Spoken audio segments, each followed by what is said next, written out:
Yeah, he likes things like huge. Okay, that button's gone.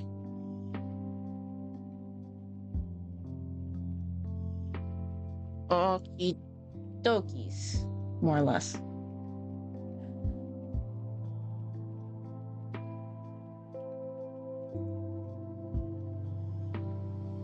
Let me actually. I think I can hit the join button, right? Yeah, do that. Okay.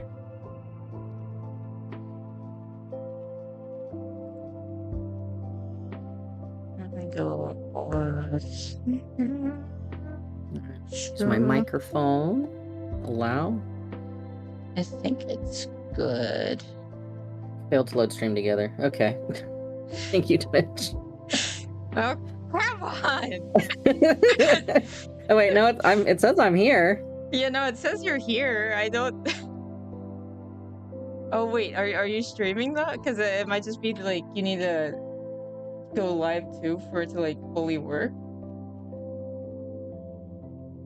Oh yeah. Also, don't forget to mute on stream together, because I think it does with voices. Thanks. Whatever.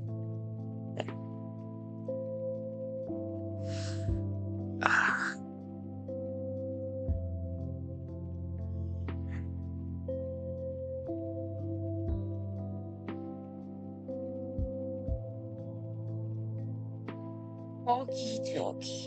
Hello, Melly. How you doing? Hello, Azar. How are you doing? Still can't get used to the new model and how cool it is. Well, it's not even a custom one. Eventually, I'll get a custom one, and that'll be cool.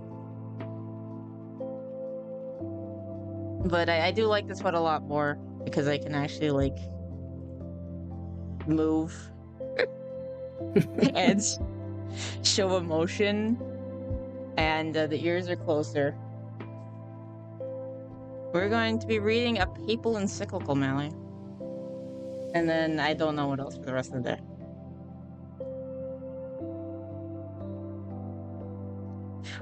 What? Just about to get a War Thunder Dream Jet I wanted, but your streams are genetically superior. Are you... What? Okay, so papal encyclical, because I figured I'd need to get the definitions. It's basically a fancy like kind of essay that goes out to the whole church as like a general. This is what's going on in the world. Here's what general teaching has been, and let me like synthesize, put it together in a cohesive, like, this is where the arguments are from, and let me put this all together in like a big point. I believe these aren't infallible though, because infallibility is very rarely invoked. Yeah, it's kind of like Paul's letters. I'd say that's a decent like comparison. It's a bit more I don't know, reference heavy, long.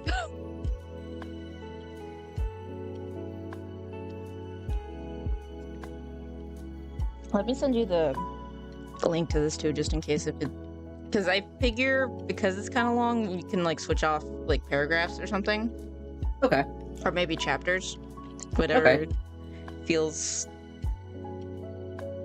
whatever. Like, what does church say on X modern thing? Yeah, there's been a lot of papal encyclicals over the years. I think nowadays they're more somewhat to a wider audience as opposed to just like other priests and like religious. Now it's written a little bit more like not it's not like a BuzzFeed article, but it's not like an academic or as academic. Like you need a bunch of dictionaries and thesauruses and all that kind of thing, you know. But yeah, no, they've been going to.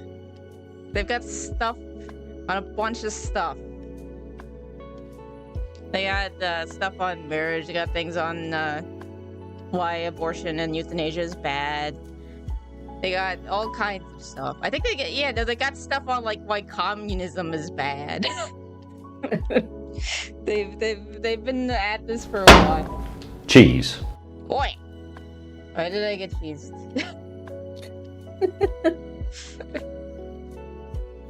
I don't know where I like an old friend of mine added that, and technically rats aren't even like my rats don't even really like cheese. They don't? They like Cheerios. Might be. Yeah. John Paul II was really against communism and partially helped with Poland getting rid of it. Yeah. Maybe it wasn't. I don't know. I'll need a double check again. So Poland, I understand why. Yeah, no, it's pretty brutal. Poland did not catch a break for a while. For a while, no. They're Now, it's still kind of. I mean, it's European. It's got its own issues, but yeah. Well, they're pretty heavily Catholic now. They have been for a while. That was part of because I think communism was also like it's strictly atheistic, and I think that was part of the reason why it had like there's a lot of support against it because of the Catholic community. Right. Yeah. But I went to a Catholic school, and generally, you could tell either the family was Hispanic, Filipino, Polish, or Irish, and those were the normal ones. Kind of like a Russian family, and that's about it.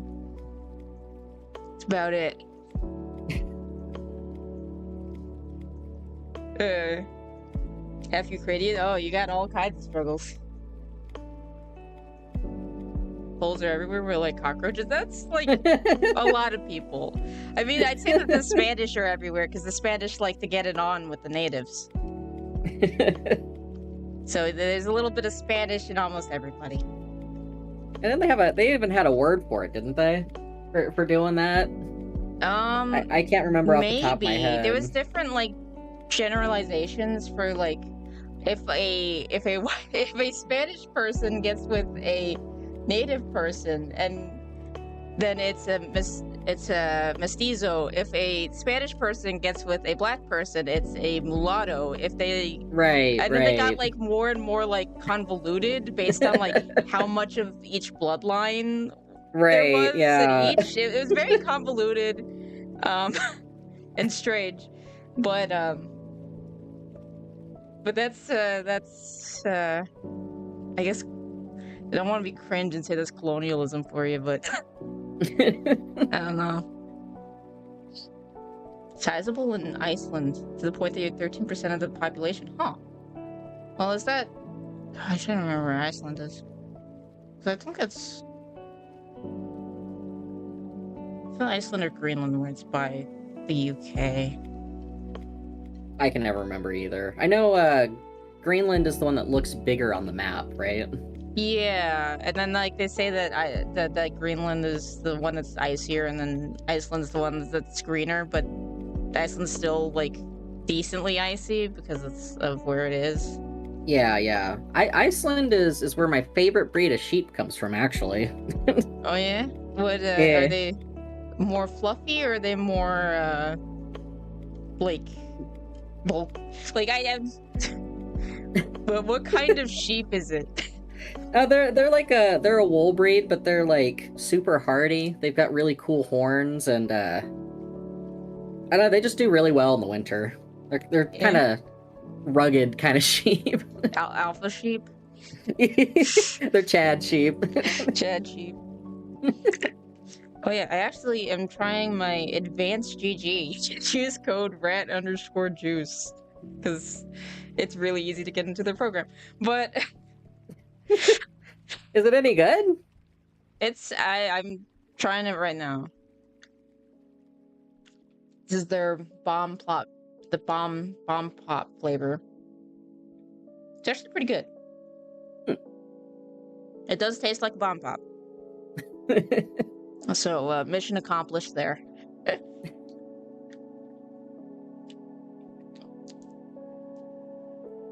But yeah, got a nice little shaker thing with it. I'd say that it's pretty good. And then I'm probably gonna try to switch to this over Gamer Syrups, partially also just because cost, because it is cheaper. Right. Yeah. And it's very comparable. Like, they're both good. Oh yeah, you're rebuilding your Discord, Rocky. Okay, let me make sure that this thing is working. Okay, I just say it's. Wait, no, it is. You gotta be kidding me, buddy. Okay, let me invite you again. Wait, no, it says that it's still awaiting a response. That doesn't make sense. I thought that you did join. Yeah, I don't know. I don't know. We don't need to bother with it. Yeah, it's fine. It's normally very easy to set up. I'm sure it's something I'm doing on my end. I have no idea. Maybe. Or it's just being, like, internet being annoying. Okay, so, I guess we should start getting into it. Should we, like, introduce each other to each other's audience? I feel like we have a decent overlap. Oh, pretty decent, I would say. Yeah. The VTuber community is already incestuous, and then you add in the Christian part, and then it gets even more, and then you add in the Catholic, and then it's even smaller.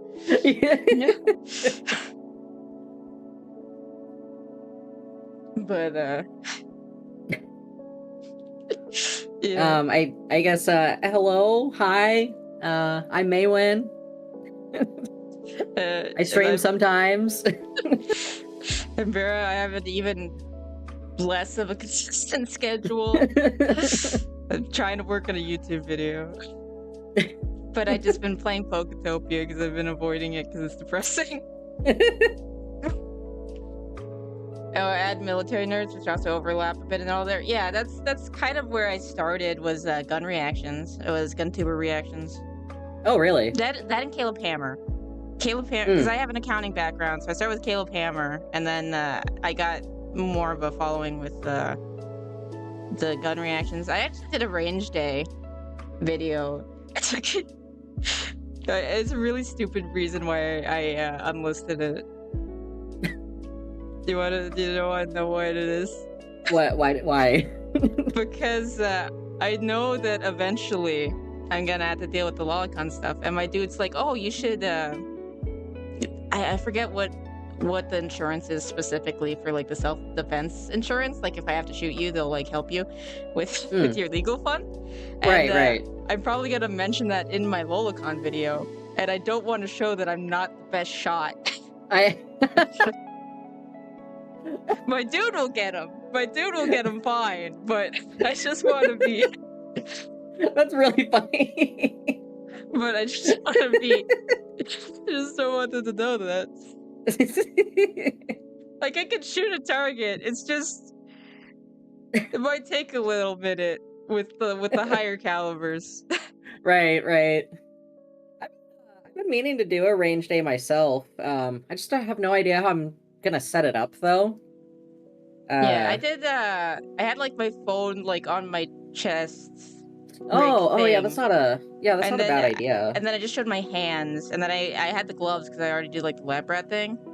And I showed, like, myself in a lab coat, just, like, didn't show my face. Right.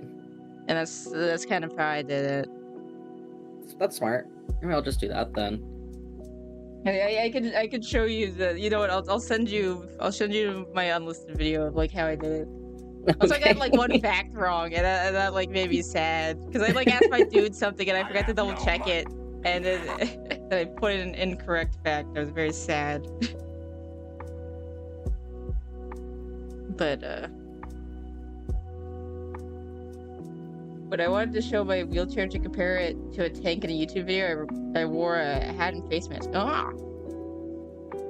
So did you like fashion the wheelchair to like look in a certain style, or more just like here's my wheelie? Where's my thing?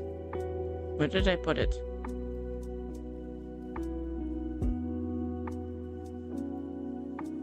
Why am I always losing my stuff? Oh, there it was. No, go back. Back. No! It's fine. It's fine.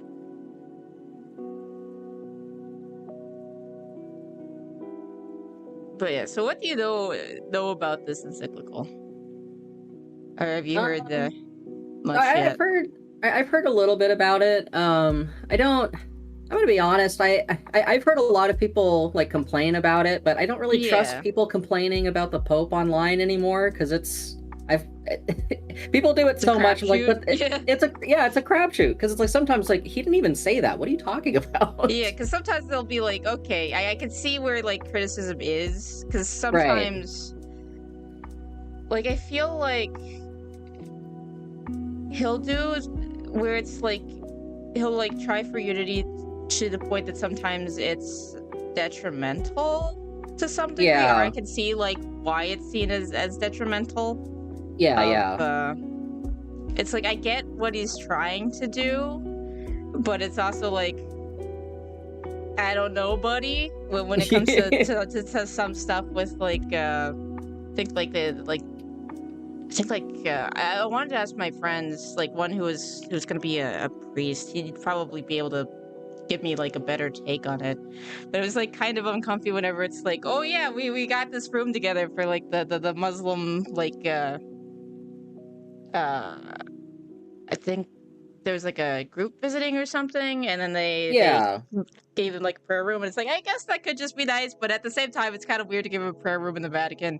And yeah, I saw that too, and I was weirded out by it, but like I looked into it recently, and like it wasn't even a prayer room. They had just set aside like a side office for them to set out their prayer rugs, so that they weren't like in the way, from what I understand. Yeah, like because it's a lot of framing about it too, and then there was like there was I think there was also gay outreach, and then there was like some people who did it earnestly, who's like, oh yeah, no, I struggle with feelings of homosexuality, and then it's like, okay, we're all coming over, and then there's people who were like doing like straight up pride. In like the same thing, and it's like it's a crapshoot when there's a lot of people involved. So that's part of like the and then people like to frame it all kinds of ways, both atheists obviously, and then also Protestants. Oh man, dude, this is gonna sound really funny, but there's this guy that I used to watch. I'm not sure if you're familiar with him, but Redeemed Zoomer. I've seen I used to watch his stuff a lot, and oddly enough, he's kind of like why I became a Catholic, weirdly enough, but it's really funny to see him, like, I've seen him a few times go against, like, Catholic stuff, and it's like, buddy, whenever he'd, like, describe things, and it's like, I remember, like, one specific thing, it's like, where he's replying to like, oh yeah, no, people who read Church Fathers and that's why they're Catholic or Orthodox, and then he's like, I've read Church Fathers, that's why I'm like wow, that's why I'm Protestant. He's like, Presbyterian. Yeah, it's like, what? Yeah, no, he's a big Catholic and Orthodox converter, but he ironically is not a fan of either. He crashed out recently over it too. Like wasn't it like in his Discord? And he's like, guys, stop talking about it. This is a Protestant server. Yeah. And he tried coping about it, but it was just like, my dude, I saw the messages. You seem pretty upset about it. Yeah. Good morning, Pathfinder. How are you doing? But yeah, the Redeemed Zoomer is interesting. Yeah, he's recently he made a couple of videos that I found like I found really weird because it seems like the longer he stays in his like seminarian classes, like the more anti-Catholic he gets. And like he just recently released like 3 different videos, like just like purposely like anti-Catholic videos of him like Interesting. I haven't seen his stuff in a while. Let me check his thing. Yeah. He's almost like a lolcow of online Christians. He like absolutely. Like I'm upset that people don't really talk about him all that much, surprisingly. I think it's because it's like, oh, you just watch his denomination video, and that's all you. Yeah. Yeah. Yeah, so like that one, like, yeah, so he still has those 2 up. Okay, so he's trying to go against transubstantiation, whatever. Okay. Yeah, so he does that, and then he tries saying that the Catholic Church is actually like super gay. Because like you guys, the Vatican II was supposedly written by a gay Jew. But like his I don't know, the video is it's not good. Yeah, it's not good.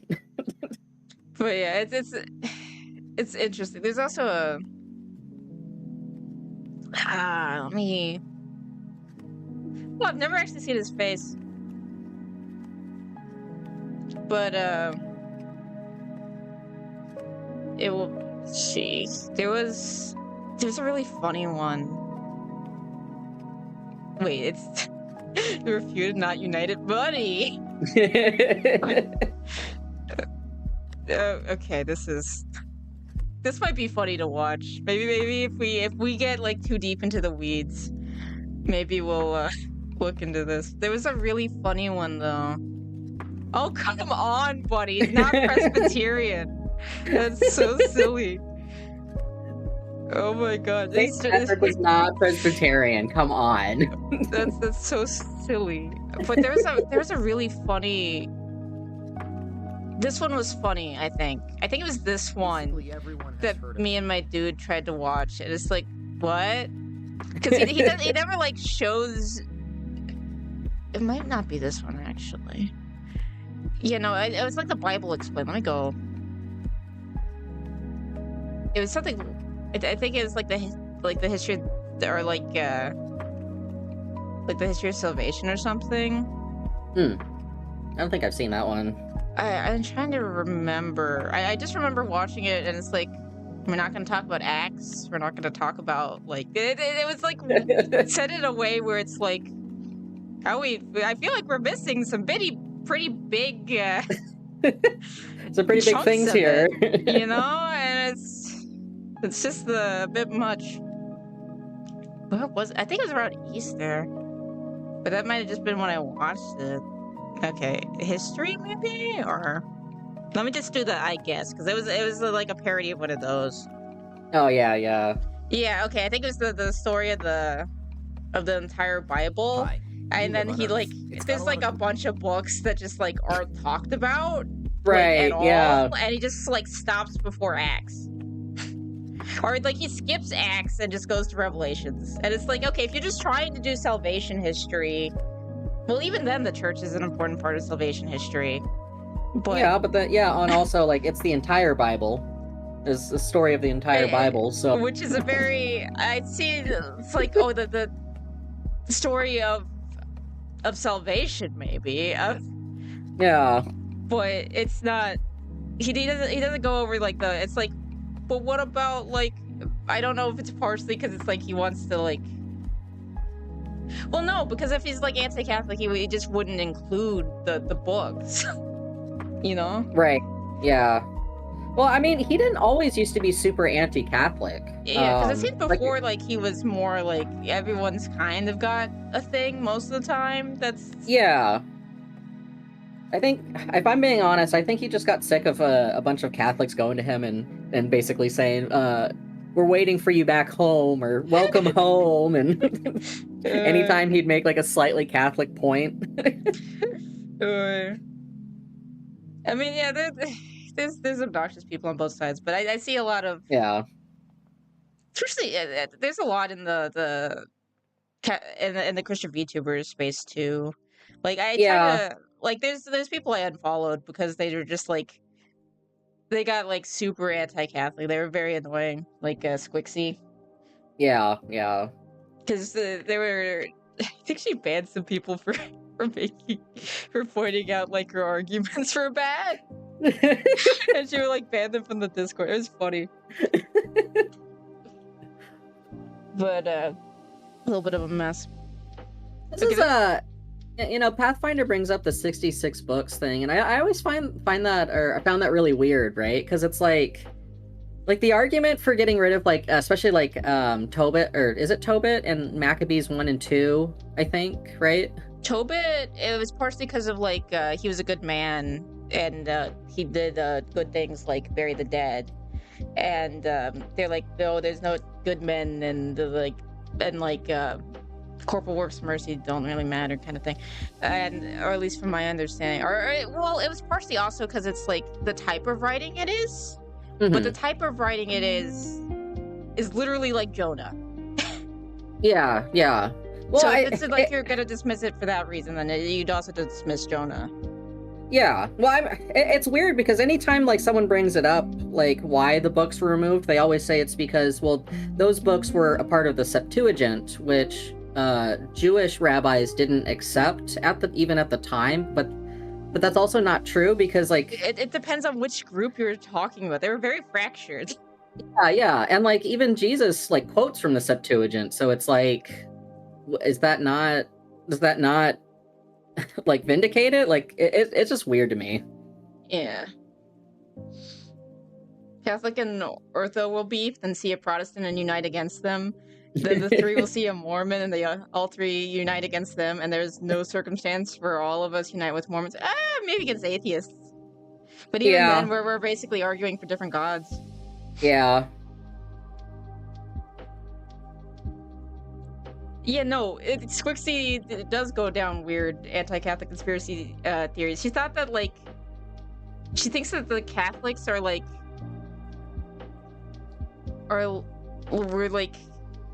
the Catholics came later than Baptists. And she thinks that Catholicism is Gnosticism, even though they were very anti-Gnostic. Yeah, what?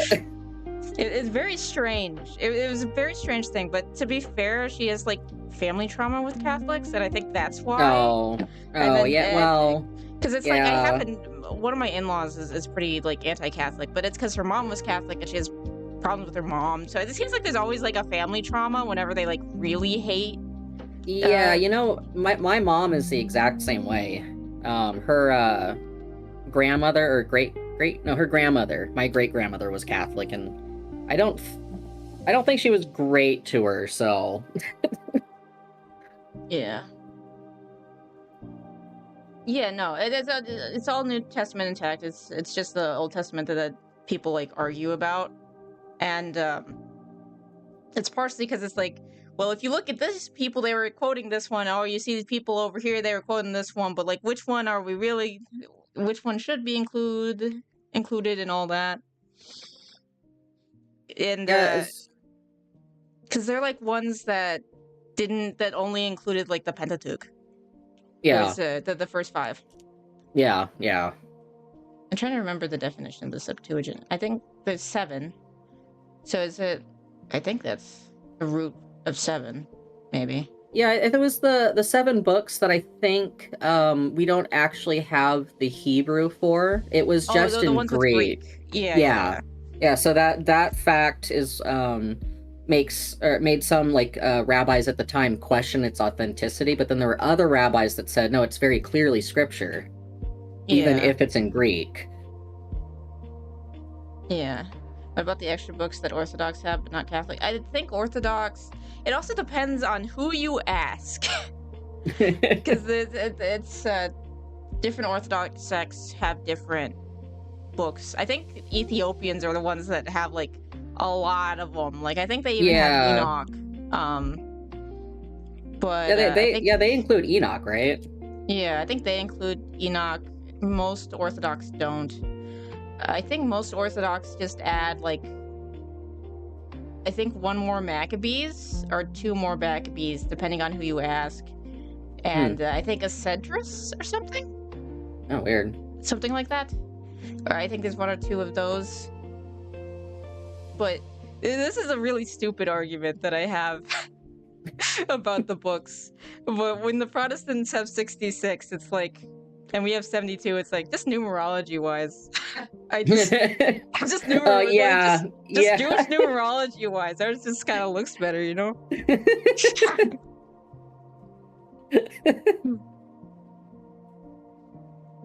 But yeah, I always apologize to my dude because he was raised like non-denominational kind of Methodist, and it's like I'm sorry, I could be like Catholic elitist, and it's like I try not to be, but it's just like we got so much stuff. And it's like, yeah, no, it makes sense.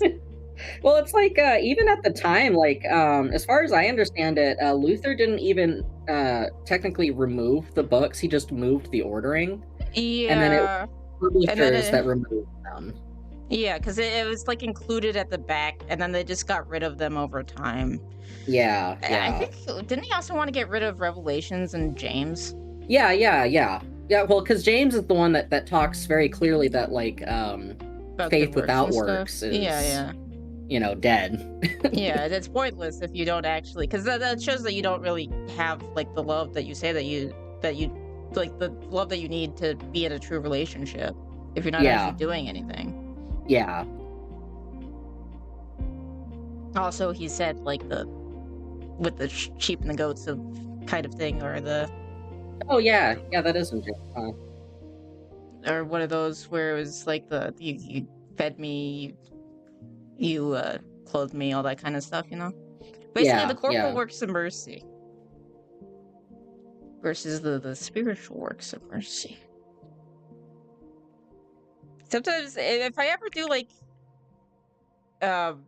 vocab stuff, that's like drink water, you dehydrated bitch. I think I removed that. Oh well. Okay, let me. I got my advanced GG. It's pretty good. The bomb pop flavor. I'm just gonna use that. I guess I should probably go get some water, huh? Yeah, we're gonna. When we start reading this properly, I tried doing this before, and my throat got very dry by the end of it, and I don't even think I finished the first chapter. I'll be right back. I'll go get some water real quick. Yeah. I swear I turned off that blind. Oh, I probably gotta do it through Twitch. Let me do it. Because I want to change it. Like, I don't want to get rid of it entirely. Got OJ? Yeah. I'm assuming that you're not drinking, like, the blood or any other liquid of OJ Simpson, and it's more just orange juice.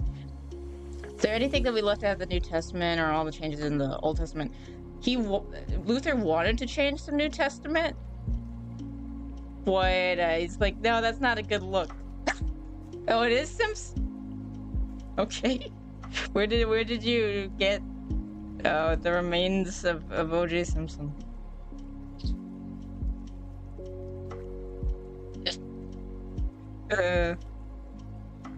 Walter's a cannibal. Oof.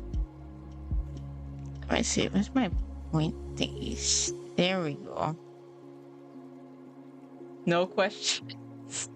Or no questions on how you did that. Fair enough. There we go. There's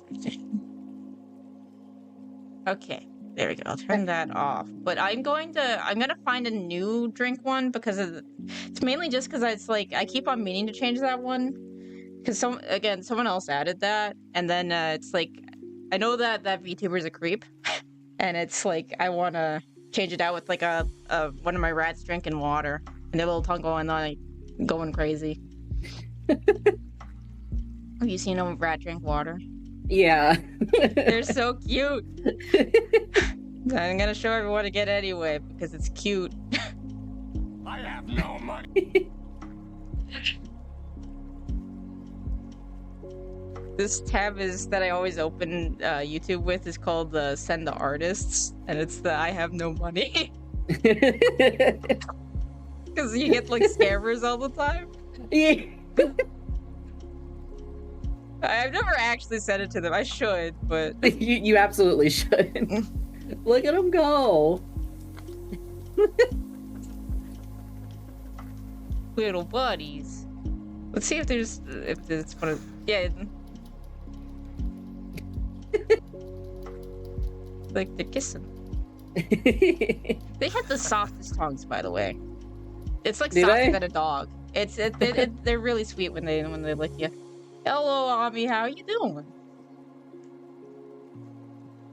We should probably actually start getting into it. Yeah. But we should definitely. I definitely. I feel like we should also have more of these Catholic talk things, or just in general shit talking. Yeah. I think it's been fun so far. Yeah. Oh, seeing chonky rats sitting. You should see my my boy Throt. He's been told that he needs to go on a diet. Poor Throt. But they all share food, so I don't know. I just need to force him to exercise, and he gets, even when you like free roam him, he's like the first to go and like take a nap, and then you have to like get him from under the thing that he's hiding, and then he's big yet he hides, and it's a big mess. It's very hard to free roam. Okay. I mean, let's start the intro here. You know, I think our stream chemistry has been pretty good so far. Thanks, Fast. I think so too. Yeah. Yeah. But yeah, one day we should sometime we should just do go through Redeemed Zoomers videos. Oh, dude, I would love to do that. The only person I have to talk about him is my husband, so it's just I have no one else to talk about it with. Because I've heard like the whispers, but I feel like you know more about his crash outs than I do. Like I just kind of know that he's been going down a rabbit hole, but I don't know. I didn't know how bad it was. Yeah, I mean, I don't think it's too bad, but I think it starts to get a little bad when you see him reply to literally anyone who mentions him. So there's a non-zero chance he'll see us. Like That would be hilarious. That would be hilarious. Not that that's super important, but I think he's got like some sort of like Google alert set to his name or something. I don't know. Probably. Well, he's probably not like the worst, but it just sounds like I don't know, maybe is indoctrination like too strong of a term? I would say so, yeah. I mean, it's not exactly like that. It's just I don't know. He comes off as like a little prideful sometimes, but not like, I mean, it's not like super bad, but yeah, sometimes it is. I don't know. I don't want to be too harsh, but yeah, but it's mainly just because you said that it's like when he's going through the classes more. I do wonder if it's about that influence. Yeah, yeah. It's totally not that I'm afraid of reading, that I've been. Okay, let's okay, I'll start. Do you want to? Then maybe we'll just go back and forth, or maybe by topic. I'm not sure. It depends on how much you want to read. We can go paragraph by paragraph if you want. Oh, let's start paragraph by paragraph, and we'll see how that works. And maybe longer for just like a synthesization of ideas. I can finally say the word.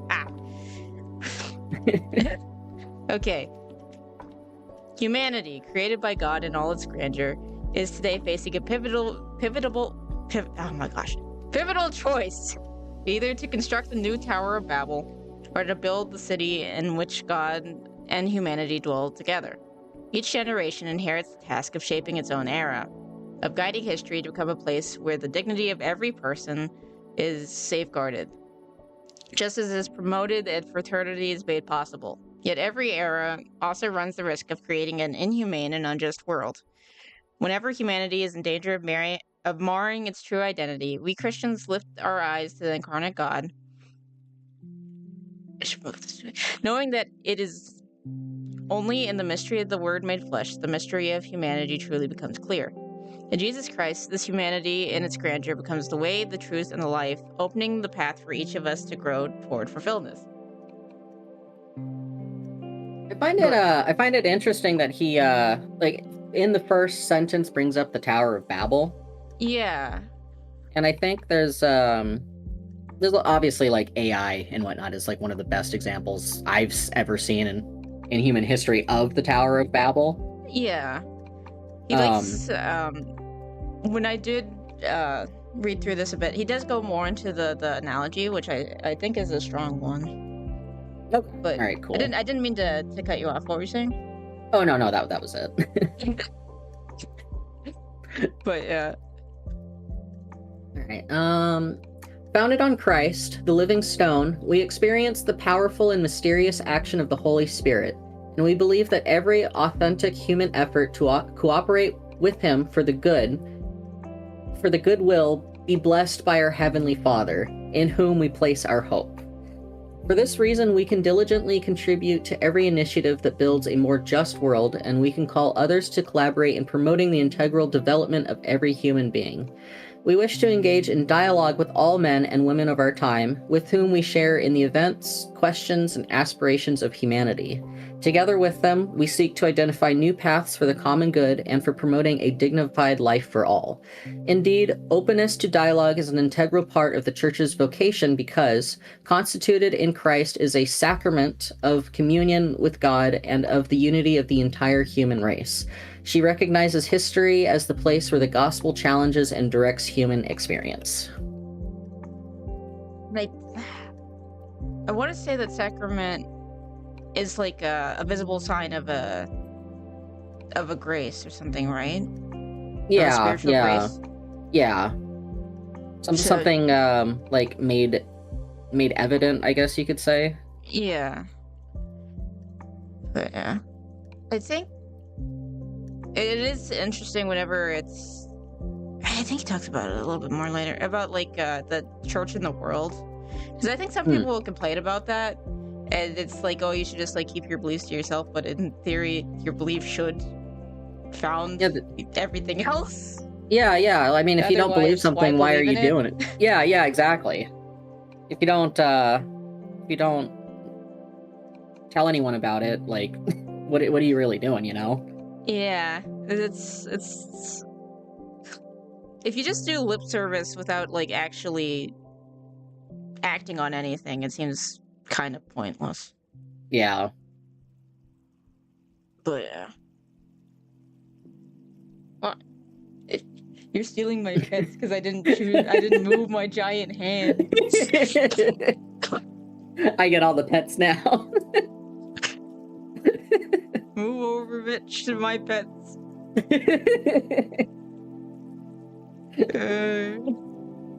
Okay. In this spirit, after going back to tonal whiplash, in this spirit, Pope Leo XIII published his encyclical Rerum Novarium. I think it's something new. In 1891, the 135th anniversary of which we celebrate with deep gratitude this year. With that document, my beloved predecessor gave impetus to the reflection on society, the economy, and politics, which is now known as the social doctrine of the Church. When some objected that the Church should not waste energy on worldly matters, but instead focus on communicating the message of eternal life, Leo XIII responded with realism and wisdom, saying that the proclamation of the gospel cannot overlook the concrete lives of people. Many decades have passed since then, and the magisterium, pastors, theologians, and the faithful have continued to reflect on social issues in the light of the gospel. Today, the social doctrine of the Church is a legacy of wisdom, where we find principles of thought, criteria for discernment and judgment, and concrete guidelines for action. Founded on sacred scripture and tradition, and in engagement with the sciences, helps us clearly interpret the challenges of the present and identify appropriate ways for living out a clear Christian witness with joy and in service to the world. It is not an inert set of concepts, but a living corpus of truth that safeguards and interprets humanity's vocation to a full and just life. I therefore wish to add my own voice to this living tradition, invoking the help of the spirit of wisdom that has dwelt in the world since its beginning. Okay. That is a pretty good point. Yeah, also feel free to stop me at any point if it's like, oh yeah, I definitely want to say something on this. Oh yeah, no, you're good. I think the paragraphs are short enough that... Yeah. Don't really but I kind of forgot that like the social like teachings of the Church have like always been like present in the Bible, but it's more like it's like this, where it's like synthesizing the issue into like an easier to digest. It's like Right. this is why we believe this, and these are like core principles, and this is why these are core principles, kind of thing. Right. Yeah. Yeah. But yeah, today hello Dan. Today we're reading through a papal encyclical. So the Catholic crew is getting together to talk about it. But it was interesting. So I went to Catholic school, right? Mhm. And that's also partially as I went to. So if there's ever like vocab that I like overuse and I don't like explain it properly, let me know. But there was an interesting exercise when we were talking about Catholic social teaching, where we tried to, because I think it was that year where it was like there was an election year, so it was like, okay, which party is more in line with Catholic social teaching? And it's pretty split, Right. Yeah. which I think is interesting. But I think. But it was part of the reason why I was like, I think I'm more Republican just because of the issue of subsidiarity, where it's just things should be like dealt with on the most local level. Right. Right. And it's like from there, I think we can like try to do the other ones, like option for the poor and vulnerable. Yeah. And care for God's creation and that kind of stuff. It's more do it more locally, I guess. Yeah. I mean, that's always made more sense to me because, I mean, communities, like smaller communities, know what they need and what needs to be done in a more complex and nuanced way than any sort of large-scale government could. One of the... And it's... Oh, sorry. You go ahead. Oh, no, finish your point. You're good. You're good. But one of the examples that my teacher used was a food kitchen kind of thing. Where there were like people who were like donating, they were trying to help out, so they were like just donating a lot of desserts, and then they're like, we need like, this is what we actually need. Whenever they like actually volunteered, and it's like, oh wait, this is not really what they needed. They needed something else, and I feel like that's part of like the local community does understand better what they actually need. Yeah. As opposed to just swinging a big old hammer hoping to fix everything. Yeah. Like for example, in my area, I think one of the biggest problems, like I live in a really small town. But like there's the two largest issues that we have out here are potholes in the road and snow removal in the winter. That's basically it. And, the state government is the one that handles all the road work and whatnot. And all they see is just the amount of money that they've put into certain areas and not really like what kind of work they've done in those areas. So it just helps like this foment this kind of hatred between the two, I guess you could say. Yeah. Because I see all the potholes in the road that need to be taken care of, and the state government just sees how much money they're pouring into one area and how angry the people are about it. It's more like, I feel like that's a lot of like federal government stuff. It's just throw money at it, and it's like you don't actually like see the actual impact of what you're trying to fix. Yeah, and especially because it's like, like large-scale governments, they like the way that they disperse that money is typically through contracts, and I don't think you really get a really good work when you do that, especially if the contractors that you hire out don't actually live in the area, because they don't really care, Yeah, because they just want to. When you do it in the local community, they have a more like vested interest. Yeah, exactly. Because like they are living with it too. Yeah, but I mean, corruption does happen. It's happened where I live, but I think the chance of it is a little lower, I guess, because everyone knows where that person lives. I guess the consequences are more apparent, direct, I guess. Yeah, it's you're gonna like run away from the community as opposed to yeah kind of thing. I don't know. Which is why the Catholic Church has so many branches of various orders of various communities, like the Knights of Columbus. Yeah, it's also just like there's different like emphasis on different things. Like the Dominicans are more like corporal works of mercy kind of thing, while or the Franciscans are that. The Dominicans are more of a teaching order. Like there's like different missions. It was actually Right. interesting with Francis and Dominic. I think I forget exactly what it was, where it's like, oh, there's gonna be like someone who's gonna like rebuild the church, because there was like, I think it was after the Protestant Reformation, and then it ended up kind of being both of them, but and they had like pretty opposite I guess focuses. I guess the more physical versus the spiritual. Right. But they both did like good work in the general. So Saint Dominic and Saint Francis, they started religious communities, kind of around the same time. I think they were contemporaries, yeah.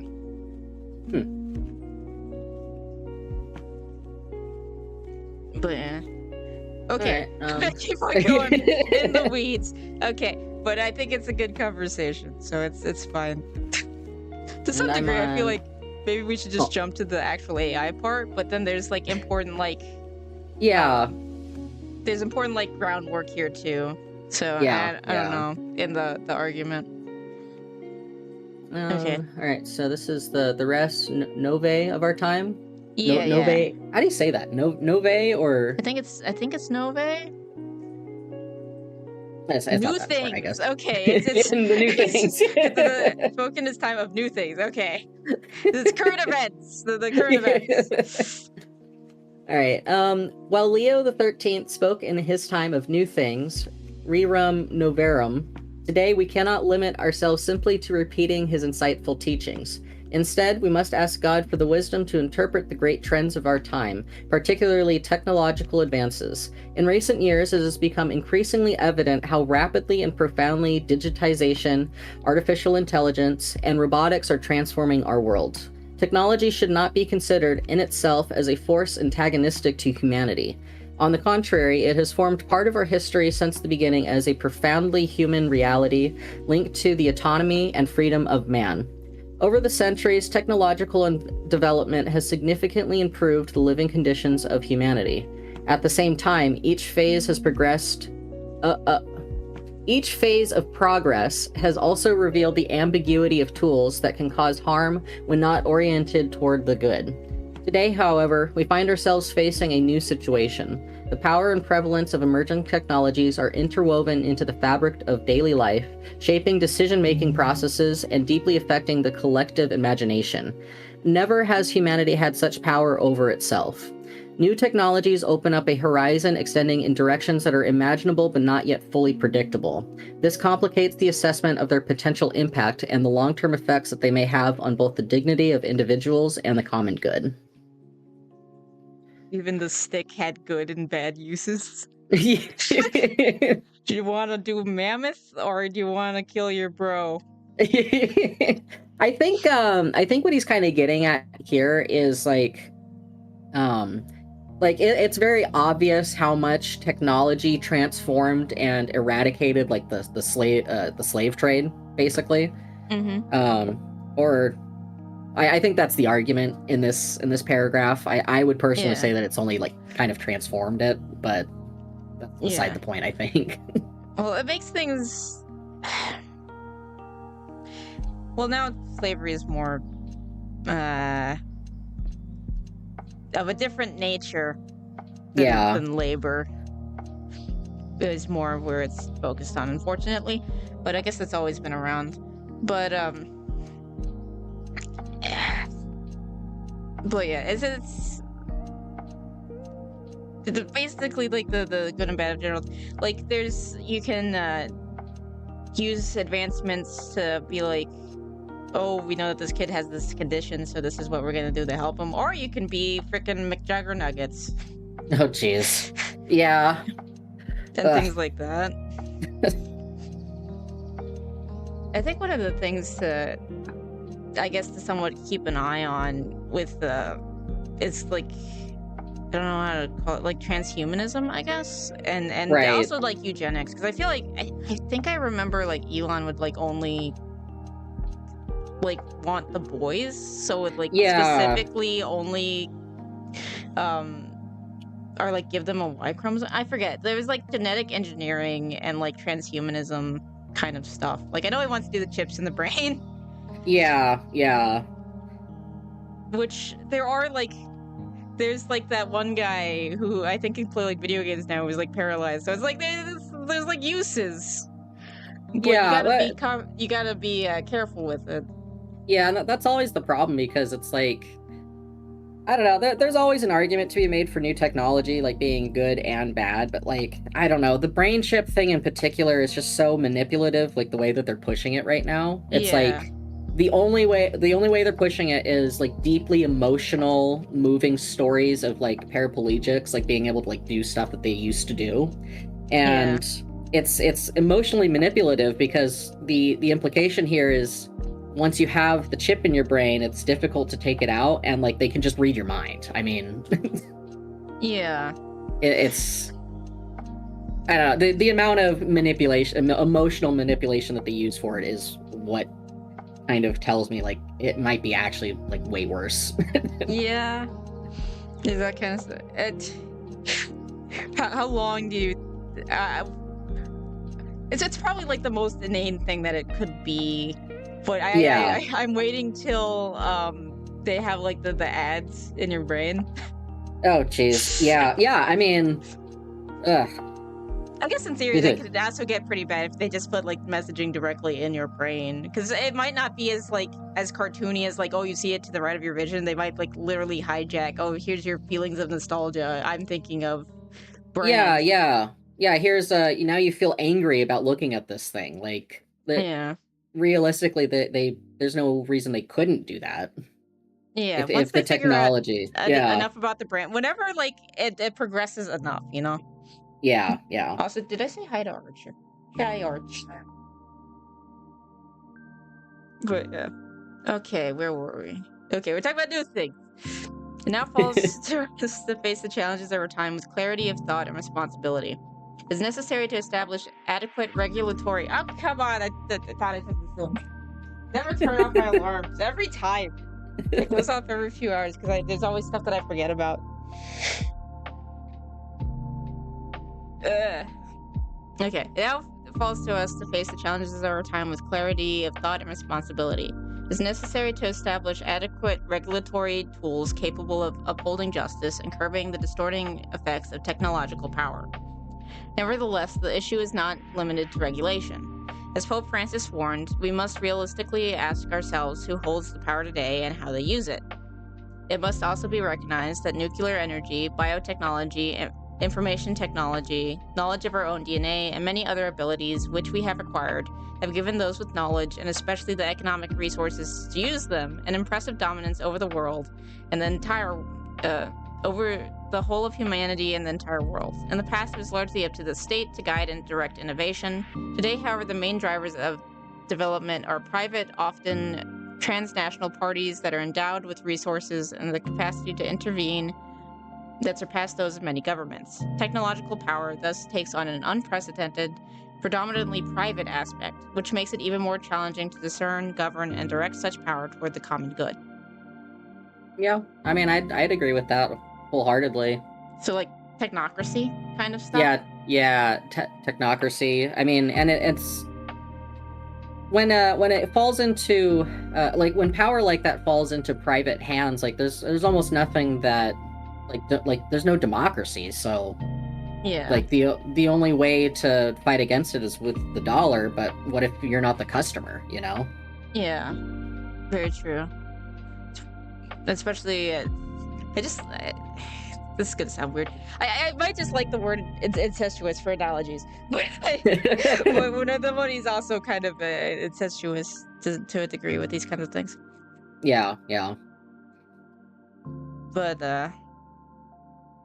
I this is part of where like when like especially like I guess radical libertarians are just like do like no regulation ever. It's like there is a time and a place for Yeah. regulation. Yeah. And I think and I used to be what do they call them? Libertarians. Or libertarians. Yeah, libertarians when I was younger. But like I don't know. I think there used to be a time and place for libertarianism in the world, and I think we're kind of past that just because of how powerful all of the tools of, like, I guess, control have become. I mean, just it was a lot easier to justify, like, the market can take care of stuff when you could only communicate someone across the country through, like, Telegram, Yeah, whenever it was on a much smaller scale, I guess. Yeah. Before we get into, like, the global trade era, where it gets Yeah. funky Yeah. very quickly. Yeah. Alright, we're on number 6. Yeah, I think we're on 6. Okay. For this reason, it is necessary to begin a shared discernment process for identifying the spiritual and cultural roots of ongoing transformations. If we focus only on contingencies, we risk letting the succession of emergencies dictate the direction of our path. That line goes hard. Yeah, it's the reactive, not proactive kind of thing. We gotta get our principles in order kind of thing. Yeah. We are living through a rapid phase of transition, a change of era, in which, while some are vying for the future of new technologies and others dictate themselves to reflecting on the matter, most people are watching and waiting, observing from afar and merely hoping for the best. For this very reason, crucial questions impose themselves on our conscience and can no longer be avoided. Where are we going? Toward what goal do we wish to orient ourselves? What direction should we choose as a people and as a human community? Honestly, this might be my favorite paragraph so far. Yeah, that's really good. That's good. Yeah. That goes really hard. Especially, it's just like we're all just most of us are just like on the sidelines, just waiting and hoping that they don't kill us. Kind of. Yeah. And I sure hope they don't all murder us with the murder drones. Or I guess not even like just physical death, but also like a kind of spiritual death of kind of the spirit to some degree, or Yeah. morals and that kind of thing. Yeah. It's the upheaval of society, and it's like, I don't know.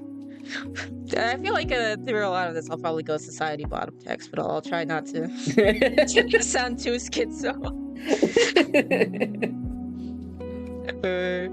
In order to answer these questions and discern how to navigate responsibly the era of AI, I would like to bring to mind 2 scenes from the Bible: the construction of the Tower of Babel and the rebuilding of the walls of Jerusalem. The story of Babel appears in the book of Genesis at the origins of humanity, immediately after the genealogies of Noah's sons. After settling in a plain in the land of Shinar, the people decided to build a city and a tower with its top in the heavens. Fearing being scattered across the earth, they sought to guarantee stability and power for themselves, and above all, to make a name for themselves. It was an impressive feat: a single language, a single technology, a single direction. However, the project concealed a profound danger. It was a project conceived without reference to God, supported by a uniformity that eliminated diversity and that chose homogenization over communion. When a city is built on pride and the claim to self-sufficiency, communication breaks down, languages are confused, and people no longer understand each other. The result is not unity, but dispersion. Babel thus reveals the limits of any effort that, however grandiose, arises from self-affirmation, sacrifices human dignity for efficiency, and aspires to reach heaven without God's blessing. Interesting. Yeah, I think it's somewhat like the equity versus like true community kind of thing. Everyone will be the same and work towards the same goals, and it's like a human machine versus like a human community, I guess. You'll all talk the same, you'll all look the same, you'll behave in the same ways. Think the same, yeah. All speak the same language. Yeah. I'm just kind of picturing like an almost Freemason like utilitarianism of like, we're gonna make the world together for like our utopia. Right, and yeah. God has no place in that. Yeah. Interesting. The book of Nehemiah, in turn, opens at a time of great vulnerability in the history of ancient Israel.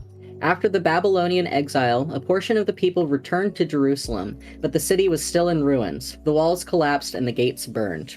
Nehemiah, a Jew in the service of the Persian king Artaxerxes, received news of the disastrous state of his ancestral city. Before taking action, he fasted, prayed, and interceded for the people. He then asked the king for permission to return to Jerusalem and, upon arriving, examined the destroyed areas in silence. He did not impose solutions from above. He convened the families, assigned each of them a section of the wall to rebuild, listened to their concerns, coordinated their efforts, and addressed any opposition. The narrative shows how the city is reborn not through the initiative of one man, but through the shared responsibility of all. Men, women, priests, artisans, heads of households, and young people all play a part. It is an undertaking with God at the center, which rebuilds relationships before rebuilding with stones. Thus, ancient Jerusalem rediscovers a common language, not one of uniformity, but one of communion, namely the harmony that arises when all persons assume their own role and recognize their strength comes from the Lord. Oh yeah, oh sorry, you say. I do find that kind of interesting because it's as far as I understand it, like the story of Nehemiah, like he is. Like, God working through him is the reason why Jerusalem was able to be rebuilt. Yeah. He didn't do it alone, obviously, but it was, like, through his authority that Jerusalem was able to be built in the first place, or be rebuilt in the first place, like, with, like, God through him, if that makes sense. Yeah, yeah. And I find it... I don't know. It's interesting that he places these two, like pieces of scripture at odds with each other almost. Yeah. And I understand why, but I don't know. There's something about it that's a little weird, but I don't know how to put my finger on it, I guess. About. Maybe if we continue, you'll get like a better like way to articulate it. Maybe. Yeah, you're going. Welcome and I want to also imagine how advanced for the era the pre-flood civilization were, and yet they were destroyed because they lacked belief. It goes to show that innovation is useless if you don't have God at the heart of it. Yeah, kind of. Yet such unity is also what led to the temple being destroyed after Jesus' crucifixion. Like, what? So much of the population hated him, and because of the rejection, God ensured the city fell again, just like the olden days. That's not exactly. It's more like it wasn't needed anymore. And it wasn't super unified that, like, broke it up, I guess. You know? Does that make sense? I think so. But yeah. In light of these two images, the Holy Spirit challenges us today regarding our relationship with technology and the ongoing digital revolution. Scientific discoveries are talents entrusted to humanity so that they may bear fruit. Technology has the power to heal, connect, educate, and protect our common home, but it can also divide, exclude, and generate new forms of injustice. In the abstract, technology in and of itself is not a solution to humanity's problems, just as it is not inherently evil. In practice, however, technology is never neutral, because it takes on the characteristics of those who devise, finance, and regulate and use it. Therefore, the primary choice is not between a yes or no to technology, but rather between constructing Babel or rebuilding Jerusalem. Between a power that claims to dominate the heavens and a people who work together in the presence of God to rebuild the walls of fraternal coexistence. Okay, that makes it make a little bit more sense then. I guess we should just read it and I'll understand what he's trying to say. Sometimes it's like, what? And then it's like, oh, like whenever it's like when I didn't get too much further than this, I think. But when I first was going through it a bit and I saw Babel, it's like, oh, I wonder why Babel, and it's like, oh, that's why Babel. Okay. Like your first home, the temple doesn't fix that messed up curtain, and in a few decades it all fell over.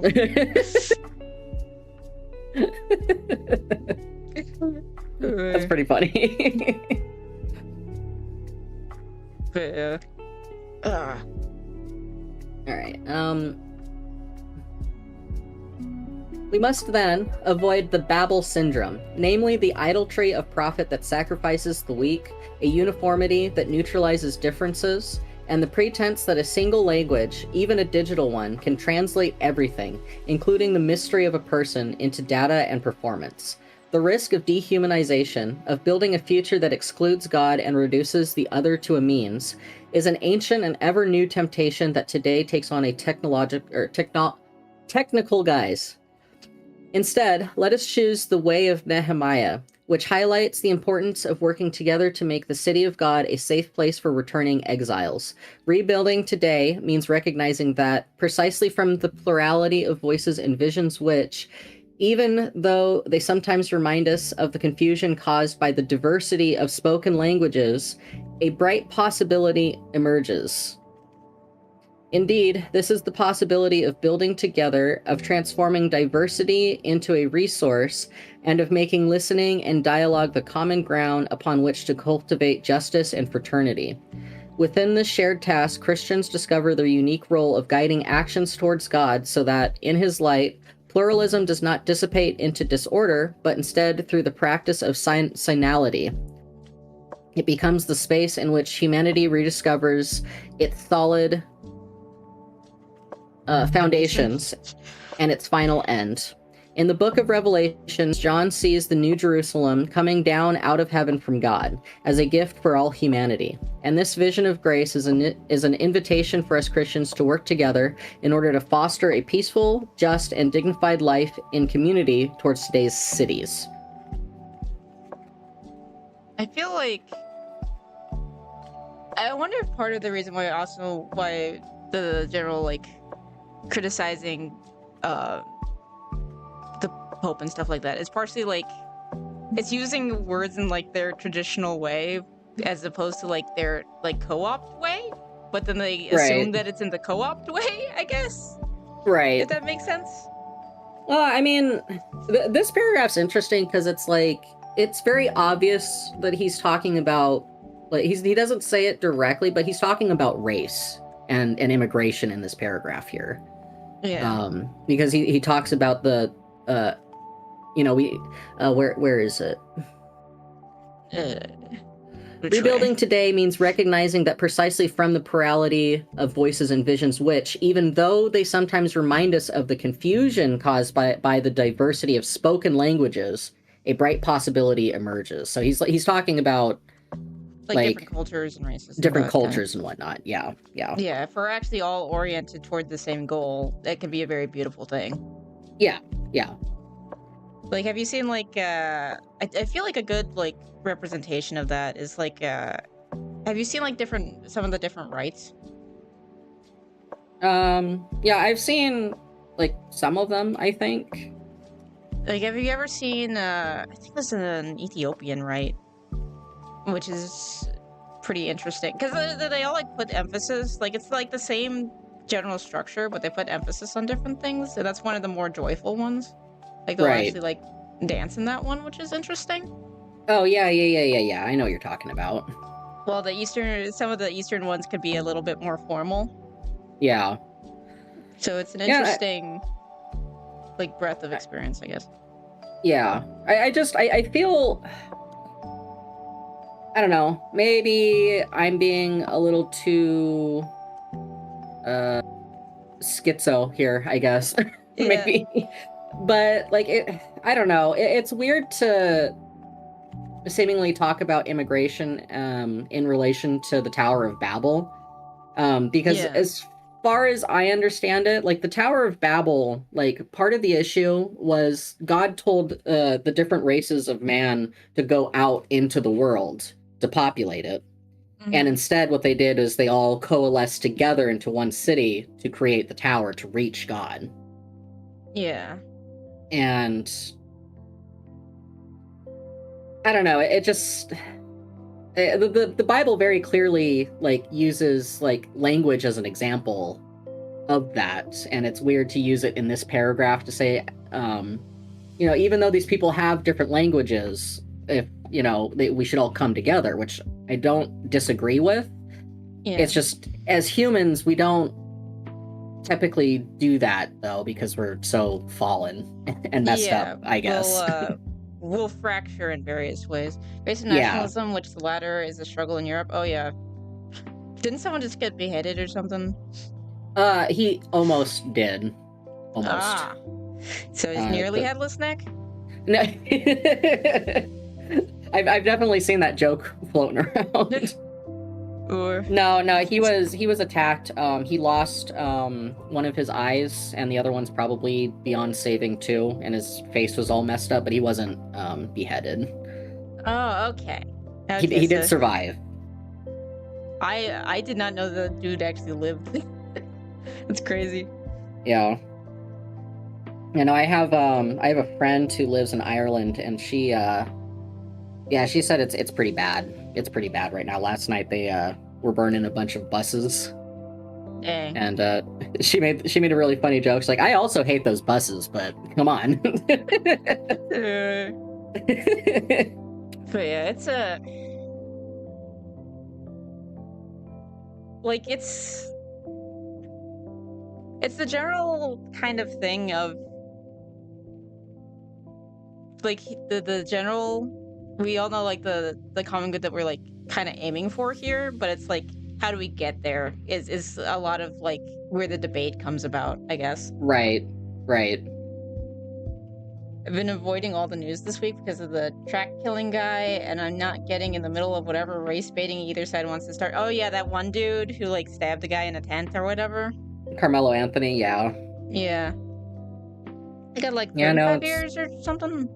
35, yeah. But yeah, I feel like, especially with like whenever they try to make a it's just a crapshoot. It's like it's a shitty person, and they like latch on to movements in order to like try to protect themselves. I think most of those kind of things are just all kind of grift, you know? Yeah, grift, and I mean, like the Chet the Builder guy is also like a grift, trying to like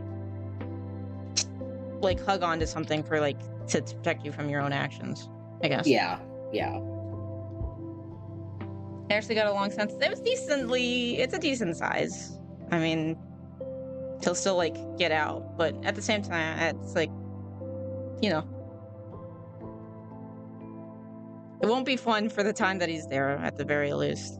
35 years is a long time to be able to find Christ, so. Very true. 17.5 years minimum in Texas? Yeah, so at least double that. Well, almost double that.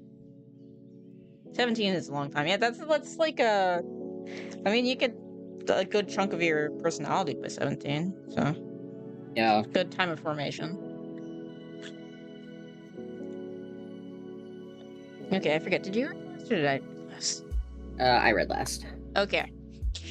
Building a city founded on the common good implies, first and foremost, building on a firm relationship with God. It means recognizing that the truth of His love calls us to life in all its fullness, and communion with Him. Like St. Augustine, we too say, "You have made us for yourself, O Lord, and our heart is restless until it rests in you." Indeed, God has inscribed in our hearts a desire for happiness that embraces all the dimensions of life. The Church, in dialogue with the men and women of our time, recognize the urgent need to safeguard and guide this aspiration towards its deepest truth. I believe that one's somewhat self-explanatory. Yeah, it's pretty straightforward. Yeah. So we won't go on like a 5-minute rant about this one.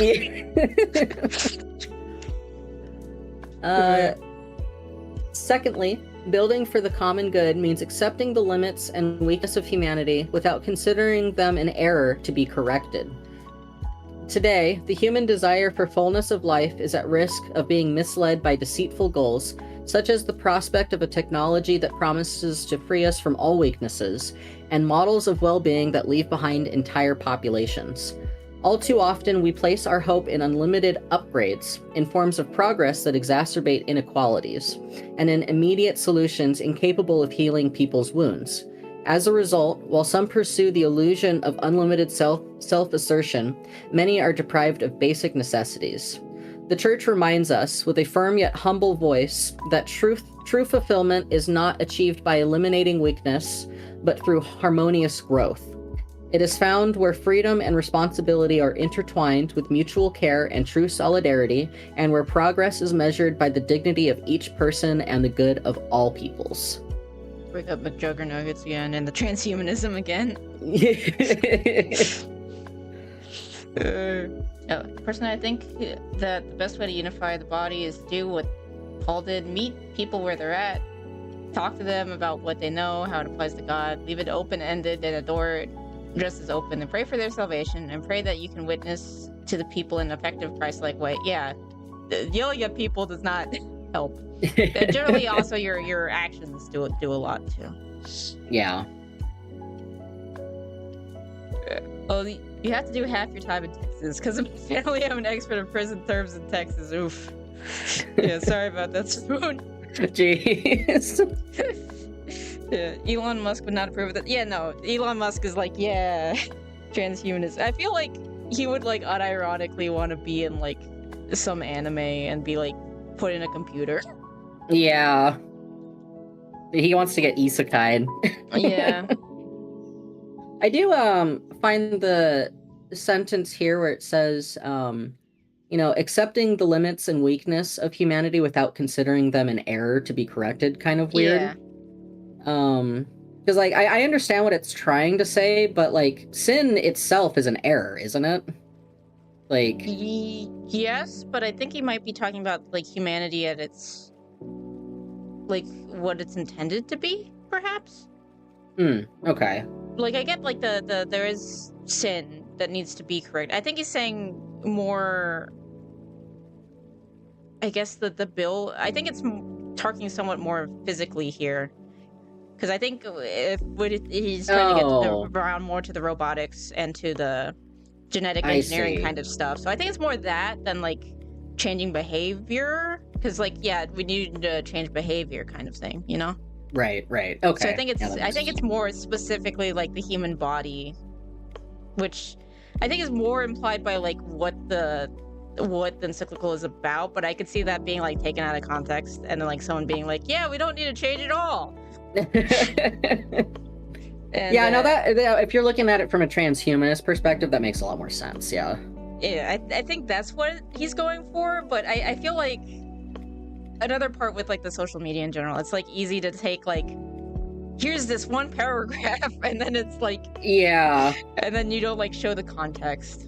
Yeah, because it's like if the context, especially when the context is longer, it's just you just don't bother. Yeah. Like, I'm guilty of that too, because it's like you only have so much time and so much attention. Yeah. But yeah. I think he means we have a tendency to corrupt things which can be used for good. Yeah, he's been talking about that a decent bit here. Elon would thrive in the Cyberpunk 2077 world. No one's really thriving, but they can pretend that they're thriving, I guess. They can live in that hedonism, but it's still like a feeling of emptiness. But we can't change without pain. You don't grow while you're comfortable, and that's how technology deceives us. Yeah, it's like, oh no, I'm lonely. AI girlfriend. Right. That's actually a really good point. Yeah. Reminds me of the concept of assassination guy who did the Rev video. Wait, how's... I just remember that guy being like, how did you miss? How did you not? It's like the Celestial document again. It's like, there's so much there. How did you miss? You didn't get a single good point in there. You got I don't think the Rev one, but it's like, it was not a good video. I don't think I watched that video. Yeah, it was not good. We watched it on stream, and then like Crimsicle said it was bad. It's like, I don't agree with Crimsicle a lot. Maybe it's decent, and then it's like, shoot, this is sucks. This video sucks. Oh, the not providing context part. No, he provided decent context, but it's just he misinterpreted the context. He did it in a way that made Rev look. He made Rev look better than he actually was. Like at one point, I guess that's my like biggest gripe with the video is when I was like losing my mind. He was like, Papa Meat has like the same stance on Loli as Rev, and it's like, no, he doesn't. Papa Meat says that Loli's bad, and if you're into it, that you're a weirdo, and we should judge you. Rev is like, the only reason I don't goon to it anymore is because I'm a Christian and I'm not supposed to. It's What? not remotely the That's same. Geez, what? He's really said that? I mean, basically, he's like, I'm a Christian, so I can't really consume porn. But he doesn't say anything bad. I mean, he doesn't talk about like objectifying. He doesn't talk about how it's bad for your brain. He doesn't talk about like any of the moral issues. He's just like, I'm not supposed to. Jeez. Well, So I think you he know doesn't. what? I don't think it's really. Don't think he's really gotten into the root of why it's bad. Right. I guess that's better than still looking at it, though. I guess. I think he's still looking at it. Well, yeah. I mean, One, yeah. it's addictive, and it's very hard to quit, especially when it's like on the internet and you can find it very easily. His entire Yeah. job is reporting on like stuff like that. All of So, the people of that course follow he's- him are lollies. Or not all Yeah. of them, But yeah. To be fair to Rev, I stopped drinking for those exact reasons and slowly figured out the why. Yeah. yeah. But it was that was very interesting.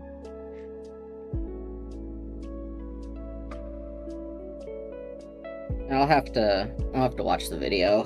But yeah, we gave up like I think 30 minutes in. It was like 2 hours long, and it's like I front loaded it with the best evidence, and it's like you missed so much, and you misinterpreted this to make Rev look better than he is. It's very strange. It was a very strange video, but that's I can get on the Rev and Loli stuff pretty quickly. Yeah. We should probably move on. Wait, did you read last? Did I read last? I keep on getting distracted. I read last. Okay. Thirdly, building a world in which people can flourish requires shared responsibility and courage. No one can single-handedly bear the weight of the challenges the world is facing, just as no one is so weak that they cannot play their part. For power is made perfect in weakness. All are given their own section of the wall. Scientists and researchers, business people and workers, educators and legislators, civil society, popular movement, and faith communities. This is the logic of subsidiarity, which values the cooperation between generations, peoples, disciplines, and cultures is the best way for fostering stability, prosperity, and peace, starting at like the smallest level. We should not be intimidated by tensions or differences because they can become creative forces when guided by shared responsibility. Yeah, pretty straightforward, I'd say. Yeah. But yeah. Right. A little bit more. Of Finally, building for the common good requires an evangelical language. We must avoid humiliating or antagonistic words, opting rather for a clarity that sheds light and a frankness that unlocks new possibilities. We cannot condone naive enthusiasms nor fuel unfounded fears.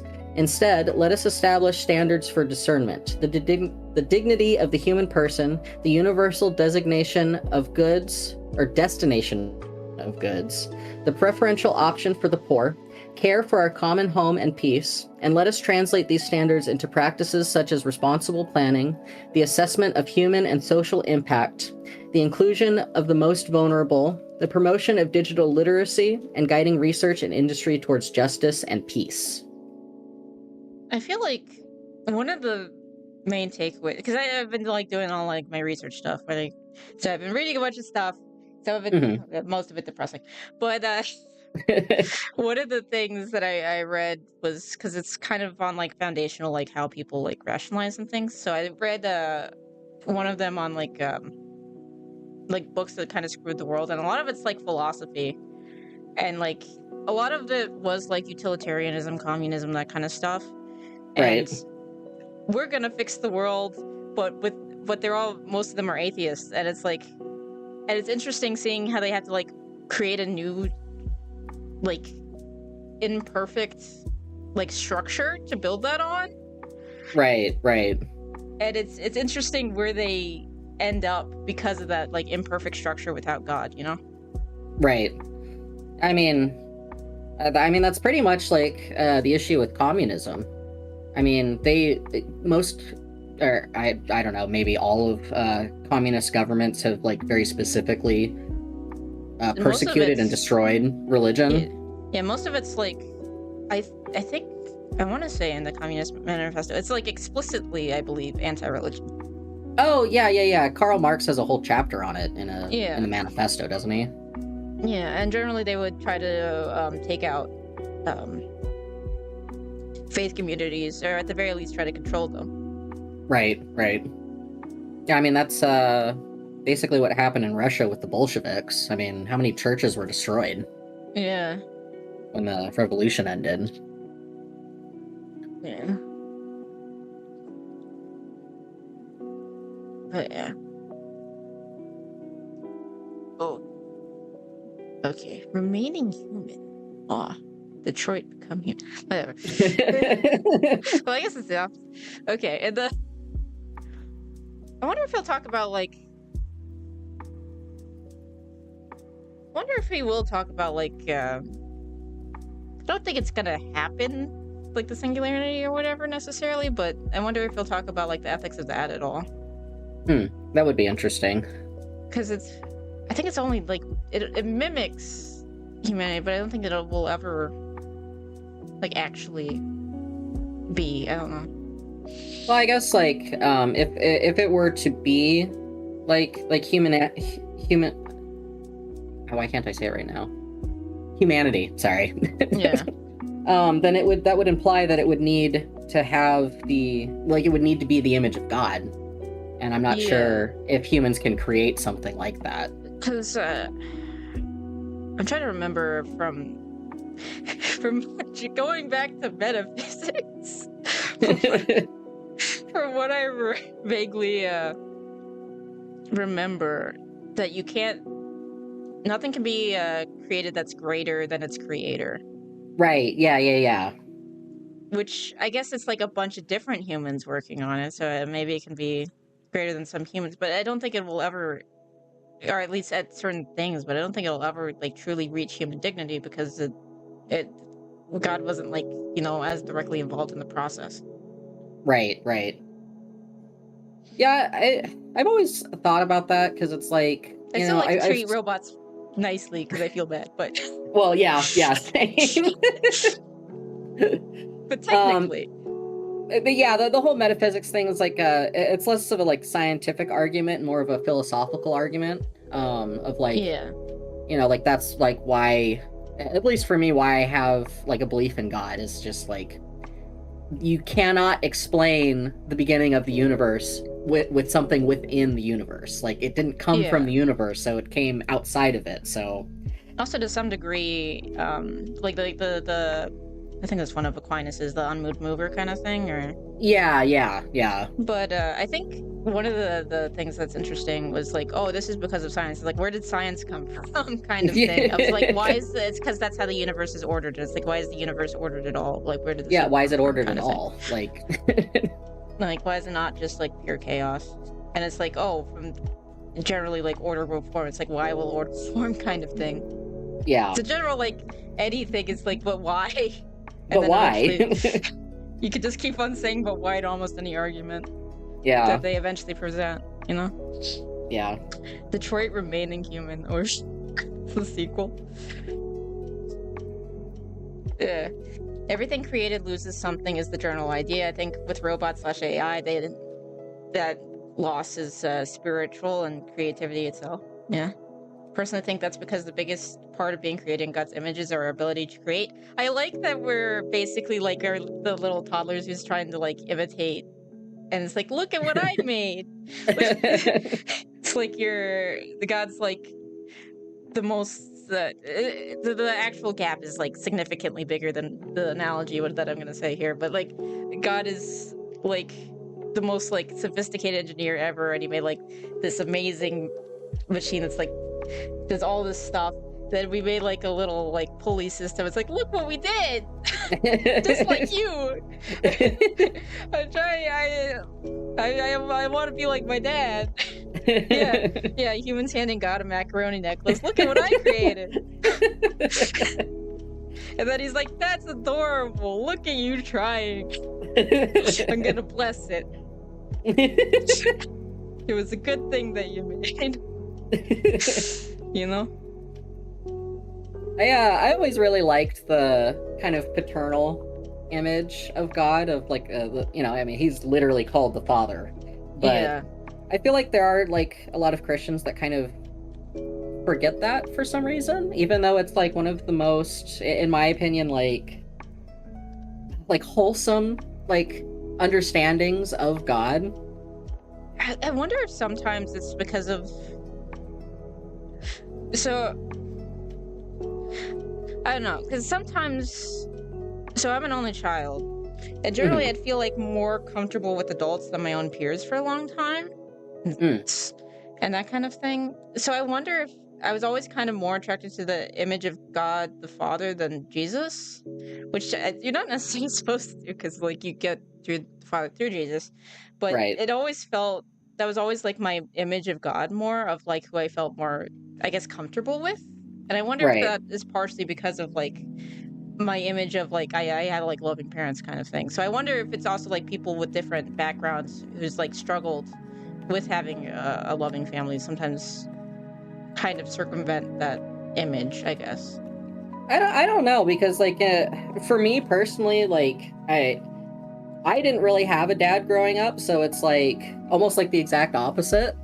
Like where you come to him, because it's like I've heard like two very different reactions. Like people who had bad relationships with their mom either love Mary or they hate Mary. There's like right. I don't really see too much in between. Right, yeah. Yeah, I guess, I don't know, I guess there's a lot of different ways.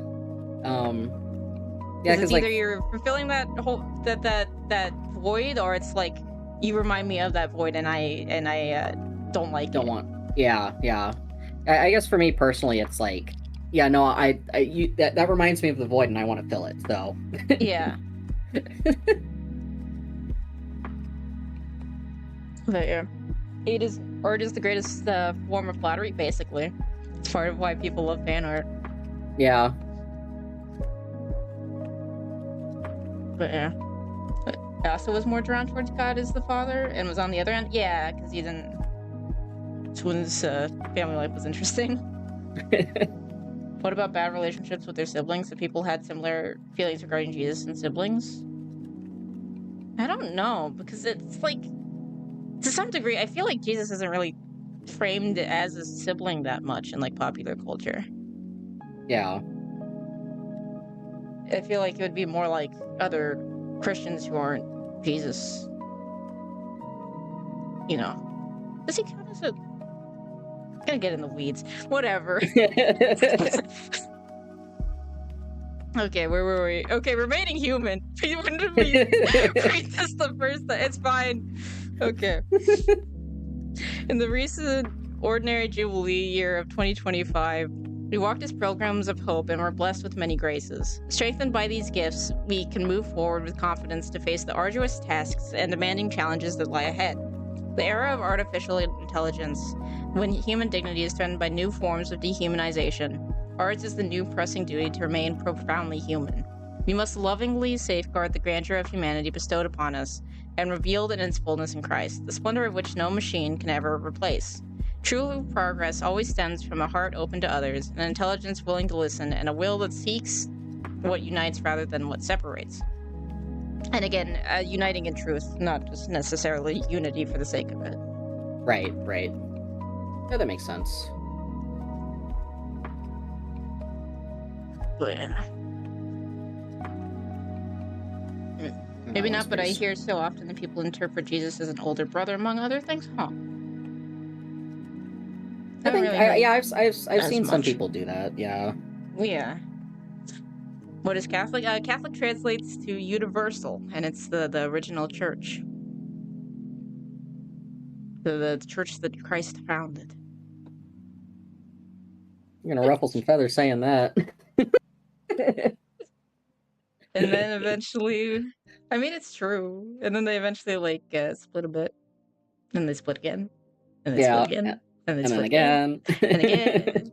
Over there, and then oh look, a cult, and just keep going. Wait, is this mentioning the AI thing I heard? Yeah, it's talking about the Pope goes into like kind of how is talking about how we should respond to AI. We haven't really gotten there yet. It's been alluded to.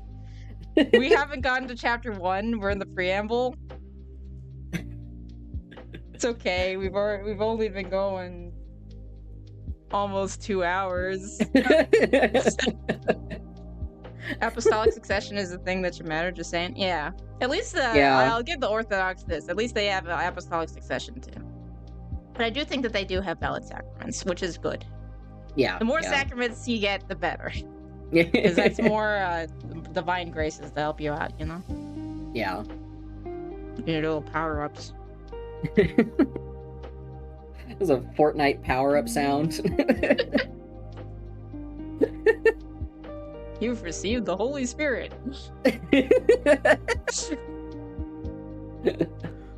If it's anti-AI, I definitely have many questions to ask as to why. I think it's use it responsibly. I think it's gonna be like the thing, because he's talking about like how tools can be misused. So I'm sure that it's probably gonna be nuanced. Yeah. You're not exactly anti-AI, but not exactly pro. Like it's the argument so far is it's a new technology that needs to be handled responsibly, basically. Yeah. There's a time and a place to some degree. Like my dude uses it with programming and stuff, and it's very useful for that. Right, yeah. But I don't know if it should be used for everything. Wait, the thing that made me the most anti-AI is when I had to call my pharmacy and be like, oh, my meds aren't here or whatever, and I had to go through the AI receptionist thing. It's like I already hated. I thought I hated call centers before, but this was so much worse. It's like it's like that you don't recognize this keyword that I'm saying. I need help. Just send me a human, please. I'm here to help. What can I help you with? And it's like, oh no. Go away, Clanker. I just want a person. I'll take this. I don't care if they're from India. Just give me a person.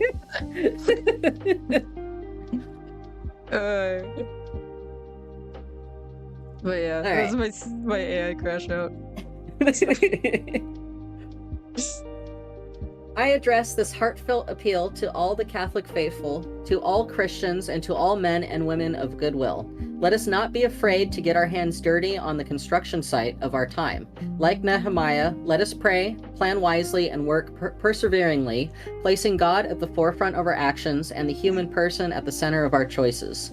Thus, the rejected stones, the poor, the sick, the migrants, and the least among us, will become the cornerstone, and a solid, welcoming, common home will emerge on the earth, where love and faithfulness will finally meet, and righteousness and peace will embrace. This is the blessing we implore from God, and the task that stands before us is that of being builders of communion rather than architects of Babel. We are to be servants of the coming kingdom instead of lords of towers destined for ruin. With the heart of a shepherd and a father, I ask everyone to abandon the construction of yet another Tower of Babel and to join forces in building up the common good so that humanity will never lose its beauty and the world once again will come to recognize the human heart as the place where God desires to dwell. I'll also say about the diversity again, because I could see people being like, well, it's doing the whole diversity is our strength thing, but it's like diversity is our strength when you win the same orientation towards God. Right. In the truest sense, kind of thing. That's what it says. Not necessarily saying, oh yeah, then we're gonna skip through the fields with Satanists and Muslims. It's like, no. That's not what it's saying, but I imagine people will also say this, kind of be like, see, it's just he's doing diversity is our strength, but it's like diversity is our strength whenever united with our common God. Yeah. And seeking him truly, kind of thing, you know? Yeah. Because I could see people complaining about that. I could definitely see a certain sect of Ortho Bros or Nick Fuentes or something. Well, yeah.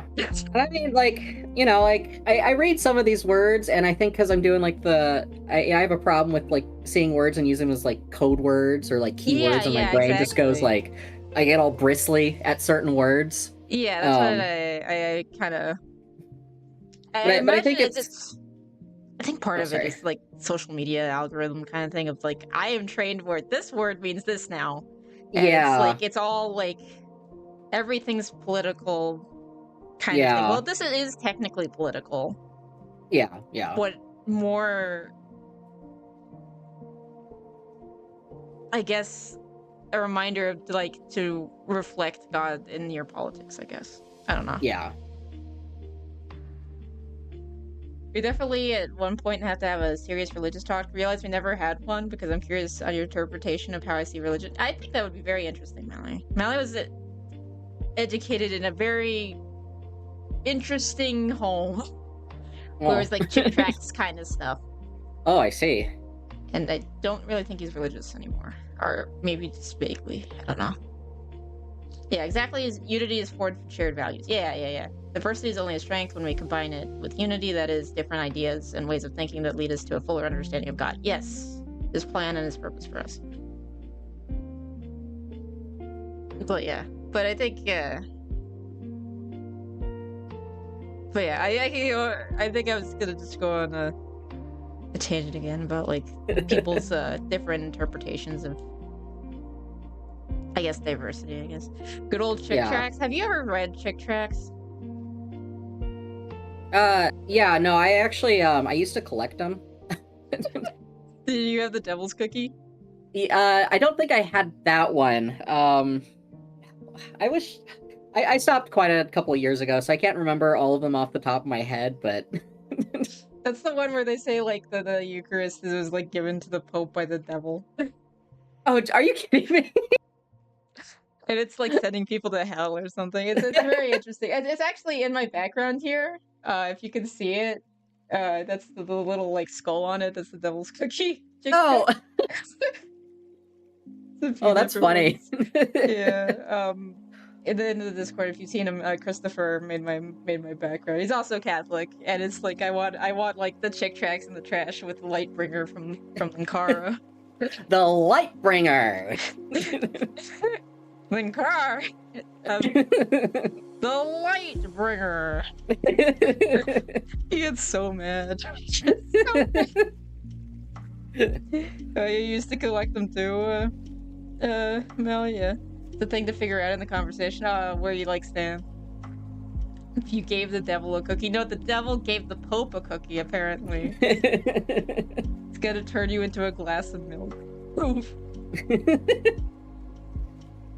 Because he can't make anything new. He'll just try to mimic something God made. That's actually, now that you mention that, that's something I wanted to mention earlier with the whole AI thing. Because it's like, you know, they say that like the devil can't create anything new, and it's like, is that not what AI does? I mean, yeah. Like it has to have material that it works off of, and I guess we are the same way in yeah, because we'll like see something of. and it's like, oh, I'll try to like replicate that, but yeah, if it's not like, oh, I'm just gonna try to replicate this person's style, it's like someone looking at and like trying to get the shapes and how they interpret the mood and different things. It's yeah, I don't know. I think it's an inherently kind of different thing just because we have a soul. you're right. Yeah, but yeah, I guess it could be hard to like, I guess visually make it clear. I guess I don't know.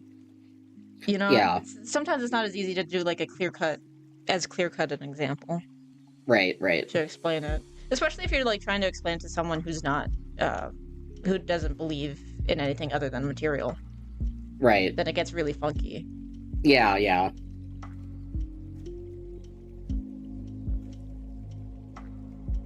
Okay. Doesn't AI just jumble images that already exist into a blender and randomly combine them and make something semi-coherent? I think the argument is that people also kind of do that. But it's like, is it the same, really? Yeah. I don't know. I know that the way that AI does it is a little bit more complex than just jumbling stuff together, like depending on what kind of AI it is. Yeah. But I can see where someone could make the argument that it's like, how are we any different, you know? Yeah, but I think it's more whenever it comes down to a big thing is going to be the soul. But whenever it's, if you're arguing with someone who's purely materialistic, then it's like, well, to them your it's argument there. Yeah, exactly. Other than maybe it's like, oh, it's someone's job, but then it's like, oh, if you're not doing your job very well, then it's reason why people are trying to replace you, and then it's the whole thing. Yeah. Okay.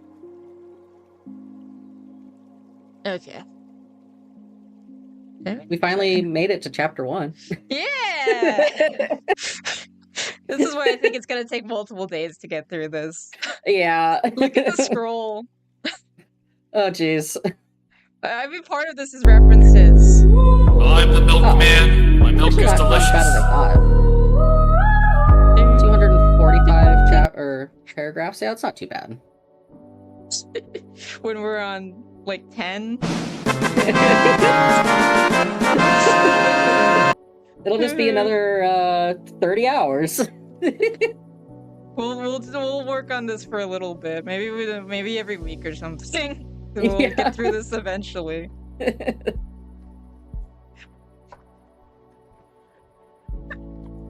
Okay, where were we? Okay, Chapter 1. There we go. We're in paragraph 17 of 244. Okay, I think it's you this time. Okay. I think. In this first chapter, well, Oh, you can just go ahead. y'all could use AI to help get through it faster. Yeah, I'm sure AI can summarize for us of why AI has its problems in our society. The AI, from what I've seen, does not like this encyclical at all. Oh my god, what have you seen on that? That sounds funny. Mostly it's the AI saying that the Pope is going directly against church teaching on just war theory, which I don't really agree with. Aw. Like the AI, I've seen ones about like Claude making the argument that the Pope is going against just war theory, but like as far as I understand it, he makes a pretty good argument about why the just war like justification in the church doesn't really like it Apply here. it doesn't apply here because we have nukes now. Like Yeah. like warfare just isn't the same. Yeah, and then to some degree also with just war, it's somewhat debated if there's like truly ever a just war. And then it's also like, even if it is kind of a self-defense thing, then it's like technically there's always it's not a purely moral good act, because it's still like something bad is happening, there's still death, but it's just right.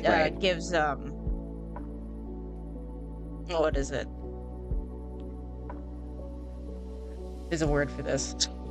It makes it less bad. You're like less culpable. Right. It's like when you shoot someone in self-defense. It's like, it's not necessarily a sin, but it's not like a truly good thing either, you know? Right. It's like in I forget what book it is, but like when they're talking about divorce in the Old Testament. Yeah, and like Jesus explains, like, no, that was allowed because it was a lesser evil than what you guys would have done. Yeah. Without divorce. Yeah, it's like it's partially because of the hardness of your hearts. It's not like that's not supposed to happen. Right, yeah. Yeah. Okay, back to it, sorry. Okay. In this first chapter, I intend to present I'm sorry, what is that word? Synthetically? Synthetically. We looked it up last time. Okay, I think this is like where we got, because you think of it in one way, but he's like using it in a way that you'd like never hear it used. But it's like technically using it right, but it's like not the popular way of doing it. Which I think is a way of saying, I think it's more like, I think it's a philosophy vocab word, like as opposed to a different way to get like to a process. I see. Oh, when you synthesize a thought, or Or like a Where is- hypothesis about something, or... Let me see again. Where was it? Okay. Synthetic. Let me... So it has like a few different... Yeah. Yeah, relating to or involving synthesis, not analytic. Oh, I see. Where it's like... okay, I don't know philosophy vocab words that well, so I'll believe you, buddy. Okay. But All I right. think it might be more like putting it all together kind of thing. Okay, I see. In this first chapter, I intend to present synthetically how the social doctrine of the Church has taken shape in the recent papal magisterium and in the Second Vatican Council in order to demonstrate its dynamic character. Indeed, in each era, the res novae require that this teaching address historical questions in the light of revealed truth. In this regard, artificial intelligence, too, should not be considered as merely yet another theme to be studied or a crisis to be managed, but rather as a development that challenges the categories of social doctrine from within, calling for their future development in fidelity to the gospel. Like when you eat the apple with half a bug instead of the whole bug. Lesser of two weevils. My god. Lesser of two weevils. that pun. I miss Spoon's puns. Good one. Synthetic intense synthesis or process driven or procedural is what I imagine. Okay. Right. There's an AI agent within Mendeley, which is a referencing system for science papers, and it's absolutely useless and it's hilarious. Ah, interesting. This overview, however, would not be very comprehensible if it, before reflecting on the contribution of individual popes and their most relevant documents, we do not first clarify some fundamental principles concerning the way in which the Church exists in history and relates to the world. Failing to do so would expose social doctrine to the risk of being perceived as an undue interference in worldly manners, or as an external code of ethics imposed from above. In reality, it stems from a church that walks alongside humanity, recognizing the autonomy of earth realities and the distinction between ecclesiastical and political communities. It is indeed for this reason that she strives to serve the common good. I think it's part of the thing where sometimes it's... I feel like Catholic, and generally when I say Catholic, that also generally applies to Orthodox, and emphasizes like that we're both body and soul, and like actually in the world, and like material is not inherently evil. Yeah, because I mean, Protestants do, where I think they do like, kind of lean into Gnosticism a little bit, where it's like in terms of like material is evil kind of thing. Yeah. I mean, like, what's that? Don't the Amish do something like that, where like almost everything in the world is inherently sinful, and they need to avoid it as much as possible? Yeah, which is honestly a very like Gnostic idea. Yeah. But like I know that it's like don't like live for the world, but like the world is not inherently evil. It's fallen. We still have to live through it. Yeah. You should still like try to go out into the world because that's where people are. Yeah. Gnosticism, but with a caring God. I don't know. I think Gnosticism's like good God. It's still supposed to be nice. I'm trying to remember. Gnosticism's weird. Yeah, what is it? I can't remember what they equate Jesus to, but they call God like the demiurge, I think. Yeah, and then they have multiple gods, because there's the material God is evil, and then the spiritual God is good. But I don't remember too much outside of that. And then they get really funky. I feel like they're like, it's somewhat popular with like drug taking hippies. Yeah, I would definitely say so, yeah. Because, did you ever watch Wendigoon's Conspiracy Iceberg? I got through like half of it, I think. But it's interesting. At the end, he says like this was originally like called like the Truth Iceberg or something, and I'm like 90% sure that it was made by like a guy who actually believes in Gnosticism and took a bunch of LSD. Yeah, that But, makes sense. because just based on the things that he included there, it was Right. interesting. But it's like, if you were saying like this is like truthful, it's like, there's like true things in this, but I don't know. Everything can lead to sin is what they believe, so limit your exposure, but I think that everything can also lead you to God as well. Almost? Oh, about the Amish? Yeah. Gnosticism believes that there's an evil deity that keeps us trapped, but there was a good one who created the world. The one who trapped us just usurped control of humanity? Maybe that's what it is. I don't know. Maybe I should look into Gnosticism again just to see how crazy it gets. Like, we looked into Mormonism the other day. And it's like, wait, what? Where like Yeah. Satan's is like Jesus' brother or something? It's like, what? Yeah. It's very strange. Yeah, Mormons are... I mean, don't get me wrong, Mormons... every single Mormon I've met has been extremely nice. That's the thing that everyone says. It's like they're nice, but they just believe in crazy shit. Yeah. Well, except for my grandmother, but she was a little crazy. Mormons are people. Endless celestial sex and magic underwear. Yeah. There's a lot of emphasis on sex and polygamy and being a white dude. Oh yeah, the descendants of Cain and all that. Oh jeez. And I don't think I don't even think that like women are like are necessarily like equal. I think they're used more as an accessory. Where it's like the 70 or however many virgins in Islam, it's kind of like that. Yeah. They changed the race thing for they changed it a little. They changed the wording of it slightly, but it's still kind of there. But okay. Let's get back to it. I keep on getting us off track, but I think it's fun. I think we're talking about fun things, so it's fine. Yeah. The church is present in the world as a sign of unity for the entire human family. She recognizes... Why is my dog barking? Hang on, I'm sorry. 1 second.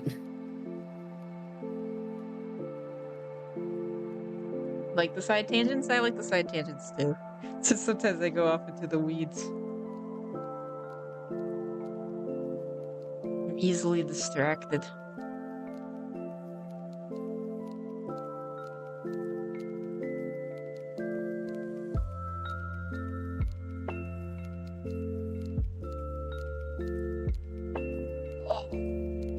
Stretch and get some advanced GG, which is pretty good. Remember, Toad Rat _ Juice. I'm trying to stay on track, but I'm the king of side missions and tangents. I mean, I get distracted very easily. I think I need to like set up that command. I think it might work with exclamation point advertisement, but I'm not sure. Or ADV. I'm not sure about that. I can like set it up properly. But I'm bad at Twitch and Discord, so it's funky. No, I think it's AD, this like exclamation point ADV.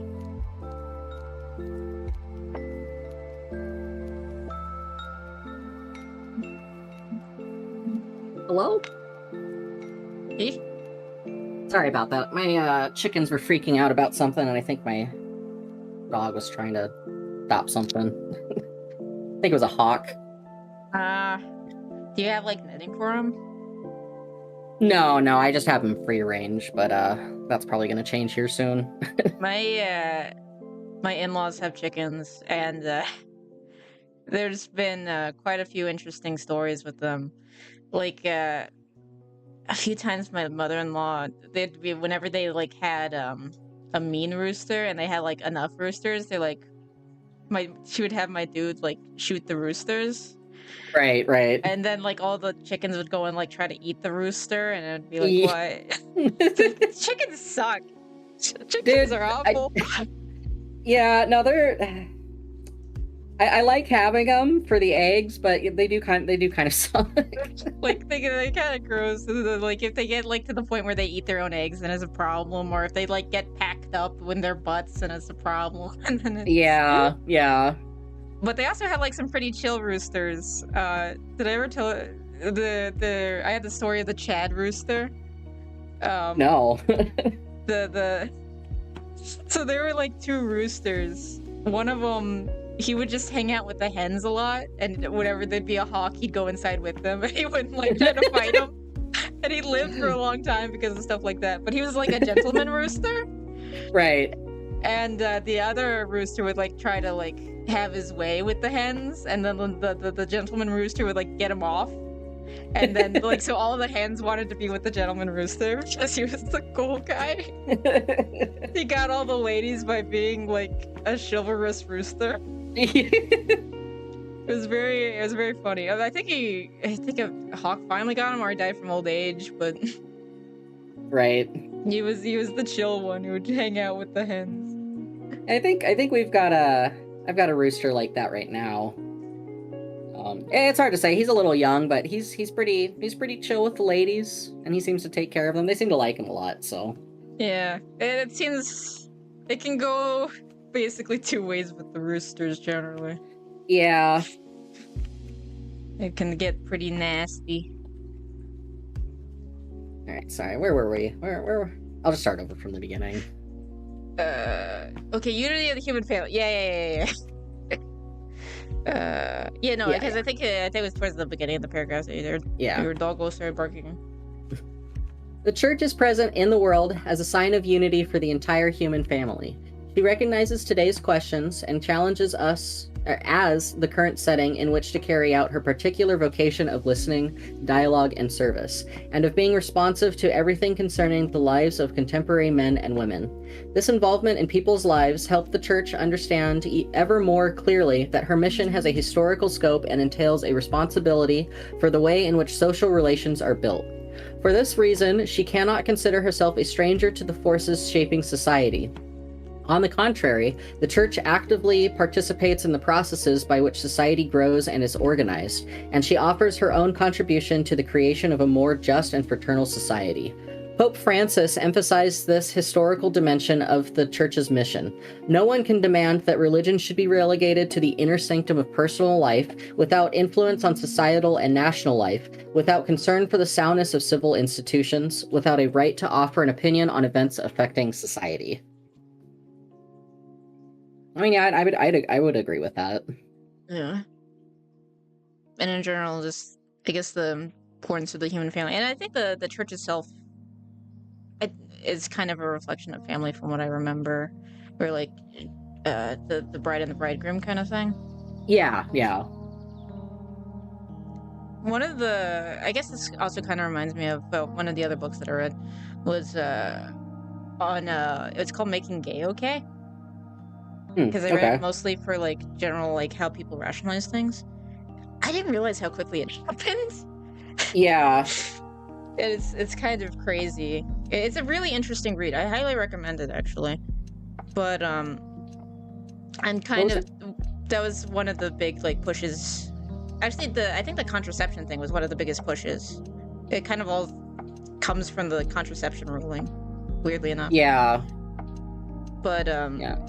In terms of you need to like put your faith away and keep it private.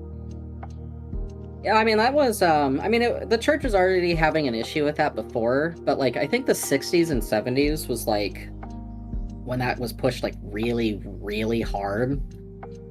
But yeah, on pretty much every faith. But yeah, the contraception was kind of the floodgate because it's what invented the kind of right to privacy. Right. Which wasn't necessarily there before. Like there's like the unlawful like search and seizure kind of stuff, but in terms of you can do whatever you're in your own home, right? Kind of thing, and that no one can interfere with that, and that's what opened that up for. Okay, no, you can do sodomy in your own home, kind of thing. Right. It's just like it was an evolution. kind of from there. It all kind of started from the contraception case. Yeah. I didn't know that, actually. Yeah, it's really interesting. Contraception is what made the slope slippery. It lubed it up. It lubed up the slope. Yeah, But it's kind of crazy to see like how much like contraception has done to society, like just at large. Because it's just like, I mean, it was also a big thing in what separated sex from children. Yeah, exactly, yeah. So it was also a big opener in Roe v. Wade too. They were all connected. they really are all connected. Yeah. But yeah, there's a lot of like choice quotes in that. I shared that document with you. That's kind of if you ever want to look at some of like the highlights of the book, it's this one, and it starts around here, and it kind of goes into philosophy and like everything's connected kind of thing. I highly recommend. Right. Highly recommend. But I didn't move my thing back. They open this back. But yeah, that was one of the big things. But yeah, in the 60s and 70s in general, kind of was also all these cases going on. But it was probably also like the social movements at the time that somewhat influenced the cases. It wasn't necessarily based on law. Yeah. But yeah. Another tangent there, but it's fine. The church's vocation and duty to accompany humanity in the specifics of history leads her to recognize that earthly realities possess their own proper character and order. The Second Vatican Council expressed the principle with particular precision in the Pastoral Constitution. My Latin is not very good. Gaudium et Spes, whose 60th anniversary we remembered and celebrated with gratitude on the 7th of December, 2025. If by the autonomy of earthly affairs is meant that created things and societies themselves enjoy their own laws and values, then the demand for autonomy is perfectly in order. This affirmation shows that creation bears the imprint of an original goodness that our human outlook must preserve, cultivate, and bring to fulfillment. In this regard, the Church offers herself in a way that helps to interpret reality in all its depth.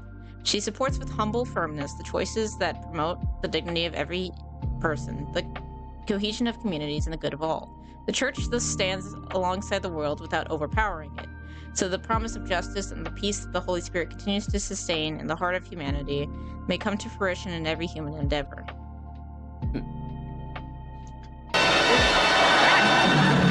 Nobody expects the Spanish Inquisition! I did not expect the Spanish Inquisition. I just got the Spanish Inquisition. There's a perceived lack of threat or danger from sex now compared to when getting pregnant was life-threatening. Yeah. Well, it still can be. It's just like less likely with advancements. Like washing hands. Yeah. Hence the perceived. Yeah. Like, did you hear the case of, I think it was an Italian woman. She's a saint now. It was either gonna be like, it was her life or the baby's. And I think technically she would have been right, in like the moral right to choose her own life, because it's like you can't really take care of the baby. Like, right. Kind of thing. But she chose the baby's life over her own kind of thing, which still does happen. I think this was like relatively recent. But interesting. But she's now a saint. I forget what her name is. But there are still like life-threatening pregnancies, so yeah. But one other thing that I kind of wanted to mention with the church and the world, I guess it's also somewhat important that the church doesn't become like too much of the world too, like back in medieval times. Right. So like whenever I kind of prefer it staying as a referee on the sidelines, like it is here and nowadays, where it's like, buddies, watch out here, or don't do that. In general kind of thing. Not necessarily as like more like I guess if God's like our father, then the church is our babysitter. It is like, hey, Yeah, you know that does make sense. Yeah. hey, buddy, you're gonna hurt yourself. Please stop running with scissors. That kind of thing, you know. Wow, you think it's wrong for me to run with scissors? As opposed to, I guess it would be more like at one point the babysitter was kind of taking over the household. Whenever they didn't really have the authority to do that. And Right. probably make some rules that shouldn't have been there. Right, That's yeah. my analogy, I guess. The church is our slightly older sibling babysitter, kind of, yeah.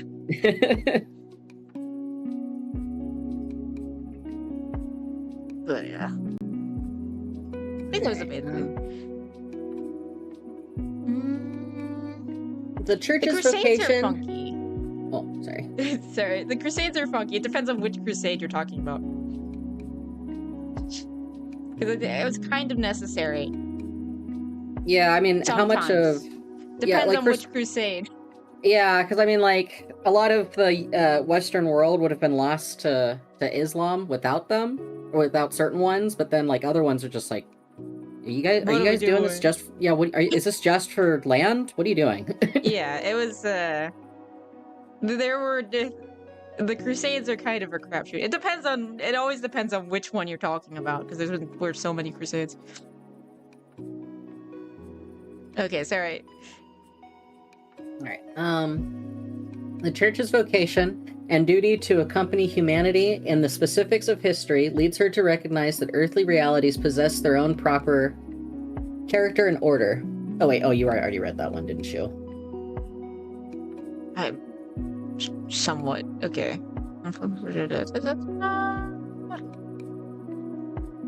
No, okay. No, this one's new. Okay. Oh yeah.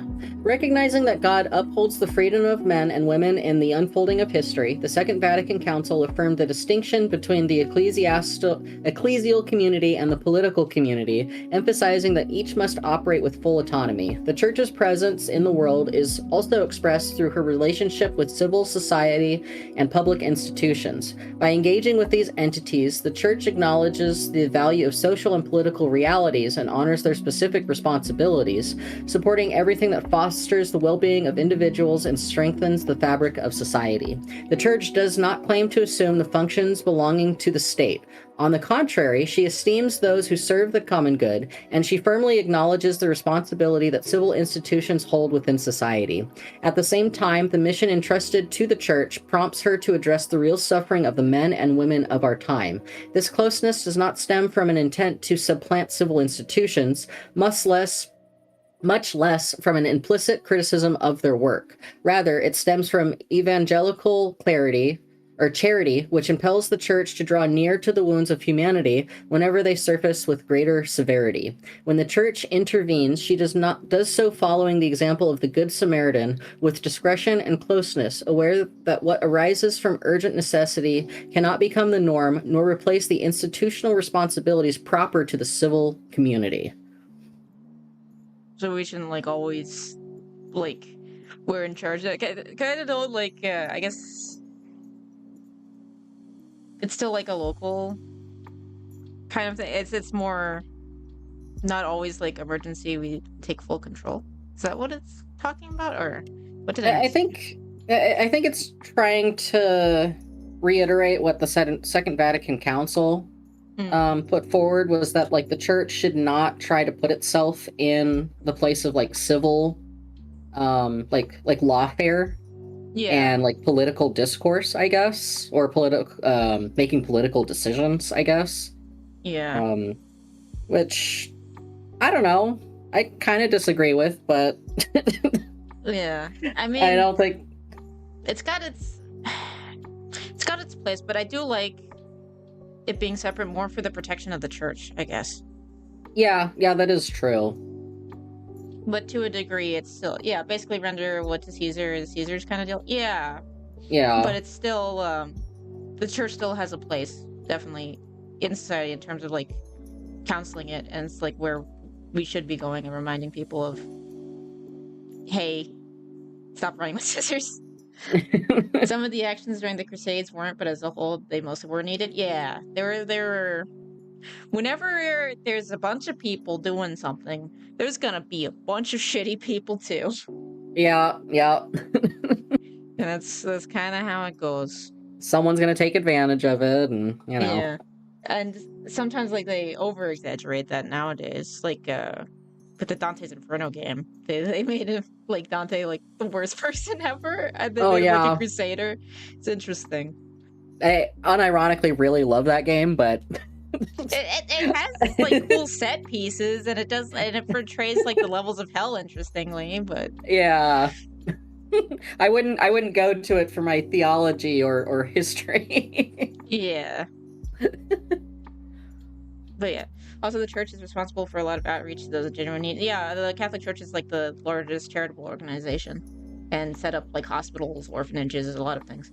And it's been a major source of many scientific developments. Yes, a lot of they were involved a lot in the sciences too. A lot of major innovations were made by Christian scientists and a lot of Catholic scientists too. That's part of why I chose Volta as a name, because the guy whose name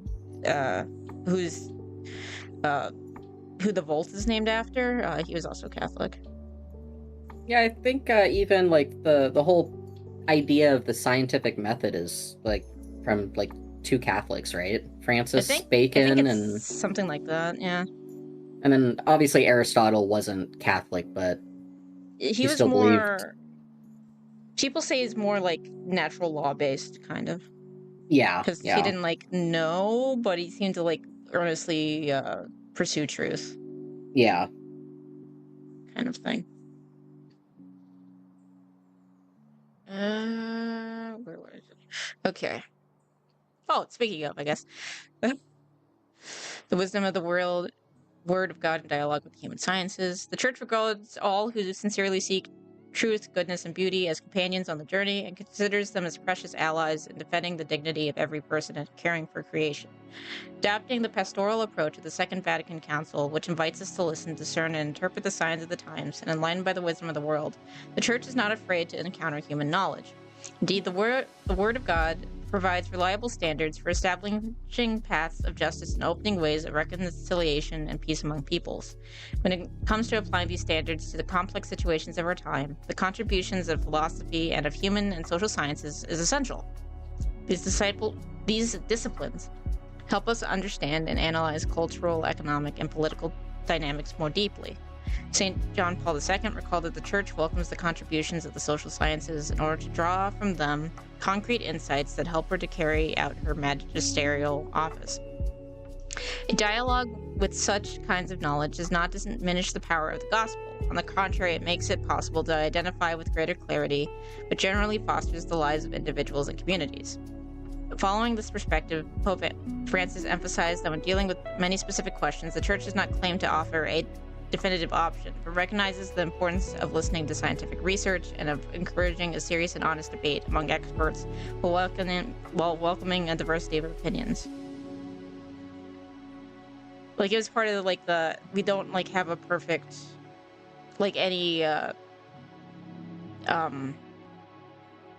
we don't really have a political system that like perfectly mirrors what Catholic social teaching would advocate for, so it's kind of like figuring out how to work within those limits and speak the language to kind of, I guess, get everyone kind of on what we need to take care of, I guess, on the same page of that.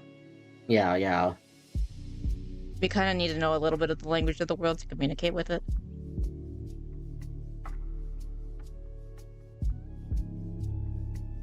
Yeah, the Church does not claim to offer a definitive opinion, but recognizes the importance of listening to scientific research and of encouraging a serious and honest debate among experts while welcoming a diversity of opinions.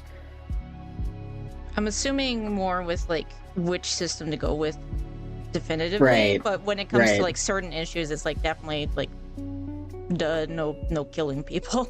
Right, yeah. Kind of stuff. Yeah, that makes sense, yeah. I gamma. But yeah. Because I feel like you gotta be like super careful with your words, kind of thing. I think Francis in general struggled Yeah. With Yeah. that, I guess, or like how people would use Francis, I guess. Yeah. Whenever they were, I remember reading in one of our assignments in high school was reading through like different how different journalists portrayed Pope Francis, and it was very interesting.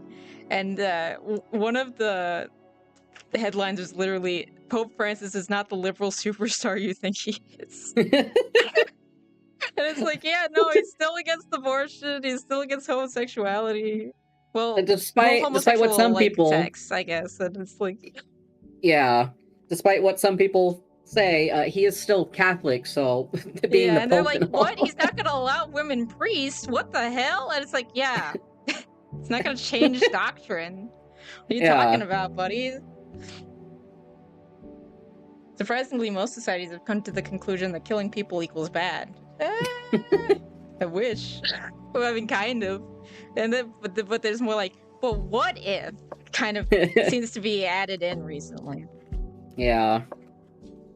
What Like, if I we was only kill talking- certain types of people? Yeah, I was talking to my dude about like the death penalty, and it's like, yeah, no, technically we're against the death penalty in a specific scenario, and it's like, if there's someone who keeps escaping, like Bundy, kill him. It's literally there is a set thing of like, if they endanger the safety of others, Right. yeah, no, kill them. But if you can like hold them without anyone getting hurt, you're supposed to hold them without anyone getting hurt. Also, I kind of like that they're suffering more, but Well. that's the me thing. But if it's like third world country and you can't really hold them, kill them. Yeah. Yeah, I always have difficulty with the death penalty, because on one hand it's like, no, I mean, everyone should be given the chance at redemption, like even Yeah. on Earth, right? And like to be able to come to understand like what they did was like wrong, Yeah. and be able to like come to terms with that. But then on the other hand, like just the way our governments handle it these days, it's just like, no, just let them out, just let them all out. And no, oh, they killed another person, yeah, just let them out again, that's fine too. Yeah, no, it's like the life should be for like kind of thing. It's I don't know. Sometimes I don't know. Like every once in a while, it's like, well, this person's clearly probably not going to kill again, but they're in there Right. for a very long time. Versus this person's totally going to do this again as soon as you let them out, Yeah, kind of thing. yeah, I don't know. It's almost like, oh, we need like someone to like check. Oh, did they really change? But then they can lie, and it's like what can you do? It's yeah. it's a mess. They're wood Yeah, chipper then- fuel, right? Yeah. Yeah, and then you get the whole, pedophilia questions and whatnot, and then it starts getting really into the weeds, and Yeah, because honestly, because they're yeah, they reoffend so often. But then there's Yeah. also things like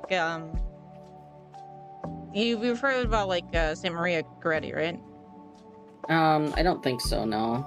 Okay, so it's I think people will somewhat say like, oh, maybe he's just lying, but I choose to believe it's a miracle because it seems like he didn't reoffend again. So basically, I think she was Italian girl, and her mom was letting in boarders because they needed money.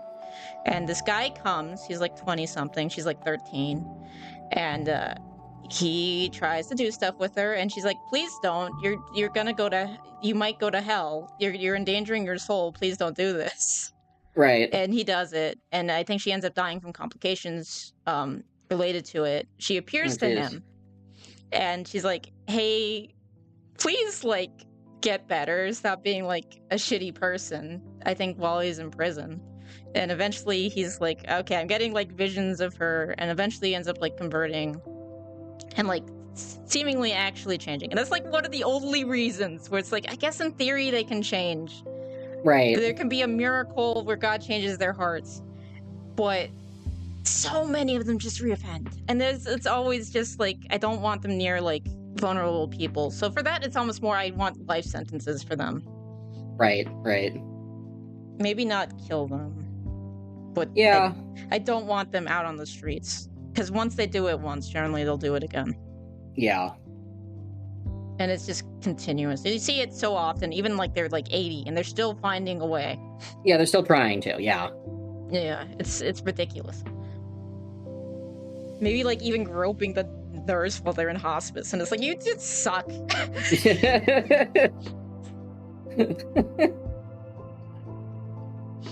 A bank robber just hurts bankers who are also barely people I can live with. Well, no, they hurt everybody. It's like all our money, but whatever. Kind of, sort of. Banks are weird.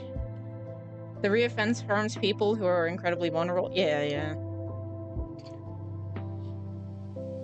The biggest issue in America is we have no rehabilitation system in prisons. Yeah. But it's also like you don't want to go like too soft on it either, but you also need the rehabilitation I think would somewhat cost more too, to get like responsible individuals in there who will actually like do their jobs. Yeah. But right now sometimes prisons just make better criminals, and it's not great. Well, just bring back hard labor. I mean, it seemed to work before, right? Yeah. And to some degree, it's like, yeah, pick up a trade. You can learn some stuff here. Well, like... yeah. I think California does something like that I wish they did better, where like they have like non-violent criminals can volunteer for the firefighting force. Oh, that's cool. Which is really cool, but then like they do this thing where like afterwards they can't get a job as a firefighter even though they might have like years of experience, because you can't be a firefighter if you're like a felon. But then what's the point of training them in a job that they can't do anymore? Yeah, it doesn't make any sense. So it's like half of it is good and the other half is like, what are you doing? It's like if you can trust them to do it here, then maybe they can get it off their record if they do enough. Or are they get a special exception if they're they can lose that exception if they do something again, but you know? Yeah, exactly. That's so stupid. Yeah. It wouldn't cost them much more if they had already invested in it. Yeah. So the more that we delay it, the worse it's gonna get, kind of thing. Yeah. And then it's also like, but then it's broken families create more broken families. It's a whole thing, and we're still in this paragraph. We're still in chapter 1, and we're talking about prison reform. And this is not what this is about. But still a good thing to talk about.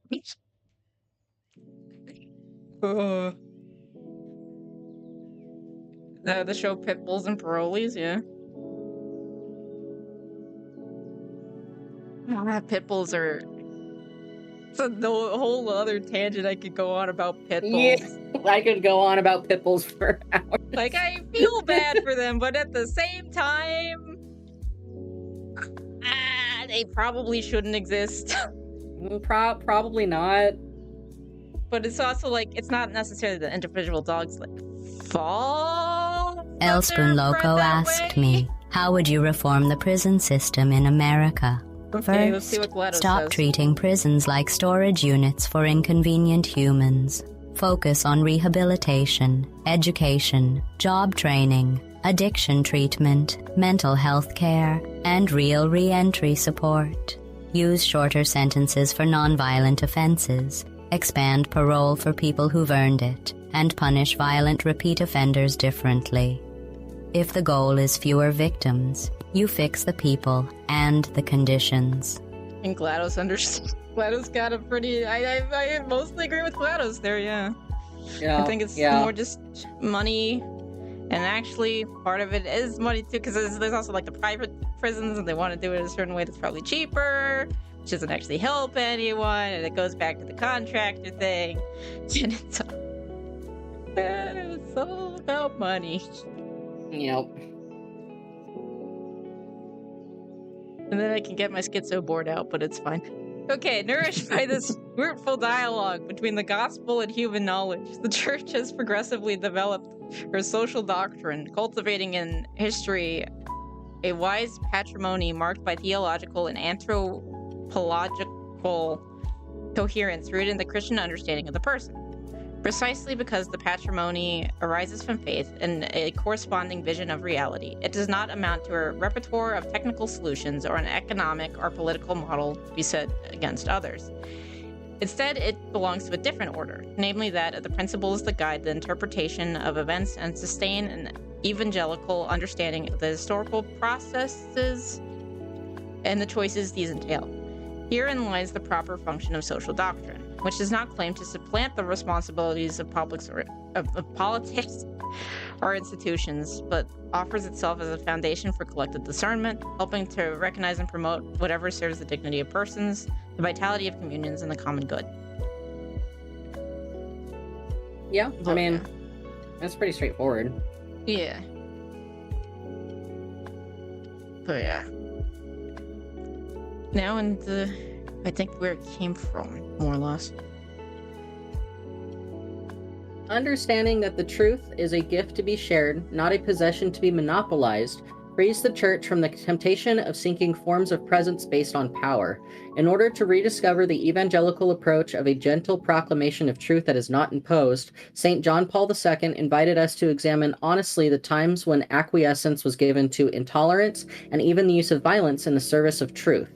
In this same vein, I too reaffirmed that the Church does not claim to possess a monopoly on truth, because truth is not a territory to be defended, but a good to be shared. For his part, Pope Francis expressed the same perspective in a striking phrase, "Time is greater than space." What matters most is not occupying positions of power or defending cultural strongholds, but initiating good processes and enabling them to mature. In this way, the truth of the gospel is not imposed from above, but grows over time within the concrete interweaving of lives, communities, and cultures. This is not a truth that fears diversity, but instead welcomes and guides it. It does not eliminate conflicts, but transforms them, reuniting that which history tends to scatter. This concept can be also illustrated by the image of a multifaceted polyhedron in which the one truth of the gospel is reflected from different angles. I feel like this could also be like one of those misinterpreted paragraphs too, where it can sound like universalism, but I don't think that's the intent. Yeah. Like, I think it's like I was saying, different rites, where it's like different, like, emphasis on different aspects of the truth of the liturgy. But it can be like, well, no, it's just the Pope is trying to be universalist here, is probably what people will say, you know? Yeah. But I mean, it's like, I mean, if it's going to be universalist in any way, it would be under God, I guess you could say. Yeah, because if you want a universal set of values, that's where it comes from. The natural good that we're like oriented towards, but we veer away from. Like that natural law we have things like generally in common, like don't steal and don't like kill and stuff. That's all part of natural law. Right. And it's more just recognizing it and where it comes from.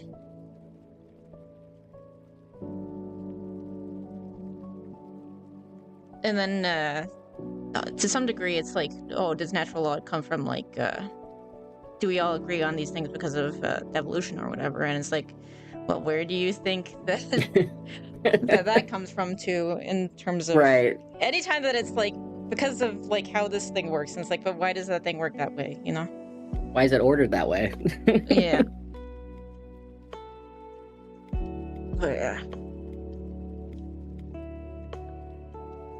yeah. This attitude of openness to truth, which is at the same time both one and diverse, profoundly expresses the universalness of the Church. For she embraces the entire human family, yet it's also immersed in the concrete solutions of peoples and cultures. The Second Vatican Council reminds us that in virtue of this very universality, because I can't pronounce, each part contributes its own gifts to other parts and to the entire Church. In this way, the Church grows as a whole and as individual communities, thanks to a mutual exchange and to shared efforts towards an even fuller communion. It follows then that the people of God are not only gathered together from many peoples, but are also intertwined through different functions, vocations, cultures, and traditions, each being called to support and enrich one another. From this perspective, St. Paul VI acknowledged that given the great variety of historical situations, it is unrealistic to think that the Church's social doctrine can propose a single response that is valid in all contexts. For this reason, he invited each Christian community to interpret the reality in its own country with clarity and responsibility. The fruitful tension between the universality of the Church's mission and her local roots is an intrinsic aspect of her life, for she encompasses the whole world while addressing the specific issues of each context as the real setting in which the gospel takes shape. Yeah, that makes sense to me. Yeah. The general goes back to, like, the local community understands its own issues, like, greater than a larger group kind of thing. Yeah. And there's different, like, it kind of goes back to what I was saying about the Dominicans and the Franciscans, where it's all like we're reflecting, it's all like the same kind of, we're all working towards the same goods, but it's different focuses, I guess. Yeah. Especially with, like, different vocations. So it's like, are you gonna priest, religious, married, or single life kind of thing? Yeah. Oh my gosh, did you ever see God's Gang? I don't think I have, no. Oh my gosh, I need to show you a trailer real quick. It's really funny. Well, the concept of instead of giving people space to develop, you give them time to develop. It's back to the children thing? Yeah. Oh yeah, with the time versus space thing that they were saying. Isn't universalism because the Pope's not saying all religions at their base leads to God? With the whole coexist message like God's Gang? Yeah. Is the papal encyclical to update rules and Catholic focus for the new Pope? It's him kind of giving some guidance on the issue of AI. I have no money. Okay, get ready. We watched this all on Uper's stream, and it's special. It's very special. They made what is this? It's very bad. Okay, I want to. There we go. No. Okay, I'm trying to. Okay, let me just do it by oldest. Maybe that'll be an easier way to find it, because I want to, like, open it. Okay, let's do this. Yes. Yeah.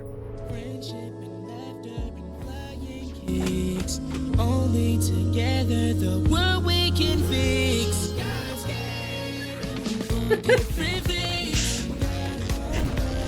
Saving the day. We may not agree on when to pray, but when we join hands, help us on the way. Crisscross is kind but never weak. He'll blow you away with his other turn sheet. Ninja has the power to analyze 18 ways to stop the bad guy. Taekwondo Hindu can hear the words of animals, insects, plants, and birds. Sumo Slim can spin a tail to capture our enemies without fail. Together we're better. We stand for each other. Fighting for others. For now and forever. Don't worry, they added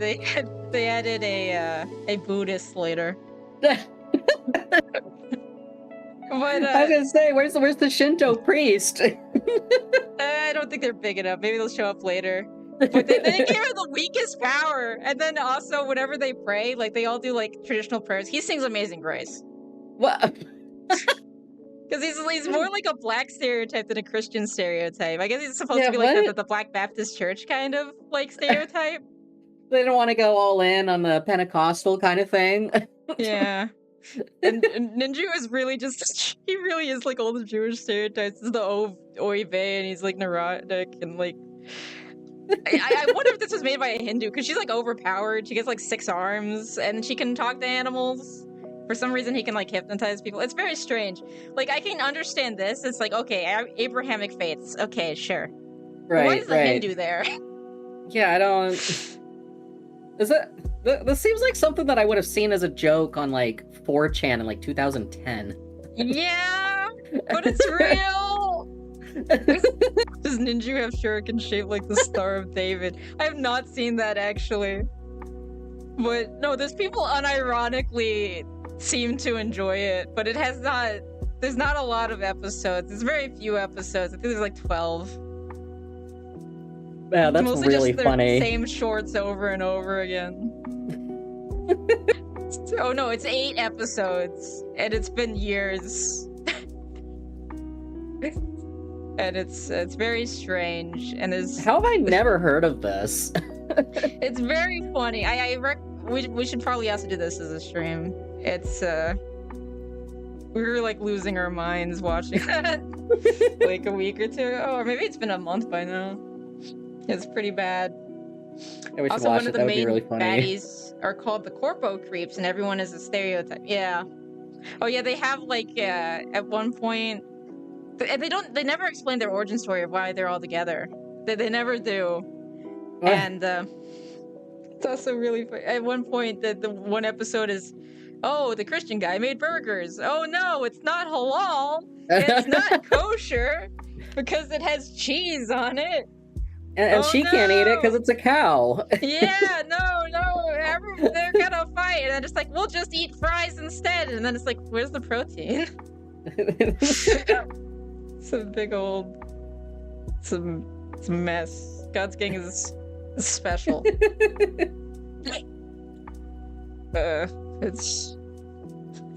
That's another thing we'll have to go through. It's that we'll do that and redeem Zoomer at some point. Yeah. I need to write things down. What are you talking about? Oh, the multifaceted polyhedron. Okay. Okay, that's subsidiarity. Okay, we're almost done with this subsection. Oof. I think it's up here's next. Okay. In light of what has been said so far, the Church's social doctrine can be seen more authentically. It is not a handbook of principles and norms to be applied, but a process of shared discernment. It is born from the encounter between the eternal truth of the gospel and the questions of history. It allows itself to be challenged by the signs of the times and draws nourishment from the contributions of science, culture, and human experience. Therefore, when the dignity of our brothers and sisters is violated, when politics fails to address the tragedies of humanity, when the economy turns against the person or science oversteps the limits of its competence, the Church, together with other Christian denominations and believers of other religions, must make her voice heard, not in order to dominate, but to promote communion. Understood in this way, social doctrine becomes a theology of communion in history, a history in which the world made flesh continues to be present through dialogue, memory, and prophecy. Oh, yeah. I think this is another one where the people could also probably try to say universality, but I think it's also just like in general, people's like religious beliefs should form their actions, preferably Christian and like oriented towards God accurately. Right. I have no proof, but I think potatoes are actually the manna that came from heaven. Okay. Do you remember the birds? I always forget that there's the birds too, that they just like make the birds stupid so they can go and kill them and get meat. Oh, yeah, because they complain about not eating meat anymore. Yeah. It's like, okay, I'll give you like some, I think they're like quails or something. Yeah. So they're like retarded quails that you can go and kill so they can get meat. Wouldn't mind potatoes for 40 years in the desert. Oh, yeah. Oh, because I was talking about the fries. Yeah.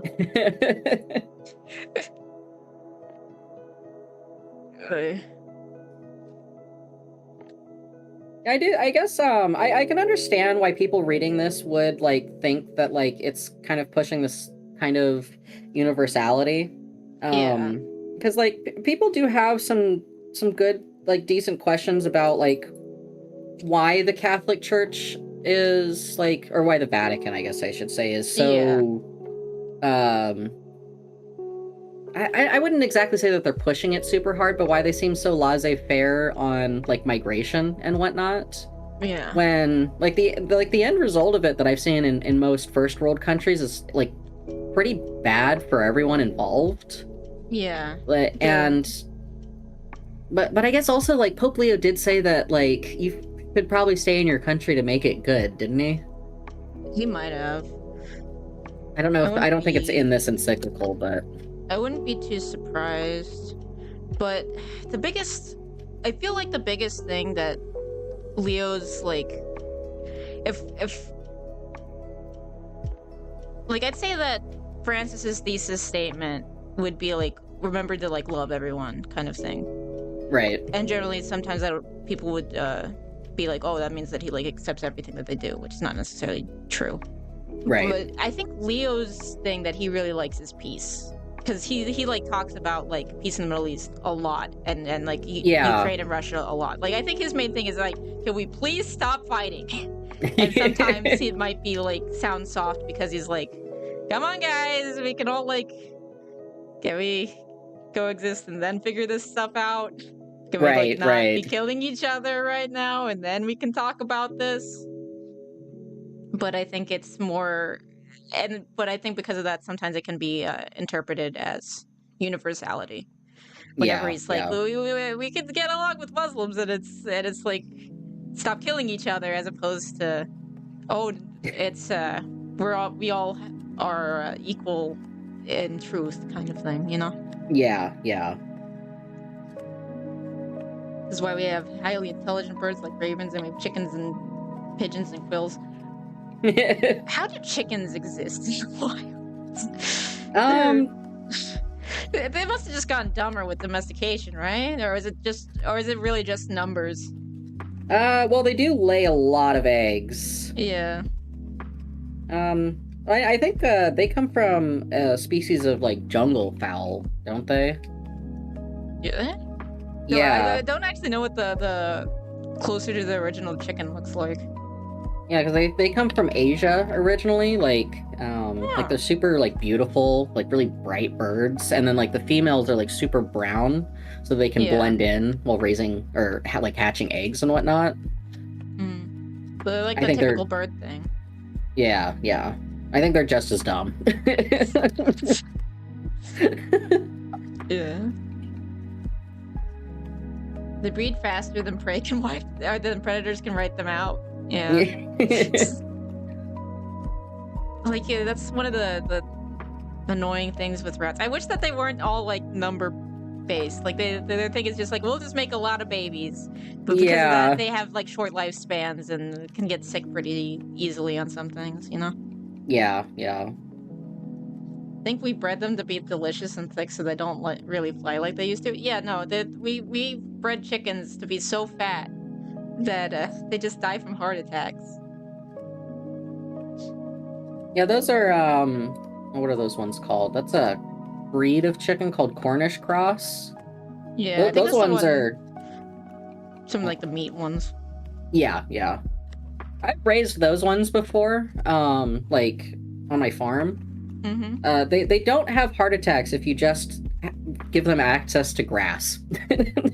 If you don't give them like the get really fat quickly foods. Yeah, exactly. Yeah, because mine I had them pastured on grass, and they got like decent feed, and I think we had one that I just didn't have the chance to eat or anything, but that one lived for like a year and a half, and it was fine.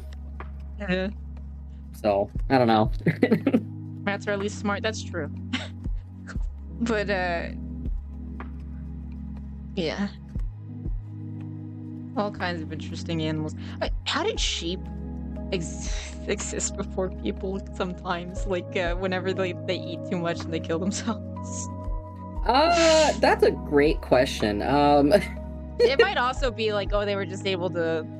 It was like food was hard to get, so it was like they were more okay. But when you just give them grain and stuff, and then they just overeat, and then they just die.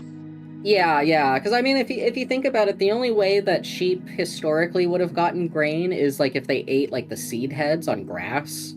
Yeah. And like I guess they would need to really utilize all of the nutrition they got from that because of how few times that happens a year, or how little it happens. Stop feeding them the big hearts. It's probably why they have heart attacks. You're giving the chickens chicken nuggets. Whenever God created humans solely to deal with the sheep. Yeah, that's who we really wanted to say. He wanted to save the sheep. It wasn't a metaphor. He just really liked sheep. Whenever I get my land in Wyoming and homestead, I wouldn't even want Sussex chickens, yeah. Basically, chickens are proof of how successful we are at carrying out one of God's first tasks for Adam. I guess in both positive and negative ways. Yeah, yeah. But, oof. It was funny, though, whenever my friend first got sheep, on her family's land, she's like, I never realized how dumb God was calling us whenever he was calling us sheep. Yeah, they can be pretty dumb. I think it depends largely on the breed, though, because the ones that Yeah. I have, like, I wouldn't call them smart, but I've never had them like get stuck in anything or like do something so stupid they die. Yeah. It's probably also like if you actually know what you're doing with the sheep too. Yeah, that also helps. Give them the framework to be as smart as they can be. Yeah, Supposed to yeah. encourage them to be stupid. Yeah.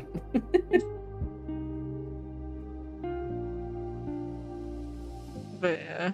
Okay, where were we at? Okay, the development of social we still. This is why I knew that we need a bunch of time with this. Yeah.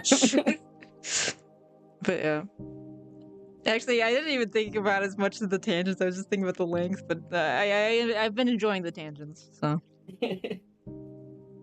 having outlined the way in which the church is present in history and engages in dialogue with the world, I would now like to consider the development of social doctrine in the magisterium, which has responded to the major social transformations from the 19th century to the present day. If people don't know what the magisterium is, it's the bishops in communion with the Pope. So it's basically just saying church leaders. Naturally, I cannot do justice to the full richness of this teaching, whose fundamental principles are presented in the compendium of the social doctrine of the Church, and has been further examined by recent magisterial teaching. Nor can I systematically explore everything that has been developed in the encyclicals of my late venerable predecessors, especially in Laudato Si and Fratelli Tutti? Which ones do Everyone? these translate to again? Care for our common home, on fraternity and social friendship. Okay, it was like Francis's one. Yeah. There are sheep with some common sense. Okay. Nevertheless, I will emphasize some essential points in order to show how the present text stands in continuity with the tradition.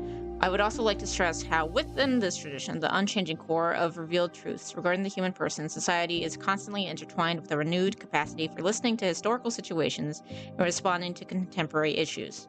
I will now review some of the significant stages of this development, beginning with the period inaugurated by the encyclical Rerum Novarium.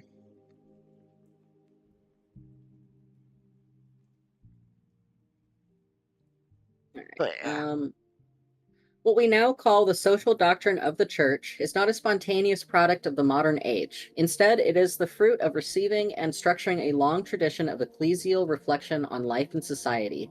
Rooted in sacred scripture, the Church Fathers, and the theological and legal developments of the Middle Ages and modern era.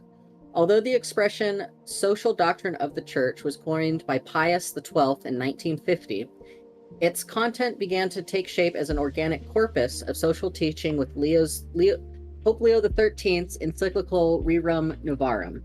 Confronted with the new things of his time, the conflict between capital and labor, the question of the workplace, and economic and social transformations, Leo XIII did not limit himself merely to acknowledging the unrest, but saw these situations as an area of the church pastoral mission. He exposed them to rigorous discernment, illuminating their causes and possible solutions in the light of the gospel and the integral vision of the human person created in the image of God. St. John Paul II regarded this approach as a lasting paradigm of social doctrine, an exemplary practice through which the Church, when faced with historical changes, exercises her right and duty to examine social realities, make pronouncements about them, and indicate paths for finding just solutions. In this way, perennial contents of the faith and ancient ecclesial wisdom find expression in a living doctrine that remains faithful to the gospel while growing in response to the new things of every era. that one's decently straightforward. Yeah. But yeah, there's things that the church would probably not. Well, I guess the head of the church would have seen coming because he's like outside of time and space and like turtle and all those things. But the rest of us would be like, what about a chip in your brain? What even is this chip? What is a chip? Well, the Bible doesn't say anything about chips in the brain, so it's a-okay. Yeah. The Bible doesn't say anything about just looking at stuff, does it? It's like it does. it really does.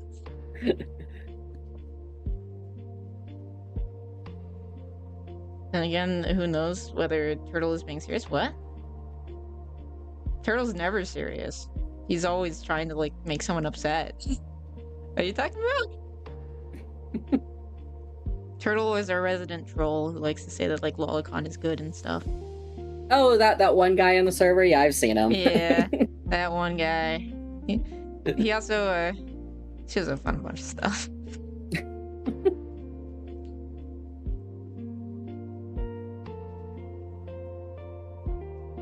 Wait, I just opened up the Discord.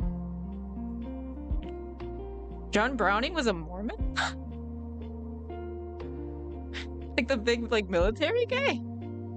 Huh. Would not have guessed that. Interesting. Mormons show up all over the place. In interesting ways.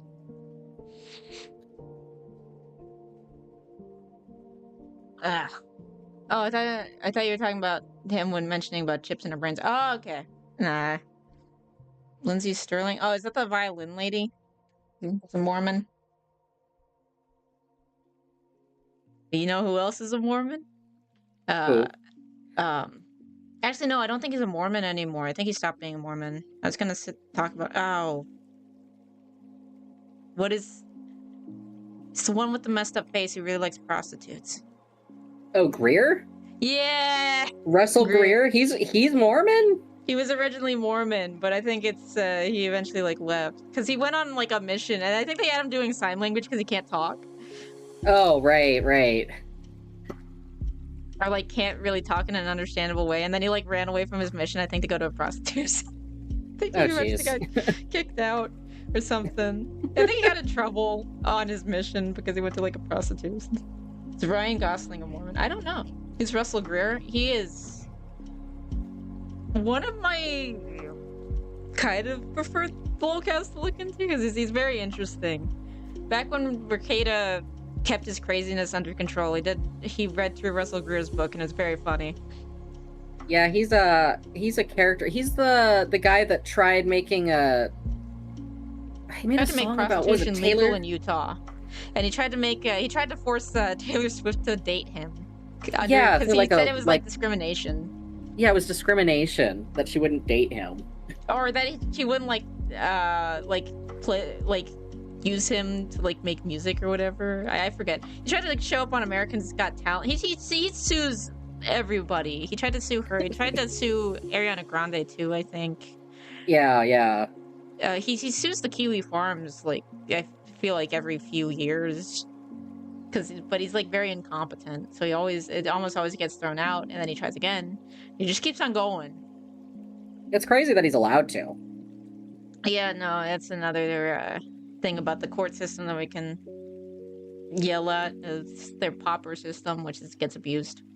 Yeah, I mean, I understand why it exists, but like, come on. Like it's a good thing to exist, but it's also like you got to do something about like the bad actors who are like just.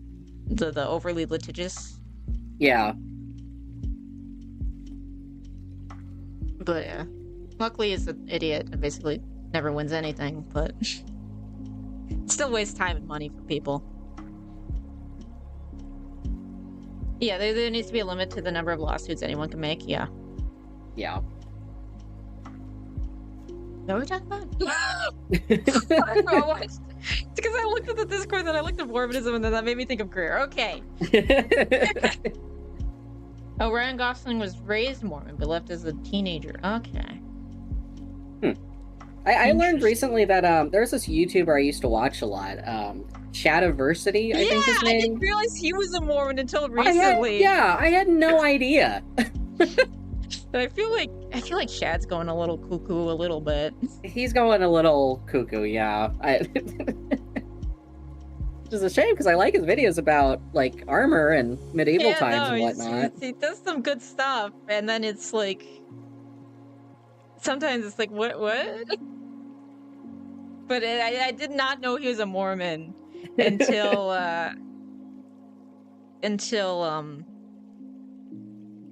until he's like, I'm doing another channel on my Mormon faith. It's like, what? What? You're British. How did this happen? Or like Australian. He's not like American. Yeah. But then again, I guess they go everywhere, so. That is true, yeah. Yeah, the first time I found out, I was following him on Twitter, and then he was yelling at someone about the Trinity, I think. Oh, yeah. Like, I don't believe in the Trinity. Yeah. And I was like, what do you mean? What? You're Mormon? It's like, where did that come from?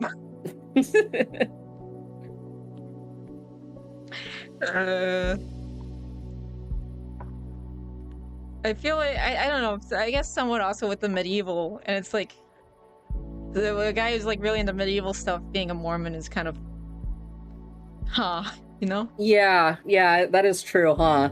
It's like, well, I mean, I guess technically there would have been the Orthodox Church back then, but definitely not Mormonism. Yeah.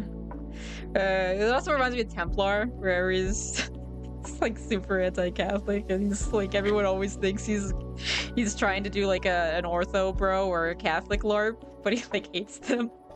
Yeah, I was so confused by that. I thought he was Catholic. I mean, I'm glad he's not. At least there's like another. It's like he's not with us. I swear, this idiot is not with us.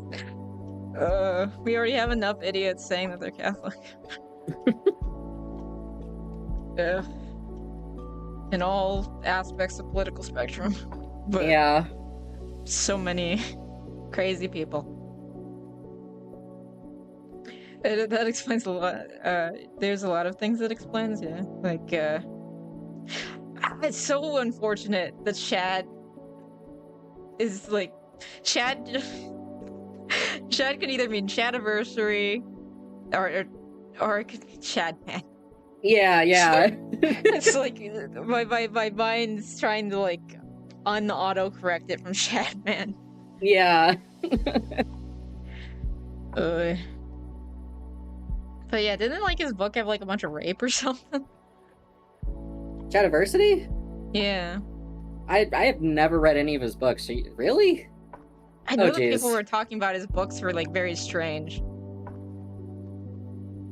Oh, that is unfortunate. Yeah. There's a cult sandwich shop not too far from me, and it has branches in the most random countries. Huh. Okay, quick other tangent. Have you ever heard, I think it was Family International? Family Internet? Why does that sound familiar? They're like, they're a crazy cult. I think, Joaquin Phoenix was in it, because they would have like the children perform for like money. Oh, what? And they have like a lot of pedophilia and stuff, but they make really cool songs.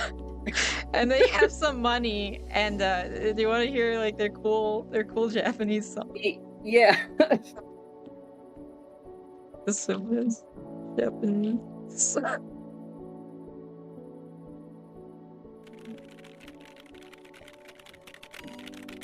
Let me pause.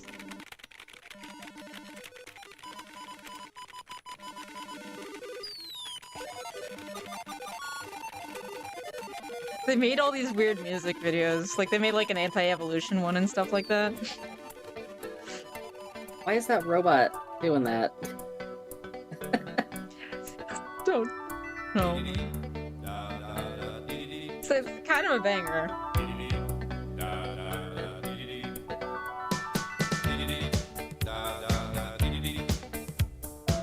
Why is the song so good?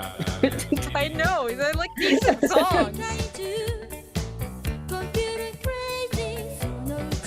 This is their anti-computer song.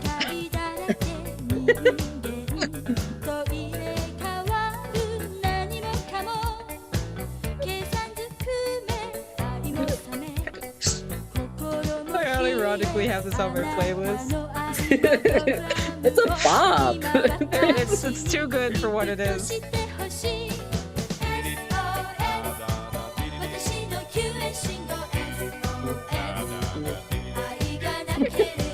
It's kind of anti-AI girlfriend before AI girlfriends were a thing. Because it's talking about like human love or whatever. It's better than computers.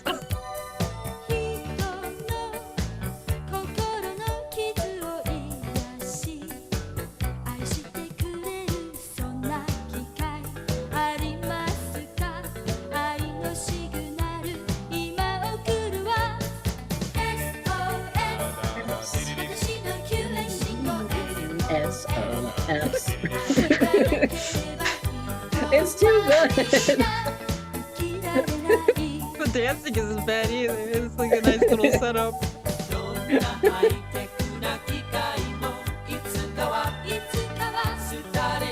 Not the Corollas. No! I think it is also like environmentalism. It's like they have an interesting set of beliefs. But yeah, their founder I think was like a pedophile. Of course, naturally. Jeez.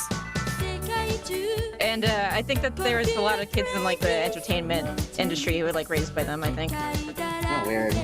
Like I know like the Phoenix family was. Like Joaquin Phoenix and River Phoenix I think were both like abused by them. Oh jeez.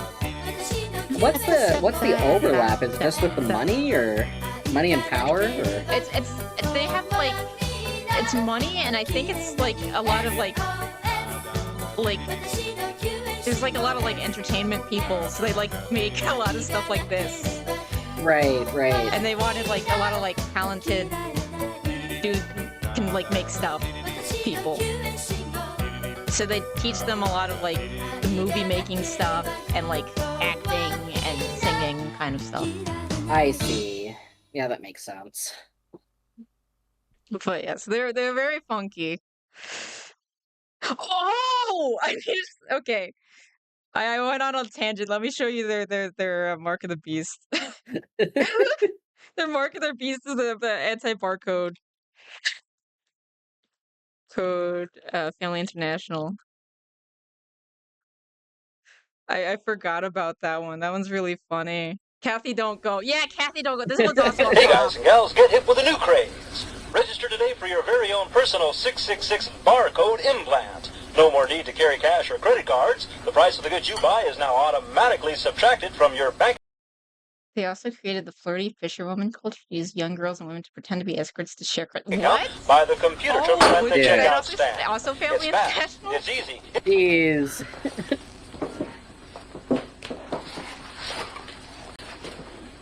This isn't the best quality version of the video.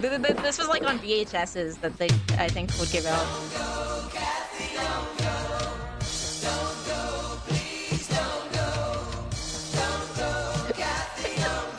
This one's also a bop. Don't go to the supermarket today. I've heard this song before. It's about like barcodes at the Mark of the Beast. And at the checkout stand. I think they said that like you'd get tattooed with like a barcode eventually was what they thought.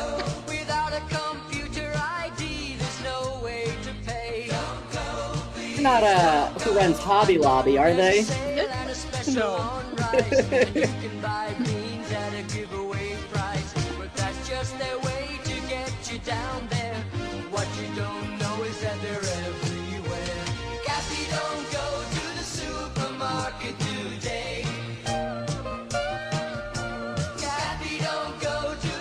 I learned about this from Red Letter Media. It's like one of their random VHSs. Oh, that's probably where I saw it then. Or at least heard the song. Yeah. I watch a lot of Red Letter Because Media. this was specifically the Japanese version, I think. And I think they figured it out whenever they got to the evolution. And it's like, oh!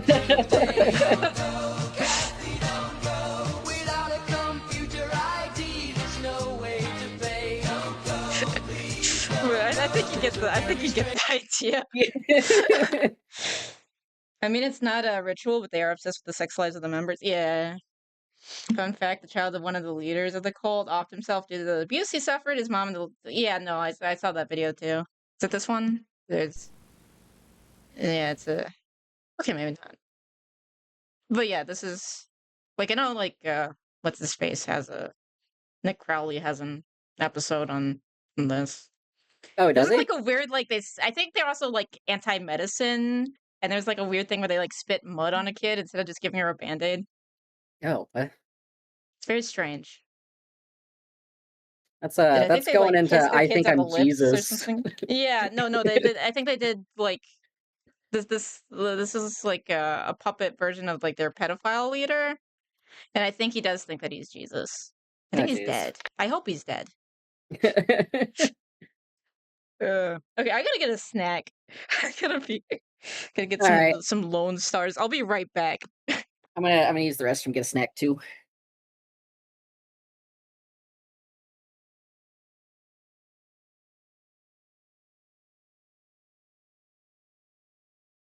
Actually, while I'm getting a snack, let me play some more Family International music. well, well, okay, where's the Family International songs? Yeah, there we go. It's SOS again.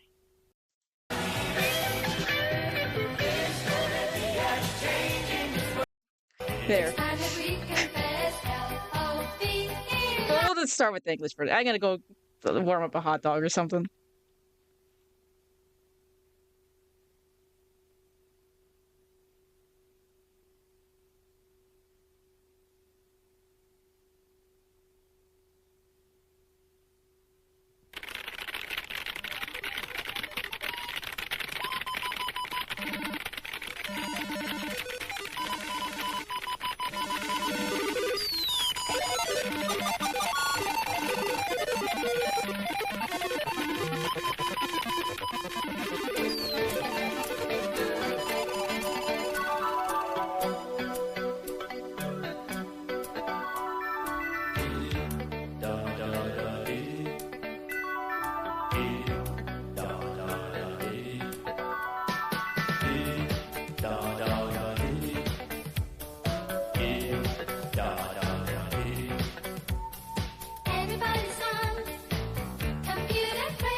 Found old pizza that I forgot about.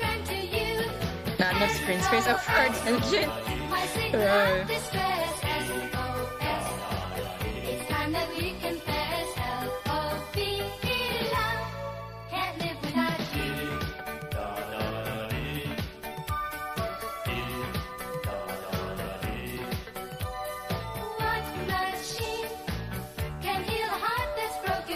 What machine?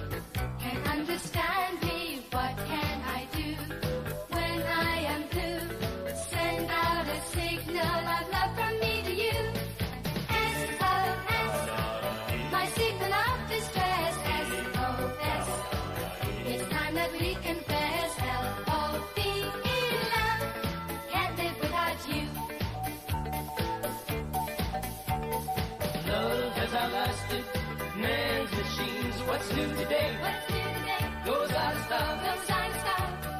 Love may not make the world go round, but it sure makes the trip worthwhile.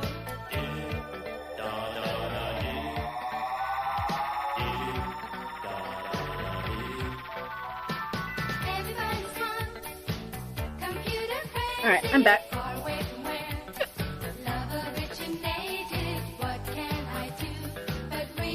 I found some old pizza, so I'm good. I got sweet pickles, so.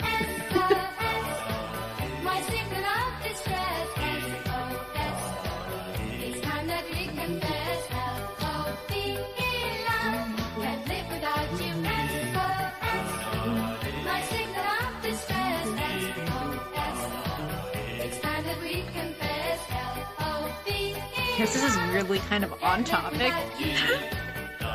They're like, what computer can replace the human love? Yeah. We can talk about AI girlfriends or whatever. I do hope that he does talk about like chatbots, but I don't know. Yeah. That might be I like guess we'll too see. specific. Okay. Where were we? Okay. Leo XIII's encyclical Rerum Novarum constitutes a milestone in the development of the Church's social teaching. The document places the dignity of work and of workers at the forefront of its reflection, affirms the right to a fair wage for oneself and one's family, recognizes that persons have a fundamental value that takes precedence over capital and profit, defends private property along with its indispensable societal role, esteems workers' associations, and proposes forms of cooperation between the different components of society as an alternative to the mentality of class struggle. It's not surprising then that Pius the 11th defined it as the Magna Carta of Christian social action. Rerum Novarum, the Church's ancient wisdom regarding the human person and life in society, took on a new form capable of responding to the industrial age and offering the first major systematic framework for the social doctrine that would be further developed in the following decades. While many of the historical conditions described by Leo XIII have changed, at least two insights remain highly Pathfinder relevant Paladin today. Twa977 asked me, do you think, based on what you've observed so far, that Vera need a tangent counter due to how sidetracked she gets? Absolutely. A tangent counter would be less a joke and more a public safety device. Vera's thoughts don't so much drift as launch into orbit and file a missing persons report on the original topic. Thank you, GLaDOS. Thank you. Oof. Can you hear it? I'm not super sure if you can hear it. I can read it on the stream. Okay. Okay, so it's not too delayed. That's good. Oh my gosh. Okay. The privacy of human labor over any mindset focused solely on finance or productivity. That the consequent attention to the people and families most acceptable to exploitation. And the inseparable link between proclaiming the gospel and pursuing a more just social order. Rerum Novarum therefore continues to remind us that there is no authentic evangelization that does not also affect the structures of human society. I feel like the water got a scorched me. Yeah, I feel like this is part of what you were probably saying earlier Hmm. about like the like migrant communities where they're like especially vulnerable, partially Right. because they're much more going to be taken advantage of Yeah, yeah. for I cheap mean, labor kind of thing. yeah, I mean that's what happens to them, you know? Yeah, because it's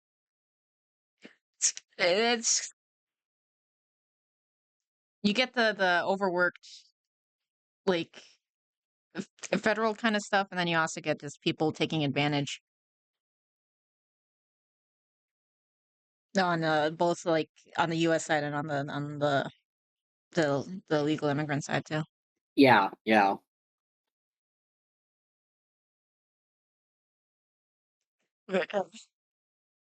I get a little bit more pizza. It's also worse because so many people will support illegals, but other migrants who really need it who entered legally. It's more like an skipping the line kind of thing. Yeah, yeah.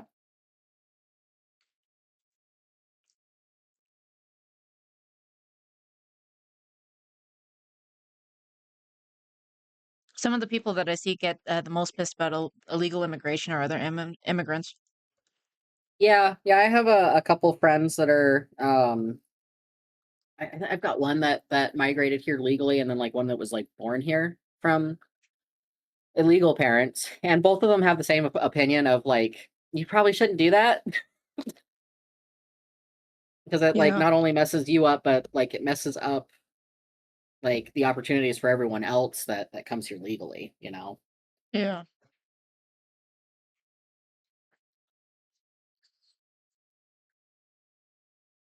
I removed hydrate for now because I want to change it.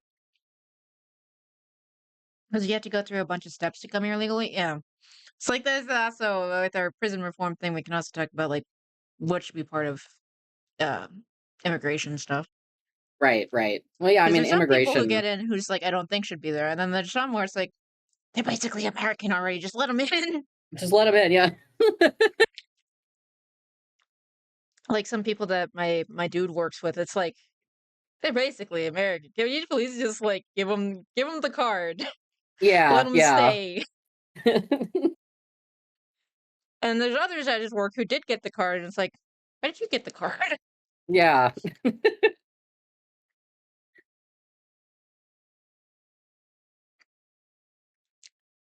Wait, another tangent now. What do you know? Yeah, it's how people like me feel about Sempit. Oh yeah, the skip in the line or the uh, I really, after. I really hope, like with the whole Ozempic thing, that there aren't long-term disastrous results or symptoms from it. I thought there already are like bad like relatively short term ones already. I'm not gonna be surprised. And it's like, and then the lawsuits are gonna come in, and Yeah, yeah. It's just like there's so many people using it, and it's just like, doesn't it affect like your bone structure too? I think Like, so. it gives you like osteoporosis or something. Maybe I know that hormones give you that. Yeah. Like they get all the brittle bones and they get the hunch. Oh yeah, yeah. The what was that called? It was like the The snake. eunuch like hunch that Chinese eunuchs had. Oh, really?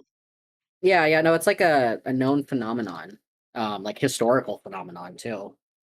I guess that would make sense that they also it would make their bones bad too. Yeah. Uper was yesterday was showing like the last recording of like a eunuch singer, and it was like, holy shit. Oh yeah, yeah, yeah, yeah. Castrati, I think Yeah. they were called. Yeah, it's like, holy shit, man. I need to that's dark. Yeah, A eunuch is a dude whose stuff got cut off. yeah, It's either there's various reasons. It would sometimes be like, we wouldn't want a dude to protect the women who can't do things to women. So yeah. they'd make eunuchs. It would be like part of like king's court kind of stuff. And then also singing so that they can sing higher. They'd do that kind of thing. And I don't People know if they people like ever to did it to say offenders too.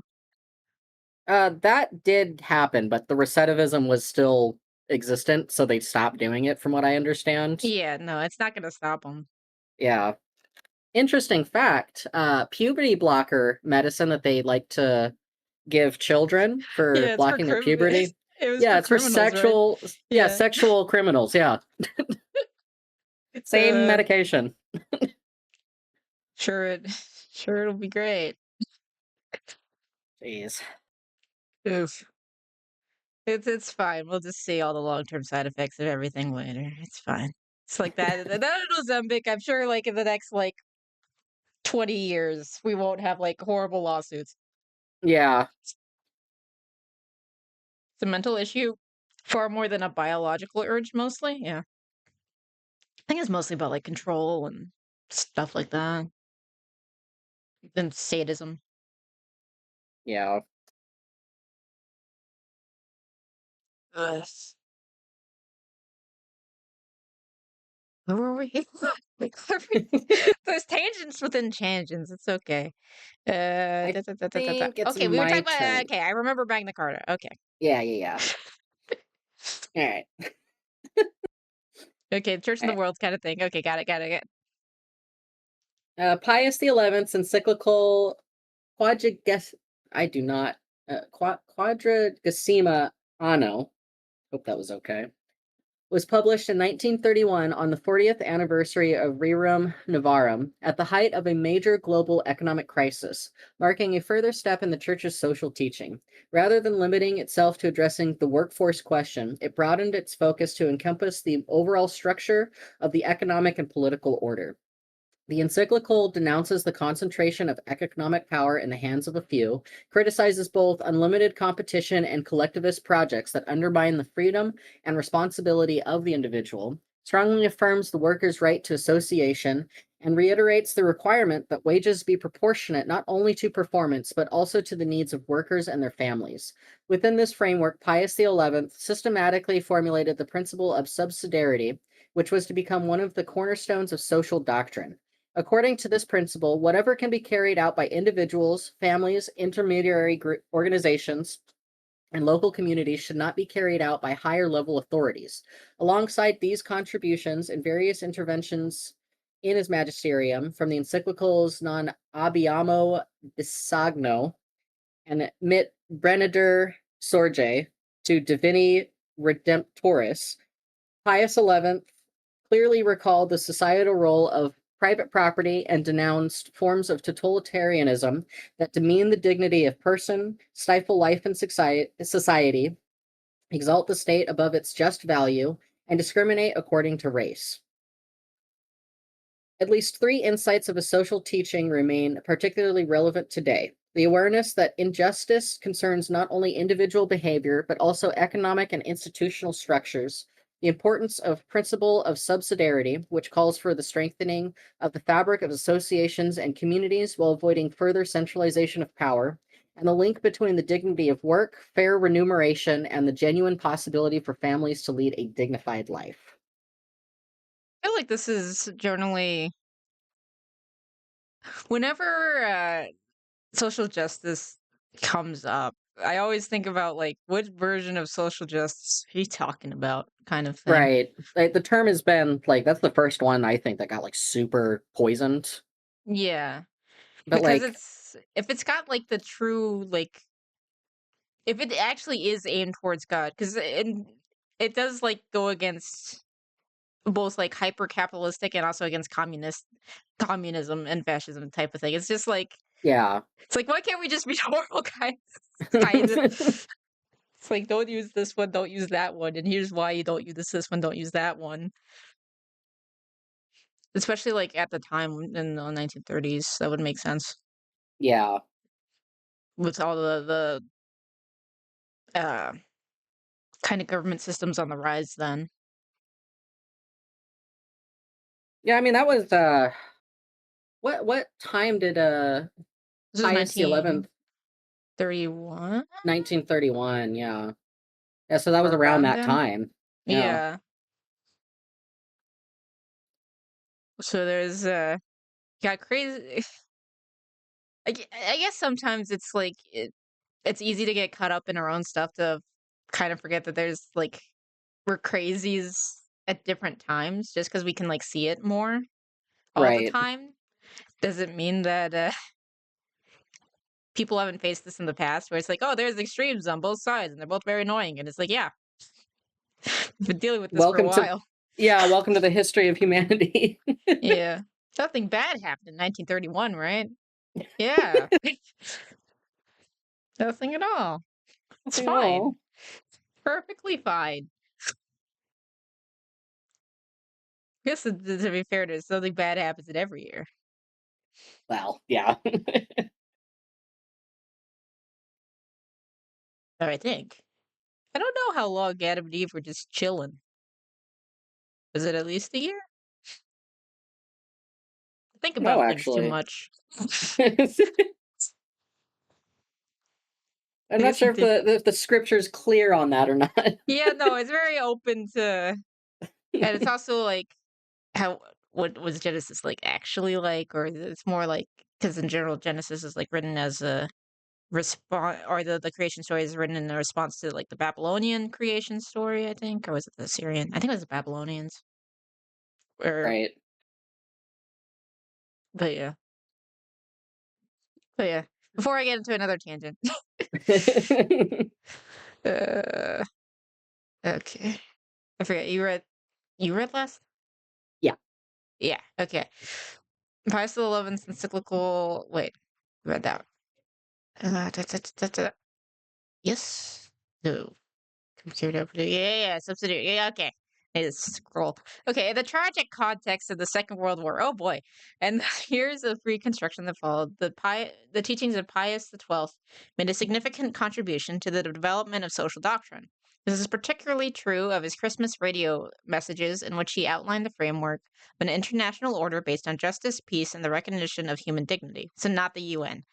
In these messages, the Pope proposed a dialogue with society based on an appeal to natural law, understood as a set of objective principles that precede the interest of individuals and states, and which must regulate both the internal life of nations and their mutual relations. Pius XII also attributed a decisive role to professional associations, labor unions, and various intermediary organizations in the economic and social order.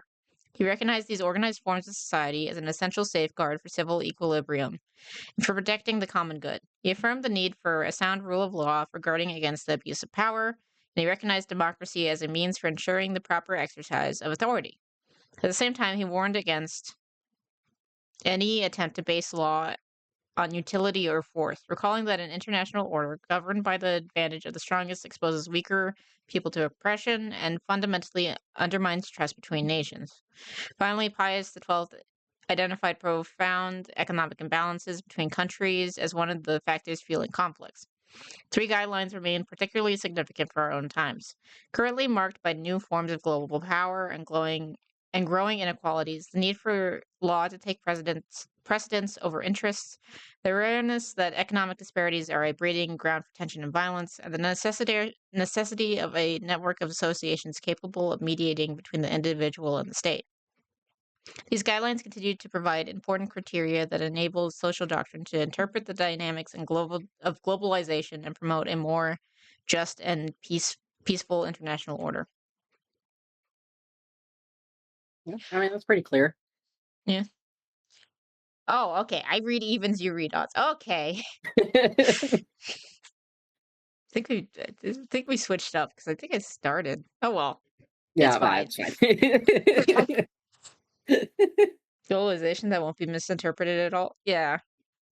This is another one, I guess. Like, have you like looked into the UN at all? Me? Yeah. Yeah. And like the Yeah, human yeah, a little bit, trafficking yeah. stuff? I'm sorry? The I'm sorry, human wait. They do human trafficking. Yeah. Well, they participate in it because in general they get like you get the leftovers from everyone's military. Oh, right. Yeah. And because of that, there's a lot of like corruption in there. And whenever they were supposed to bust like trafficking rings, a bunch of them would get involved in the trafficking rings and buy like their own like Russians and Ukrainians and use them for prostitution and like Wow. would like warn each other that, oh, there's gonna be a raid. And generally they were also the customers. Were like What? the soldiers there who was supposed to get rid of it. I see. Man, that's I don't think Yeah, that's so the good. UN does like unironically support slavery in a way. Yeah. Wow. What What are are we we gonna gonna do with do all with this all this? human capital? Yeah, no, it's like in theory, okay, peacekeeping organization, cool, I guess. But then it's like we don't actually do anything when something bad happens most of the time, and then whenever we do Yeah. things, we send like an incompetent people because you Yeah, don't I send the did best not. people there because they don't get as much money, I think. I And then it's see. Wow. also, I think they like switch who's in charge in like different years, and like also who they consider to be qualified also depends on like the country. So it's like a bunch of different standards like put together without like a real like framework or like a unified framework. And it's just it's a crapshoot. Yeah, yeah. So it's like I understand the yeah, we probably need one of those, but it's like how do you get that to work? Through the Catholic Church? Yeah, but it's like even then, because it's Yeah. like you need to make whenever there's people, Yeah, something bad is gonna happen. Because it's like if there's a person, there is a flawed person. You know, yeah. there's gonna be people who abuse power in like any institution. We got a bunch of like pedophiles got covered up. There was like the whole medieval times were just also just a mess. So there's like Yeah. we have like our own issues mostly, especially like historical, but it's the oriented towards God thing. But a lot of people like lose sight of it whenever like there is power. Yeah. Unfortunately. Yeah, and it's very frustrating because generally the people who don't want the power are the ones who probably should be in charge, and then Yeah. it's a whole thing. And people who want it probably shouldn't have it. And Yeah, and it's very annoying. And then when they are in power, then they do things to protect themselves, like not setting term limits, which everyone literally wants except for politicians, and it's very yeah. annoying. Yeah, I can't believe that like Congress members don't have term limits. That's kind of crazy. It's because they have to vote them in because they didn't think to Yeah. write them down. They didn't. They thought it was a temp because the founding fathers like this is gonna be a nice little temporary thing. Yeah, because you just go from like your farming job and you come back after Yeah, like a few yeah. years, and then the next guy Obviously, like, goes. why would you want to stop farming? Obviously, you'd come back. Yeah, no, you're gonna come back. You gotta do your shop or whatever. You gotta come back and like take care of your family. Oh, what do you mean you can just get a bunch of money from being a congressman, even for one term, and you could just get like unlimited like retirement or whatever? It's like this is okay, guys. The stock markets are times high, Spoon. List? What list? Yeah, some politician probably. I think public schools are way worse than the Catholic Church, but it's just never talked about. Anytime that there's access to children, there's going to be a pedophile. Yeah. That's just how it is. Like, there's a bunch of pedophiles at Disney, like Yeah, literally and at the parks that they have to, oh yeah, like there's some and on the people like cruise lines. yeah, doing like conspiracy theories about like the cruise lines and like human trafficking, like child trafficking through those through I mean, Disney. they got busted like unironically with uh, just, child pornography creation Oh, wasn't that on Disney recently? Cruise Lines. Yeah, yeah, Boy Scouts too. Boy Scouts. Anytime that there's children, No. there will be a creep. Anytime that there's power, there will be a creep. Anywhere a kid goes, there's a pervert. Yeah, basically. No one could have anything nice in a fallen world without it being someone trying to go after it. Unfortunately. Yeah, see Rule 34. Jeez. Oh, look, there's an innocent child character. Oh, no. No. Oh, no, you mean they're not sexualized at all in the show? Oh, well, too bad. Now they are. Can't go to Legoland without a child for this reason. Oof. And agree with it, honestly? Yeah. The last two popes at the very least haven't been great. I don't know. It was more like local issues to some degree, and then it's more like how you dealt with the offender was like kind of the institutional issue. Because Yeah. they should have done more of like this guy's bad. Don't send them somewhere else. Yeah, especially with the it's reoffending. Yeah. Keep on wanting to say recidiv. Okay, recidiv. I have no money. Some pronunciation.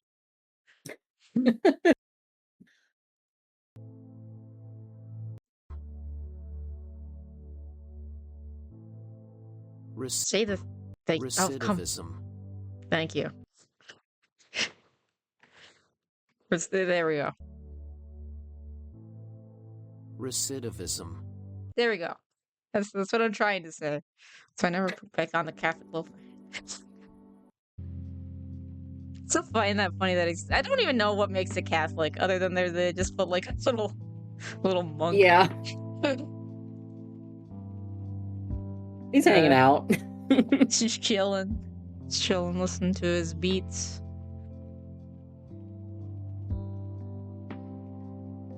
Okay, I think this one's you.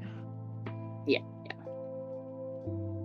A new phase in the church's social teaching began with St. John the 23rd, who placed a great emphasis on the global dimension of social issues and the language of rights.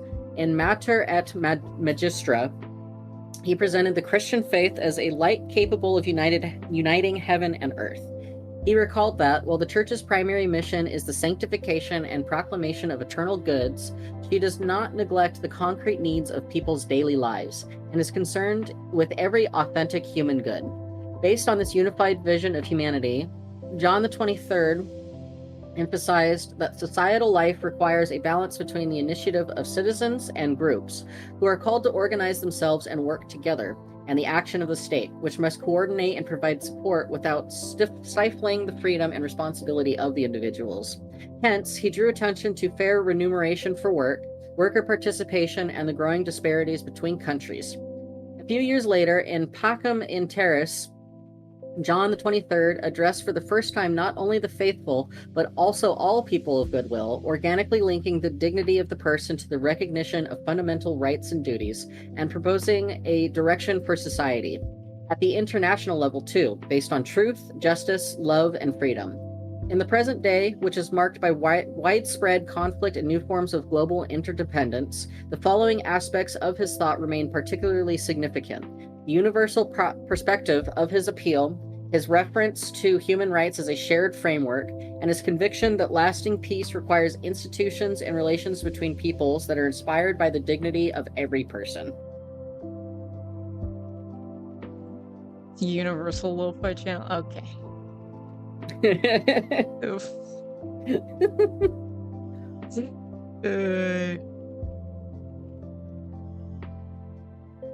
I feel like this use of universal should not be like contested, really. Yeah. This one's more like straightforward.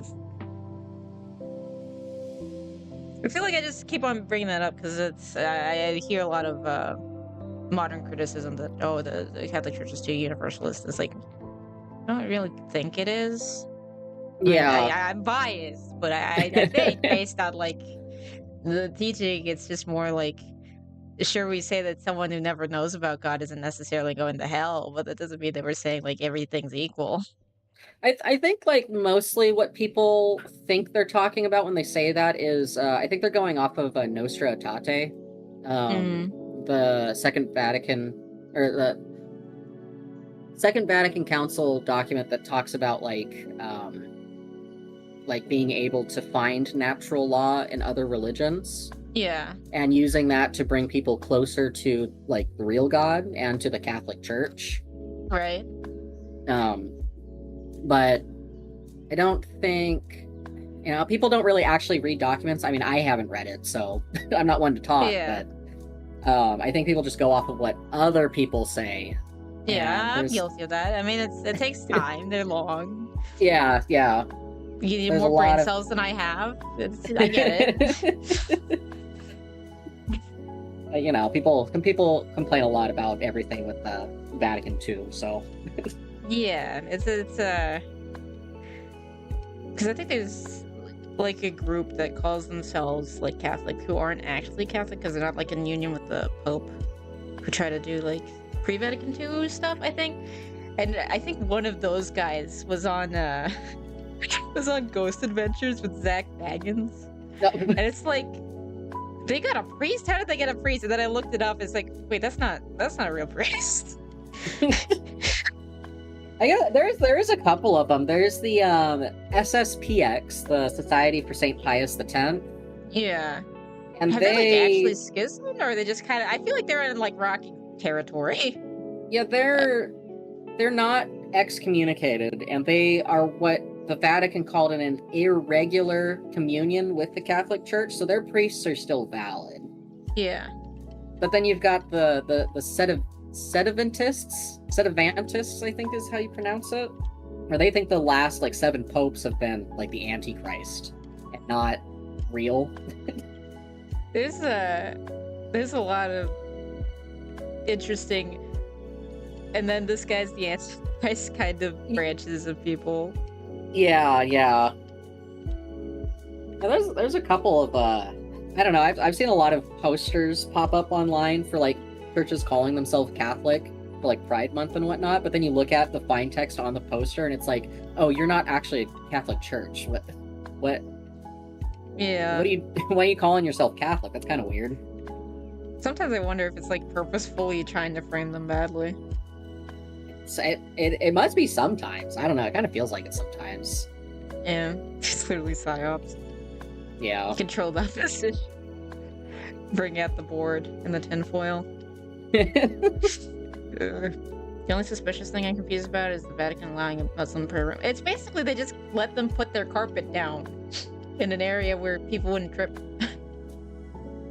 So like, you guys came over with good intentions, hopefully. So here you go. So that you can go over here, I guess. Yeah, in my opinion, it would be kind of rude if they didn't. But the whole like making a prayer or a Muslim prayer room in the Vatican is not what happened. Or here you go. Here's your carpet room. Yeah. You heard the Jesuit have a rabbit hole with the Catholic Church, but haven't dug too deep.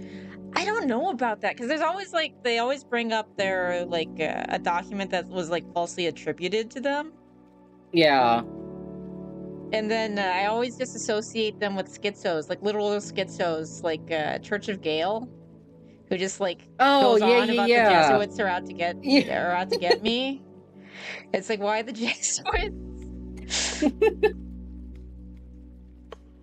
The Jesuits are the Society of Jesus. It's a religious order where there's both like priests and lay people. It's founded by Ignatius of Loyola. Trying to remember what they focus on. I mainly just remember their daily examen, which is pretty useful. It's where it recommends that you do at the beginning of your day, in the middle of the day, and then at the end of the day, you just like take a minute to like stop and think about like the presence of God like in your day, and kind of like acknowledge like the good things that have happened, kind of thing, to some degree. That's like they have a lot of like kind of Catholic mindfulness like exercises. Before that was like as popular, because I think this is pretty old. Yeah. I think he wanted to like join the Crusades or something. I remember his origin story kind of being, he got injured and he was like sitting around, and he was imagining himself either as like a great warrior or as like hanging with Jesus, and he ended up, it's like, you know what, I kind of like the Jesus daydreams more. And that's kind of how because they have like a lot of, you can like find Jesus through like carefully like practicing in your imagination. Like they have like a lot of exercises where like you read through scripture and like imagine yourself kind of there and make it more like called? concrete. Is that Ignatian prayer? Yeah, because it's because it's like Ignatius Loyola. Yeah. But yeah, they're interesting. I need to look into them more. There might actually be something about like, oh yeah, no, they're something crazy, but I think people like to say that Jesuits were pretty involved with the whole reshuffling of priests with the sex scandal, but I don't know if that's actually true or not. People say a lot of stuff. It's the thing that you always need to like actually check, where it's like, is it just general conspiracy talking point, or do like does conspiracy have a point? Because it's like not all conspiracies are wrong, but they're not all right. Right, yeah. Yeah. Don't know if you know, Vivi, but during the Great Council 6-7, the whole magisterium was replaced by lizard people. Okay.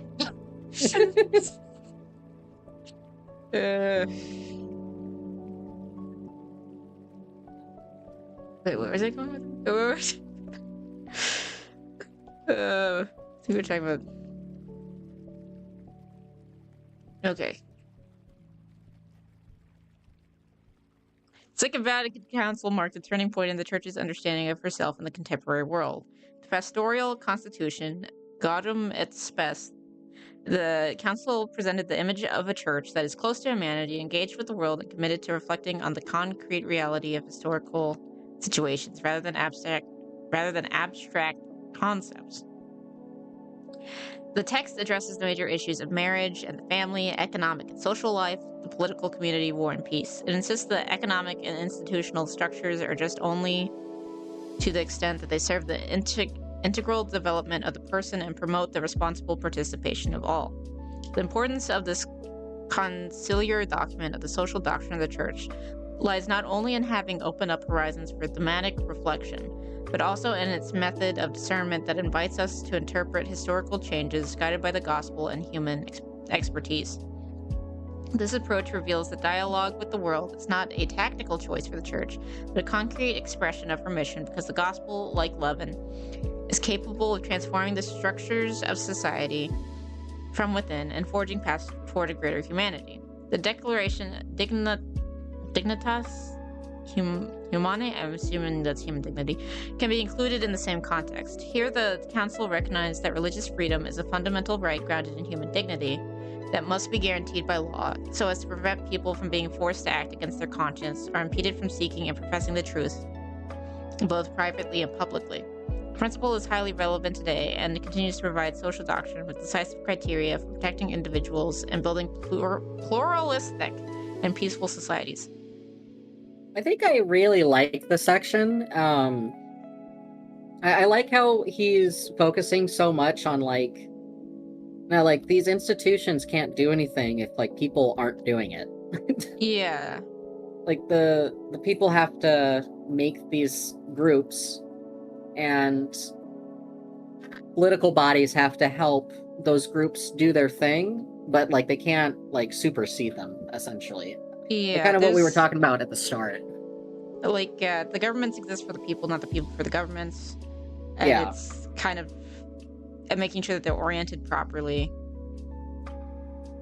kind of thing. Yeah. Yeah, because I mean, like right now it feels more top down than Yeah, for bottom sure. up. And I don't know, to some degree, like you can't really like put the cat back in the bag with globalization kind of stuff, but Yeah. it's like how do you deal with that now, so that you can still like get closer to people's taking care of people's needs, which is probably done best in smaller local levels. Yeah. Personally, don't know if pluralism and peace can coexist, but I'm also jaded. I think it's more like if you get like close to perfect, but until then, what does that look like, I guess? Like, how do you realistically try to do this? Because it's like they do say that the Church doesn't have like necessarily concrete, like this is exactly how you do this, here's a step-by-step. Right. But I think you're tripping here, kind of thing. Right. I have like a pastoral kind of approach. Yeah. It's also like I think important also the general like being in the world kind of thing, and also that's kind of how you reach people, because you don't. It's not just in like a vacuum of space. It's in like the world where people actually live, and generally like social teachings and acts of mercy is where you're probably actually going to find people more. But yeah.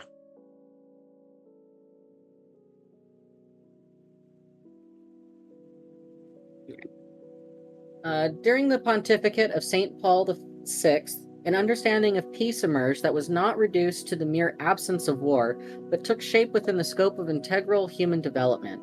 In Popularum Progressio, he described development as a transition from less humane to more humane living conditions. He further understood it as a process that concerns each person and the whole person. That is, every dimension of the person and all the people without exception. For this reason, Paul VI could affirm that development understood in this way is in reality the new name for peace, because it aims to eradicate the roots of injustice and conflict and create opportunities for a more dignified life for all. The establishment of the Pontifical Commission, Justitia et Pax, should also be seen in this light as an attempt to give stable form to this insight at the ecclesial and international levels, while bearing in mind the growing gap between rich and poor countries and the need for policies that genuinely promote more humane living conditions for all. I don't know if it sounds stupid, but I appreciate that it's never like clearly one political party, I guess. Right. Where it would like reduce the church down to like a political institution, but it's more like neither side fulfills everything that we need. Right, yeah. Kind of thing. I personally just I lean more Republican because of the principle of subsidiarity, and I think we can hopefully take care of like the other issues. Right. Through things like charity and things like that, as opposed to like federal. Yeah, and I think like for me, like the Democratic Party is definitely more geared towards that top-down approach. Yeah. Of we use the government to help people when it should be which the other way around, which is the people need to help the people and the government needs to help facilitate that, but not get in the way of it. Yeah, that's why I lean more that way. Yeah. There's like wanting to take care of the poor is not inherently bad, but it's also like how you do it, and it's also sometimes helping someone doesn't look as straightforward as just giving them resources. It's like the whole teach to fish versus giving a fish thing. Yeah, exactly. Yeah, sometimes you can really mess up a person's life by giving them money. I mean, yeah. It's not always so simple as just if they have enough resources, then they'll be okay. Yeah. But yeah, I wouldn't necessarily... Back in the day, I'm not sure about now, I wouldn't necessarily call, like, Democrats inherently, like, demonic or anything until, like, they added... until, like, the abortion stuff and... Yeah. Some of, like, the pride stuff. Before that, it was just a difference of opinion of, like, how we get to the goal. Now it feels like the goal itself is skewed between the two. Yeah. But I don't think they're, like, inherently evil. It's a misunderstanding of of what is good and how to get to that good. Yes. Yeah. And I've sometimes whenever I get, like, really mad, that's what I try to, it's like, remember they're trying to do good. It's like, okay. Yeah, no one thinks they're the bad guy. This is what they're trying to do. And it's like, okay, I get it. But also, the path to hell is paved with good intention. I heard having more nuns would help people have kids because there would be more childcare for families. Saw an interesting video on it. Oh yeah. I saw something about that.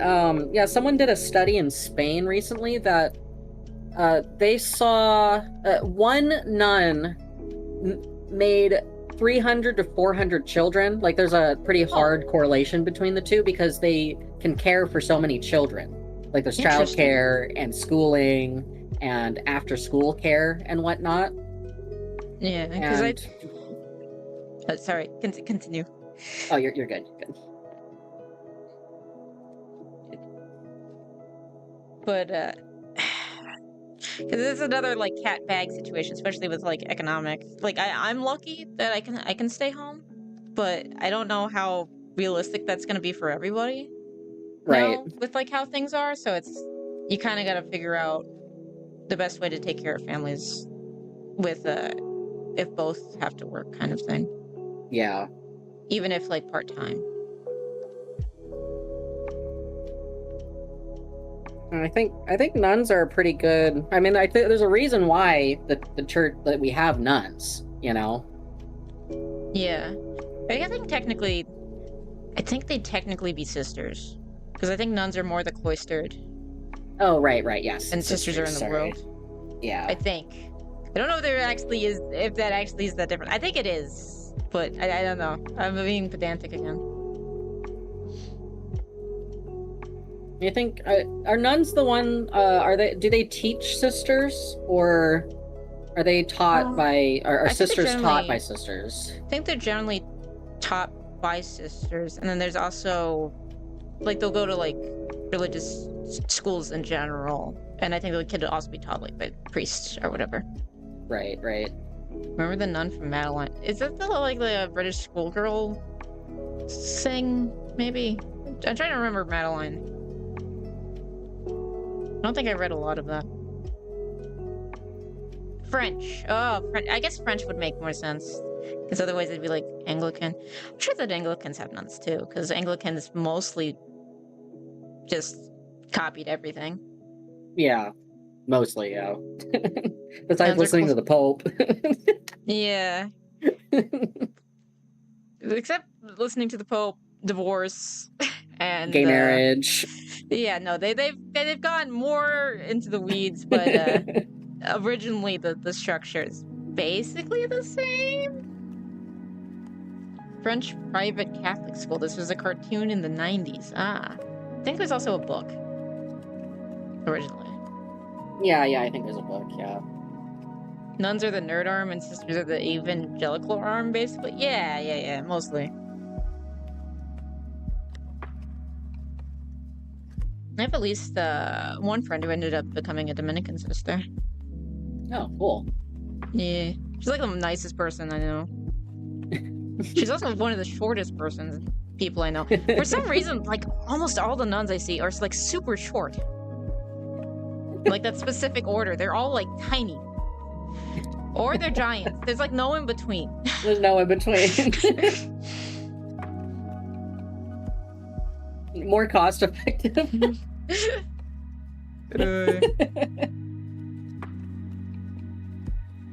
mean, yeah, it's the general kind of. I think like another 30 seconds and then I'll. I think it's just general similar symbolism. Let me get some more advanced GG.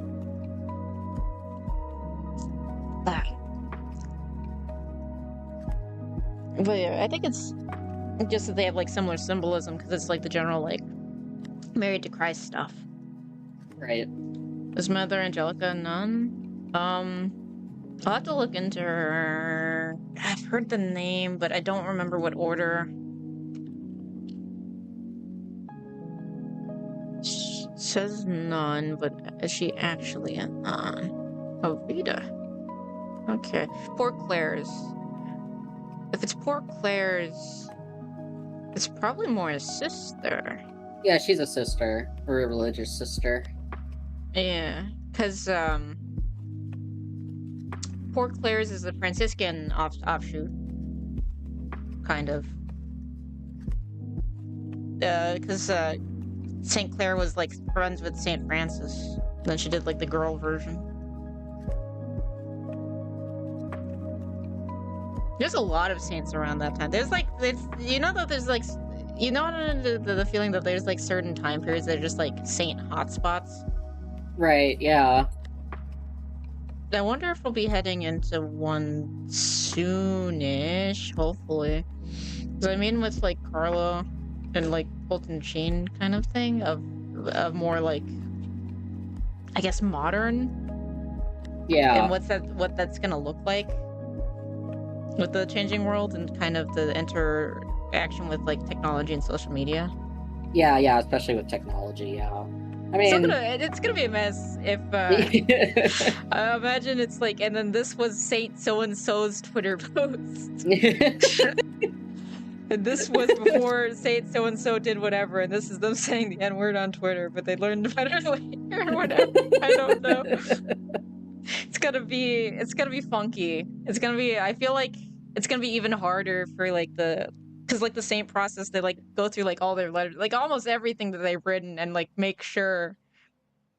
Oh, are we good? And, right. Like, yeah. in addition to like, oh, they need so many miracles. Imagine having to go through like everybody's stuff. Was Fulton Sheen made into a saint, or Is he still forget if he's still a blessed? Is he? Let me check. I think he's still a blessed. Or is he? I've watched quite a bit of his stuff. I like him a lot. Yeah. Is he the one who said the thing about like confessions from sisters felt like being like stoned with popcorn? I think so, yeah. Let's see. Choose Wikipedia because it's quick, but okay, cosmic canonization. So yeah, no, I don't think he's. Yeah. Yeah, I think he's proved blessed. his miracle for his sainthood. Are needed for beatification.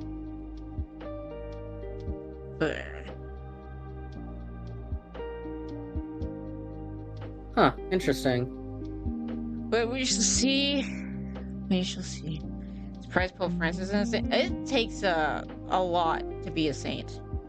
And it tends to be a very long process. It's very unusual when someone gets like quickly canonized. Like Carlos. Yeah, he was pretty quick. Like super quick, I think, was Little Flower. I think she was super quick. Oh yeah. And I want to say like Francis and Anthony were pretty quick too.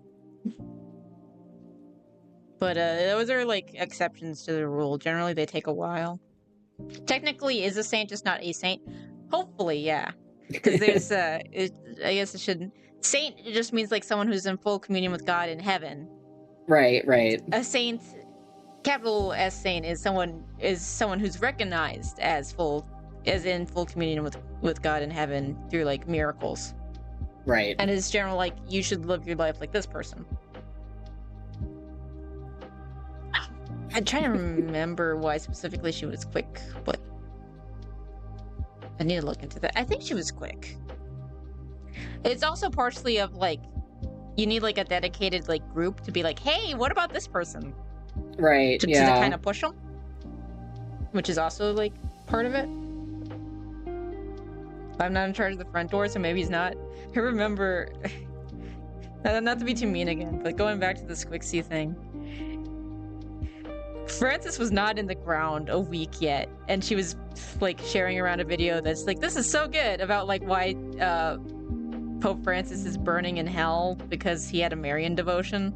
Oh jeez. And it's Come like, on. are you? He's not. He's like barely buried. Like, why are you doing this, buddy? You're not gonna get anyone on your side with that. This makes you look like an asshole.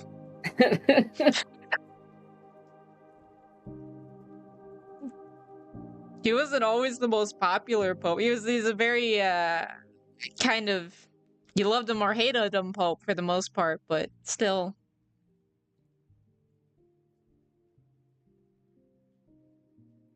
I think every Christian I think believes that Christ is the only Redeemer. Yeah, I think like there's a lot of people that get confused about that when it comes to Mary and Marian devotion, because it's like, no, it's because of Christ that she's able to help with that. Like that's the only reason. Yeah. Mary will be the first VTubing saint? Who knows? For the people I know, maybe Junie. I could see Junie doing that, maybe. No one? Maybe. Officially recognized. Hopefully some of us will get there. But I don't want to be burning in hell, but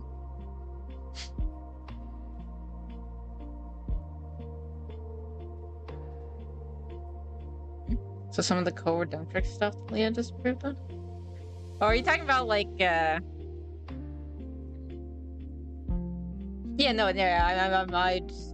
guess Junie, as long as it's not as long as it's not an act. I guess you never know with people online. It is true. Yeah, that makes sense. I think popes don't need to be canonized quickly. They generally have enough body of work that their story lasts long enough to be effective. Some saints are needed in the present day, though, and need to be expedited. Yeah. That's probably why Carlo was pushed pretty hard too. Yeah.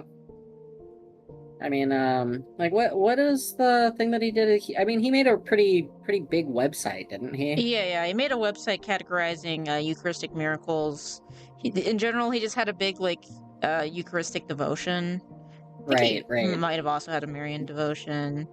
And just in general, like he was a good like example of like temperance too. Like he really liked like Pokemon and Nintendo and stuff, but he'd only play like I think like an hour a week or something. It's like how?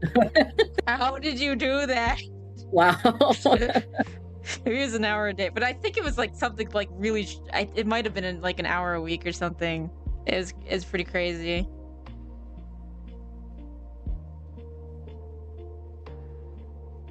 Could I be sainted for building a Discord alternative? I guess it depends. Some form of video game saint? Yeah. Yeah, I could potentially see that. Like, especially if it's like destroys Discord, so like no more like child grooming happens, and it's like saintly. That ever happened to Saint Carl? Are you saying like how he died, or like that he's a saint now? Because he is a saint now. He died from like a blood cancer, I think. Yeah, blood cancer. She was like 12, I think. No, I think he was like, what was he, 13? He was a teenager, but not. Yeah, he's like young teen, preteen. Yeah. He was pretty young. But the fact getting to see it must be interesting for his parents. Like it sucks like your kid passed away, but it's also must be interesting seeing your kid get sainted while you're still alive. Right. And they're not like super old either, so it's kind of crazy. We're on our upteenth millionth side tangent. Yeah. Ugh. Why were we talking about this? Oh well.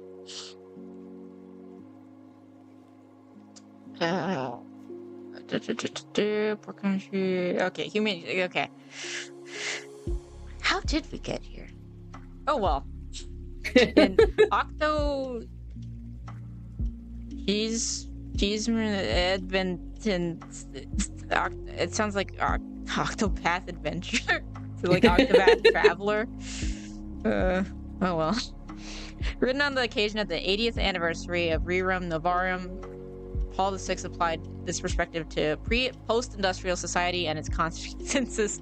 Applied this perspective to post-industrial society marked by urbanization, new forms of poverty, and rapid cultural changes that called into question the future of individuals and communities.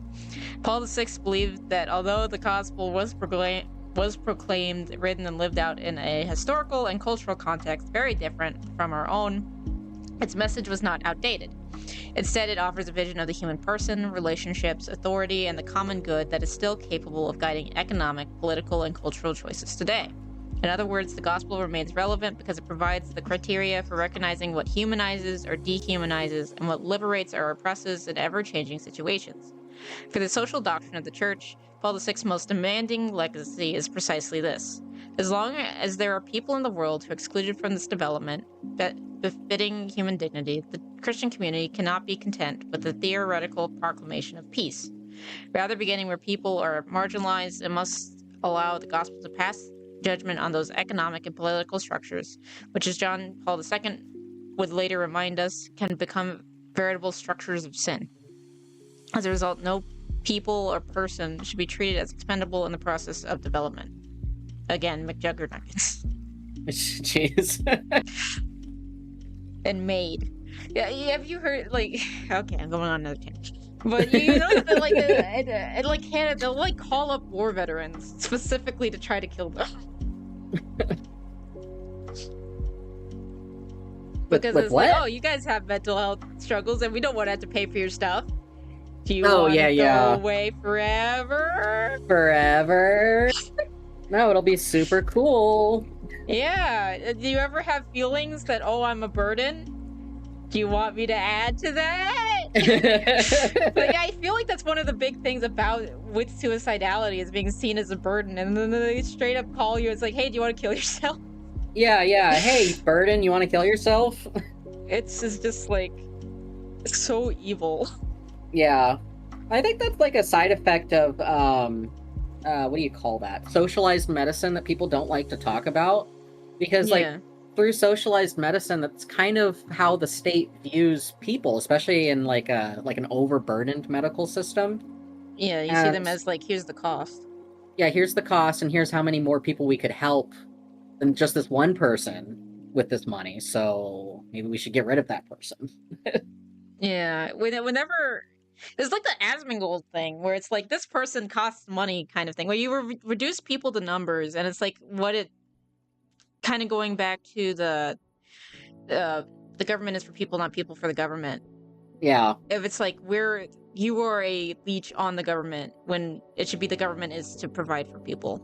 Yeah, exactly. In a just way, like don't necessarily just give everyone just universal income in a way that doesn't help people, because we are like, even in Genesis, before the fall, they were still working. It was it just wasn't as hard and is more like you're always do something. I think even in heaven, you're gonna do something. Yeah. But yeah, so it's that kind of thing, I guess. Yeah, that makes sense. Y'all are a good collabing team. I think so too. Thanks, Kevin. Yeah, I think so.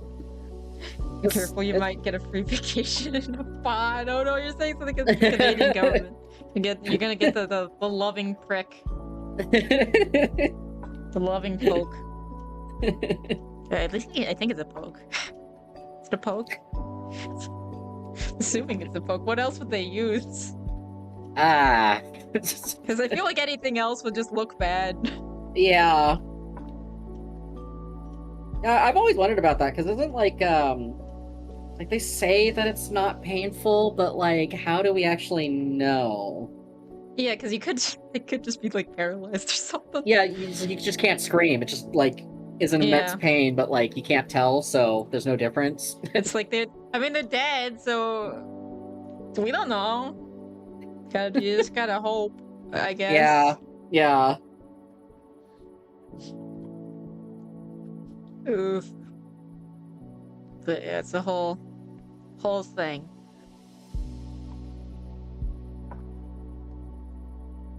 But yeah.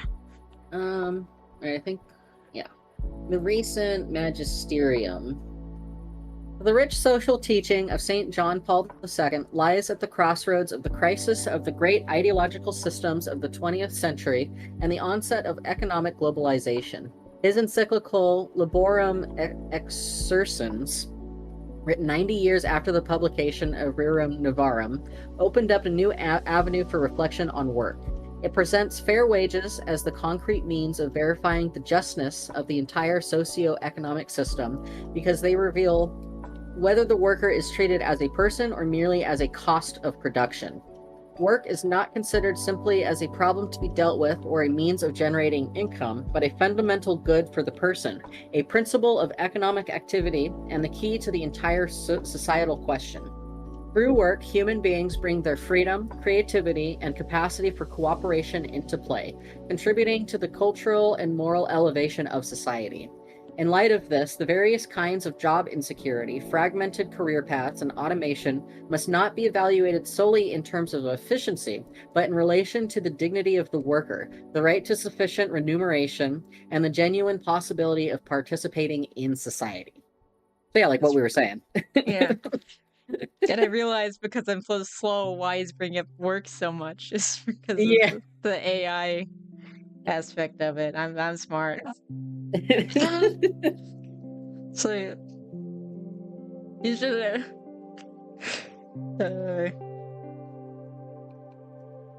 but yeah.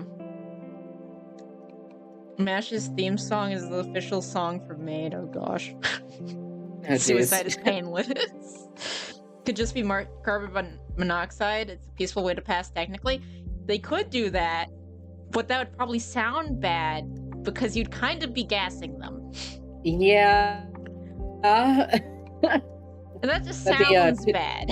Yeah, it's too close to the Nazi kind of implications, I think. So they should do that so it becomes clearer. Well, yes, but Yes, but actually no. But no, but actually yes. I don't know. We need an ultra smart thing for baby. Yeah.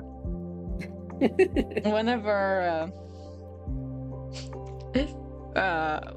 one of our regulars, I made it a little drawing of his avatar. Just calling him smart because he guessed like our test results properly. oh wow. Because I think it was. Yeah, no, it was like how normal are you kind of thing. It was like, oh, is that like bingo fad from like a minute ago? I think Ultra figured it out. Square or whatever. Yeah. Don't know why it's a pod then, and I don't want to research it more. I mean,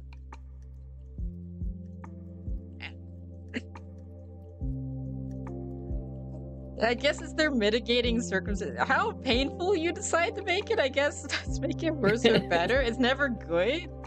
But I don't know. Okay. Okay, participants. Okay, with this encyclical souls. I'm a freaking lad. Solus C to Ray Socialis. My Spanish accent is also like horrible. I feel so ashamed. Like I wish I could speak Spanish. Like my family will speak Spanish in front of me, and I'm just like, yeah, God. My mom Donde está? Yeah, I just feel so like self-conscious in my accent. But my dad had my dad's side of the family like completely lost the speaking Spanish already. But my mom's will like whenever they want to like keep it private, I'll just speak Spanish like right in front of everybody else. That's funny. And it's very annoying. Yeah, I'm no Saba. I wish I could speak it though. Okay, marking the 20th anniversary of Popularum Progressio. John Paul II re-examined the scourge of underdevelopment. He acknowledged the failure of numerous attempts to accelerate the economic development of poor peoples and to assist them in the process of industrialization, noting the persistent and indeed widening gap between the world's north and south. He also denounced the economic, financial, and commercial mechanisms that, managed by the strongest economies, structurally favored their own interests while stifling weaker economies, and he asked that they be subjected to serious ethical, not just technical scrutiny. In this context, solidarity was understood as a concrete shared responsibility among individuals, peoples, and nations. A form of social friendship or political charity oriented toward the civilization of love proposed by Paul VI. But then there's also more debate on like what that looks like too, because like when you like look into a lot of the let's help people in Africa thing, and then you kind of like destroy their economy. Yeah, you destroy their economy, and like the corruption gets like way worse, and because it's like you're taking a lot of the times, especially when it's like the vacation. I built a well. You like took someone's job. Yeah. It's like we're doing a free thing. It's like it probably would have been better if you paid a local to do it, so that it would be somewhat, I guess, more like in the community, like building back up. Yeah, what was that shoe brand that like did that for a while? They would give free pairs of shoes. Was it Tom's? And then Tom's. And then they all like their local shoes were like doing like horribly because it's like, well, we all just get free Toms, so it's like, yeah, no I don't need to buy your shoes. That. Like, why would you ever buy shoes? You get free shoes all the time. Yeah. I think it's there's a lot of like clothing stuff because you always see like people in like with shirts for like shows that they probably know like nothing about kind of stuff. Right. Yeah. They're just like donating. It's like we're probably making it worse. We're making them so dependent on us. It's not. Yeah. It's not good. Yeah. And then they like, what happens to these communities that forget how to do this stuff? And then like, what if what if the economies get so bad that they can't get money anymore? And then it's like, oh yeah, like because I think they also had like, if you're making it so that like the trades are kind of dying out because no one's Yeah. like being apprenticed or right. anything of that nature, then what are you gonna do? Yeah, I guess it's also like, it kind of seems like that's what they're trying to do with AI in a weird way. Like, they're trying to offset like people's need to like think for themselves and like offset that onto the AI. And then once enough people do that and they can't go back, then they just charge for it. Like, I think Yeah. Sam Altman himself said that they want to utilitize intelligence. Like, they want to meter it like the electricity companies do. That's concerning. That's Yeah, so yeah, no, like, concerning. that's not a direct quote, but that's almost exactly what he said. Yeah. Yes. Yes. There's also a problem with charities for low-income people here in the U.S. too. Yeah. Why get a job when you're getting $2,000 in food stamps? Yeah, it's another thing. Yeah. I mean, you'll make less, like, depending on how much you make, and you're paying so much in taxes. Like, why even work at that point? Yeah. It gets funky, and that's why there's like a lot of, to get a really well-run charity takes a lot of freaking work, and I think it's generally more Yeah. of the locally run ones. Like in the Austin area, we have I think it's called Community First, and it like helps homeless people with like housing and jobs, but Right. it is like meant to be like a temporary transitional thing, and they like live there with them, so they like know everybody. Right. Yeah, that sounds like it probably works pretty well. Yeah, I think it's gotten a few people like covering it, but it's pretty interesting. It's Idiocracy IRL. I feel bad. I like Idiocracy, but then watching it now, it's like, oh shit, this is just eugenics. Like, it's funny, but it's like, you know. It does work really well. I've been following it. That's good.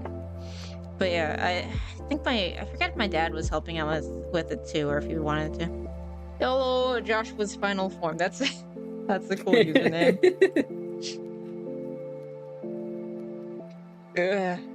Okay, where were we? We were talking about.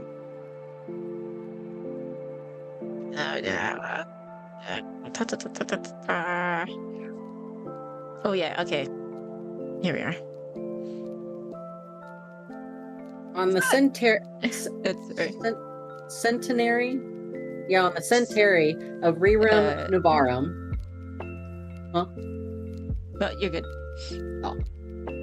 The encyclical Centesimus Annus offered a reflection on the collapse of the Soviet system and the rise of democracy and the market economy. St. John Paul II reiterated Pius XI's message that the Church values democracy insofar as it guarantees the effective participation of citizens, enables them to elect and peacefully replace their leaders, and prevents power from being monopolized by small elite groups motivated by particular or ideological interests. Likewise, the Church recognizes the positive potential of the market and private initiative only if they remain subordinate to the moral law and are guided by the principle of solidarity without sacrificing the most vulnerable to the rationale of profit. This adds a particularly relevant legacy to the social doctrine of the Church. The affirmation of the link between the dignity of work, solidarity among peoples, a critical assessment of democracy, and the market economy continues to provide criteria for evaluating new forms of exploitation, exclusion, and crises in political representation.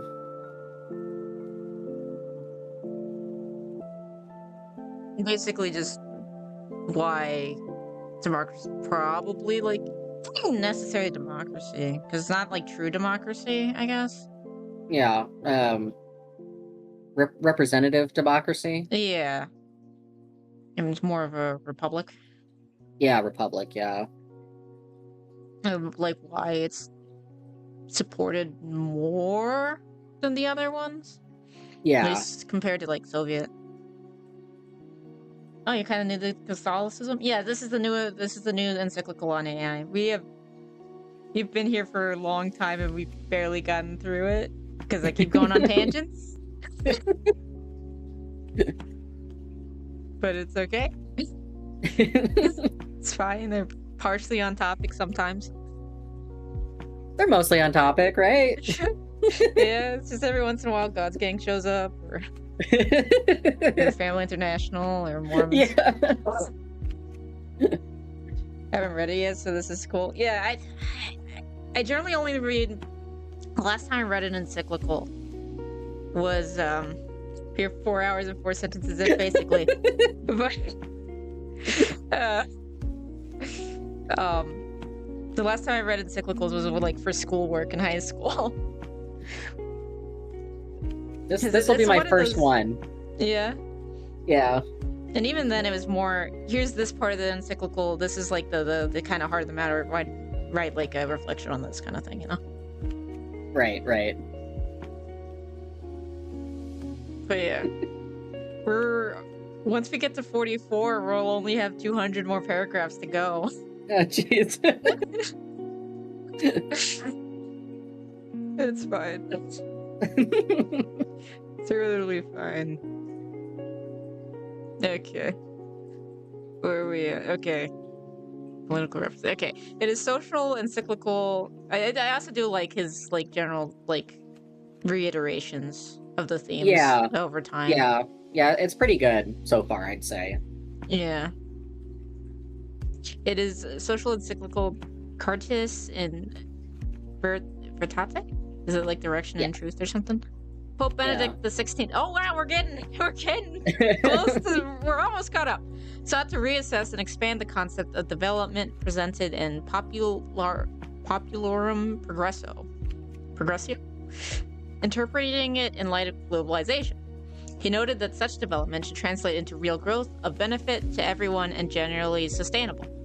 That is, economic progress that is truly inclusive and respectful of the limits of creation. He reaffirmed, however, that in wealthy countries, new kinds of property were emerging as well as unprecedented forms of exclusion, while in poorer regions, small minorities lived in consumerist affluence alongside situations of dehumanizing poverty. In addition, he observed that the new global economic and financial system, marked by a vast mobility of capital and means of production, has reduced the political power of states and their ability to influence economic processes. For this reason, Benedict XVI reiterated that economic activity cannot claim to solve... I'm scared. This reason, Benedict XVI reiterated that economic activity cannot claim to solve social problems simply through the expansion of commercial mentality, but must be ordered toward the common good, for which the political community bears its own irreplaceable responsibility. But yeah, so number go up doesn't necessarily help your society. Yeah. Inherently. And the general, thinking of the stupid like South Park clip of Michael Moore with that we are the 99%, but we're just like screaming about that. But it's kind of that to some degree, maybe not like, and then we're gonna do a commie revolution, but it's like hoarding wealth is inherently like not great, right? Kind of thing. Like it's good to be like careful and like provide for your family and not like live outside your means. But whenever you're just like making money for like the sake of it and just extravagance, then it's heading into vice. Yeah, exactly. All right. Benedict XVI placed charity at the center of his analysis, stating that it is at the heart of the Church's social doctrine, provided that it is always united with truth.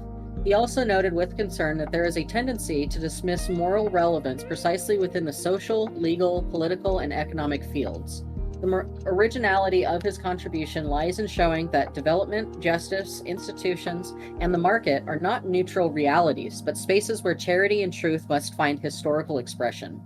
This teaching is especially relevant today in light of growing inequalities. pressures in the financial markets, the environmental crisis, and a lack of trust in politics. It stands as an invitation to evaluate every model of development on its ability to be inclusive and sustainable, to rebuild the relationship between economics and politics on the common good, and to acknowledge the critical and generative role of charity in public life.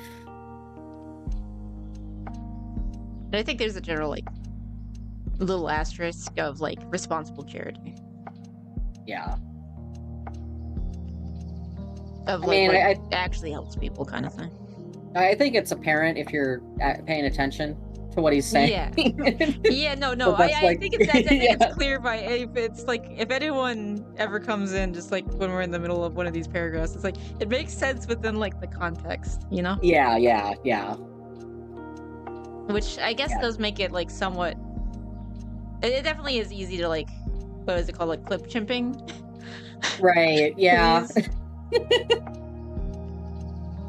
Would you count the ASPCA as a responsible charity? I don't know. I don't know enough about how it's operated, to be honest. I personally don't think so. There's a question about how much money they fund and what they actually end up doing with the money, because a lot of their money goes to like celebrity sponsorships of the organization. Yeah. And it just goes to like, it's like, well, why are you actually spending that much money on like Could hiring? not find a like- celebrity who just like likes animals. Yeah, like it's great for PR. Yeah. They should be paying you. Yeah, can't be as bad as PETA though. Yeah, well, PETA just straight up kills animals, so Yeah, PETA's awful, but and there's been like enough jokes about the ASPCA. It's like, why are you filming the cold, starving animal? yeah.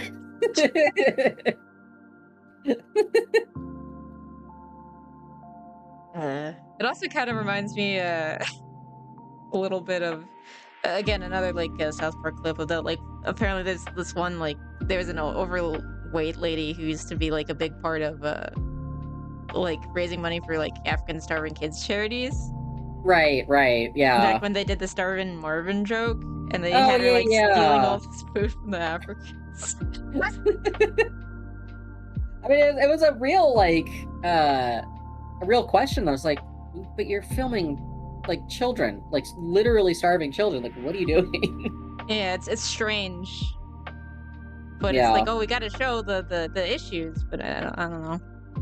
It's nice to see Vera provide collab opportunities to the more elderly members of our community. Marmalade, you shut up. Fine. Don't listen to me. He's rude. Internally, I'm a grumpy old man, according to some people. So,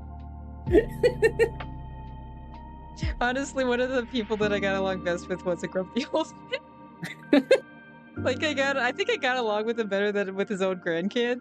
Oh jeez. Then he ended up he listened to like my rants good enough, and he's like he liked that I was like I guess kind of conservative and grumpy, and he as like a 12-year-old, and I was talking about ugly dolls, and then he gave me he got me one of the ugly dolls, and I got the precious memory and a precious ugly doll that I'll never get rid of. Never getting rid of ugly dolls, they're too good. But don't get me started on the movie. That was pure trash and does not represent ugly dolls at all. There was a movie for Ugly Doll? Are you kidding me? It was bad. There was. What? It was really bad. I had no idea. I must have blocked that out. I made my dad. I made my dude go with me to the theater to watch it. Luckily, it was an empty theater, so I was screaming at the movie like the whole time. Because it's like, no, they don't do that. That's what. Like, why did you do this? They made Wage a woman and a cook for some reason. They made Wage a sassy black lady instead of like a lost dude at a Home Depot wanting a job. And then they made like the criminal into like the kind-hearted country mayor. What? And then they took Gorgeous's design, gave her Moxie's name, and then just gave her generic girl personality. Man, that sucks. And then Ice Bat wasn't even in it. which is probably for the best. For some reason, Ugly Dog was just Pitbull. The rapper Pitbull. What?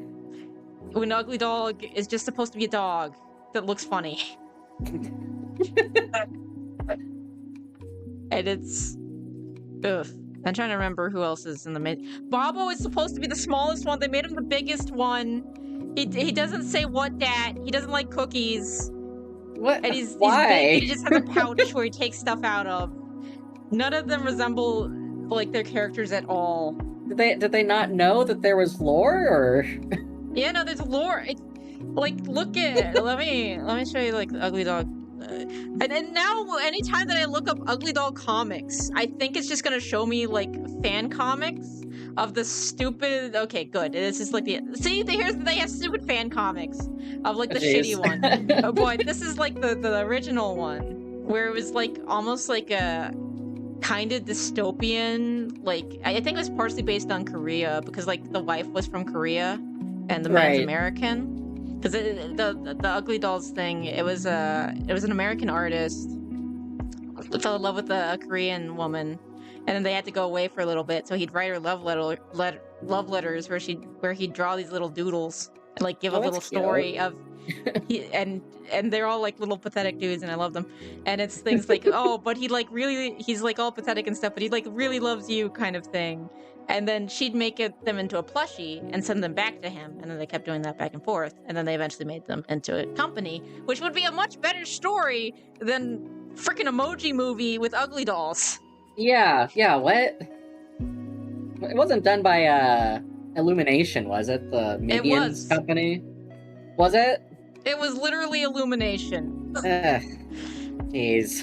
It was bad. Actually, I think it was. I'm pretty sure it's Illumination. It pissed me off so bad. This was like one of my like childhood special interests. I love this shit. I would draw them doing like Star Wars and stuff. I read these comics so many times. And, I didn't read a whole lot of the comics, but me and my brother were really into the plushies as kids. Pitbulls are pretty ugly. Knock, knock, knock. But ugly Dolls is just about being quirky. That's literally they explain it in like almost everything. That being ugly means like being like unique and all these different things. It's like it's a whole thing. Yeah. I shouldn't have gone on about that. That one was completely off topic. Was it not Illumination? I could have sworn it was Illumination. It looks like it was Illumination. It's got that It's vibe. written like it. It was very annoying. Okay.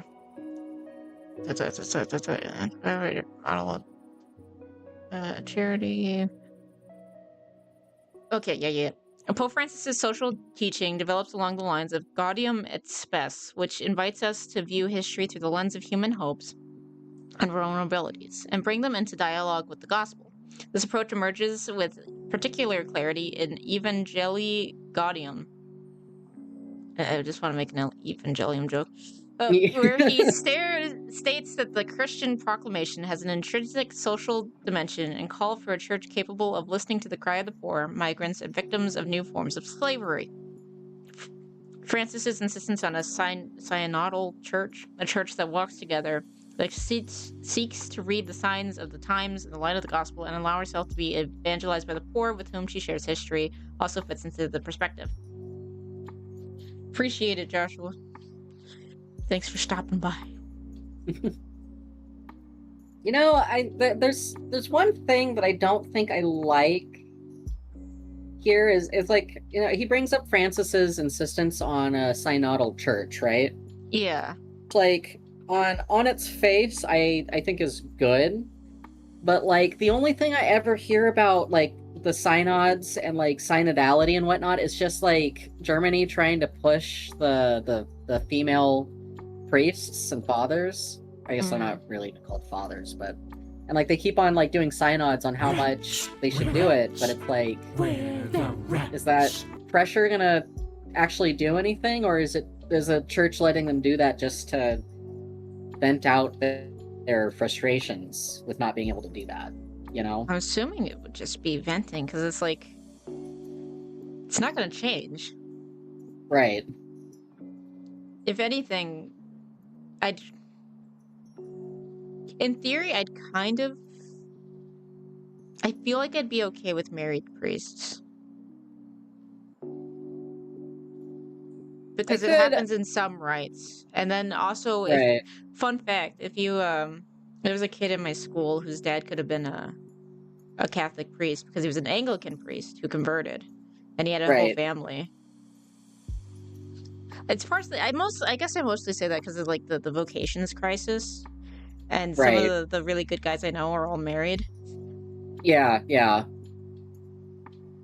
And, like, the guy who I knew who was studying to be a priest, he ended up getting married to, like, the girl. It's like, oh, if he wasn't gonna be a priest, that they would be such a cute couple.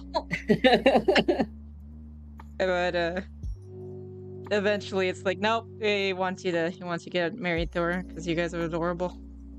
I think I could see married priests being, like, pretty good for the church, especially with, like, the shortage that we have right now.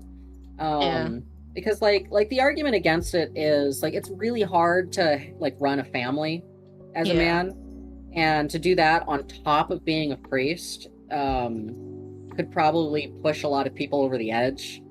Yeah, it's just in terms of, like, a lot to handle. Yeah. But at the same time, you know, you could probably lessen that if we had more priests. And because if there's less, like, pressure on, like, just a few people getting kind of moved around the diocese or around the world, because it's like, that's why you get, like, a bunch of the Indian priests, because you need people to fill that void, because we don't have enough priests. Yeah. And that's why they head over to the States. Yeah. And then people complain. It's like, well, I don't want this Indian priest that I can't understand that well. And it's like, well, he's trying his best. He learned English to teach us because we don't have enough priests. Yeah. That actually happened a couple weeks ago at my parish, because our father went to some, like, important meeting or something.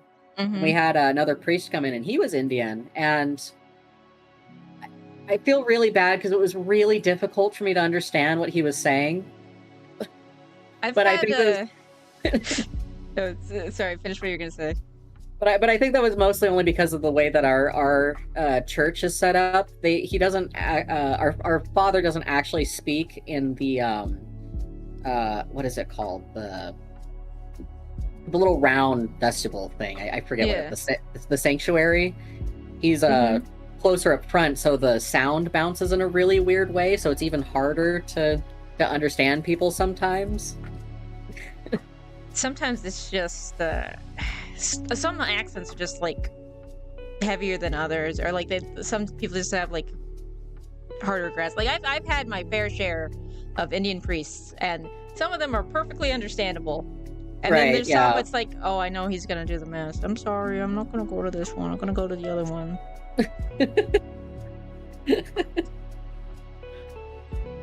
It's like, to some degree, it's somewhat helpful because, like, it forces you to pay attention to the homily really closely.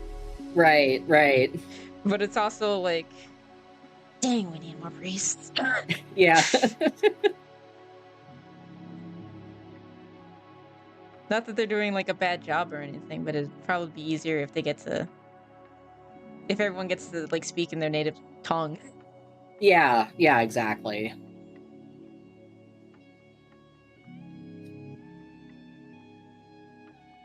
Wait, what was I talking about? Oh, well. It's fine. I am a brat, not a mouse. But thank you. Bumble? Is that how you say that? I think you guys need to have a podcast type show where you record episodes talking about issues from a Catholic perspective. May it be generic, but it'd be entertaining. Yeah. I feel like we can talk about a decent amount of stuff. I went to uni for STEM. I learned to speak Indian. Oh my gosh, that was... Okay. Continuing the tangent for a little bit longer.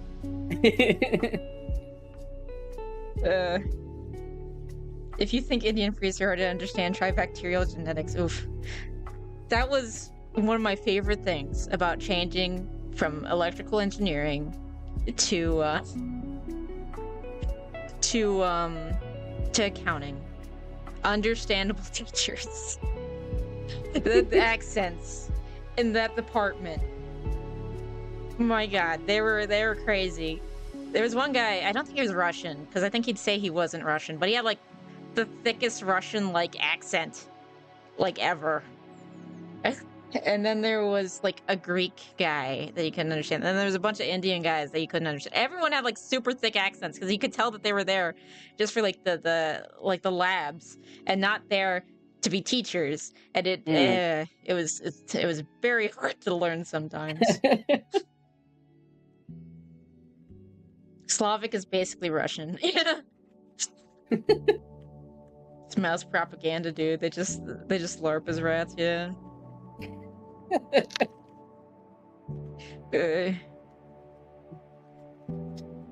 Right, we were on 43, right? Yeah. Yeah. Okay, this is the environmentalism one, maybe? Is it? Yes. It's the environmentalism one.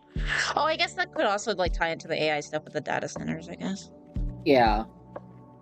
In Laudato Si, Francis provided the first significant systematic treatment of the environmental crisis in a social encyclical, demonstrating that it is not an isolated issue, but rather the ecological aspect of the contemporary socio-economic crisis. His proposal for an integral ecology, combined care for our common home with the preferential option for the poor, and strongly affirmed that the cry of the earth and the cry of the poor cannot be separated. In this light, the universal destination of goods was brought to the forefront, alongside the critique of technocratic paradigm that seeks to reduce everything to an object to be dominated, the defense of human labor threatened by the mindset of waste, and the need for intergenerational justice. Finally, he advocated for genuine dialogue between those working in the fields of politics and finance, so neither could become self-referential. There was an interesting thing about this, actually.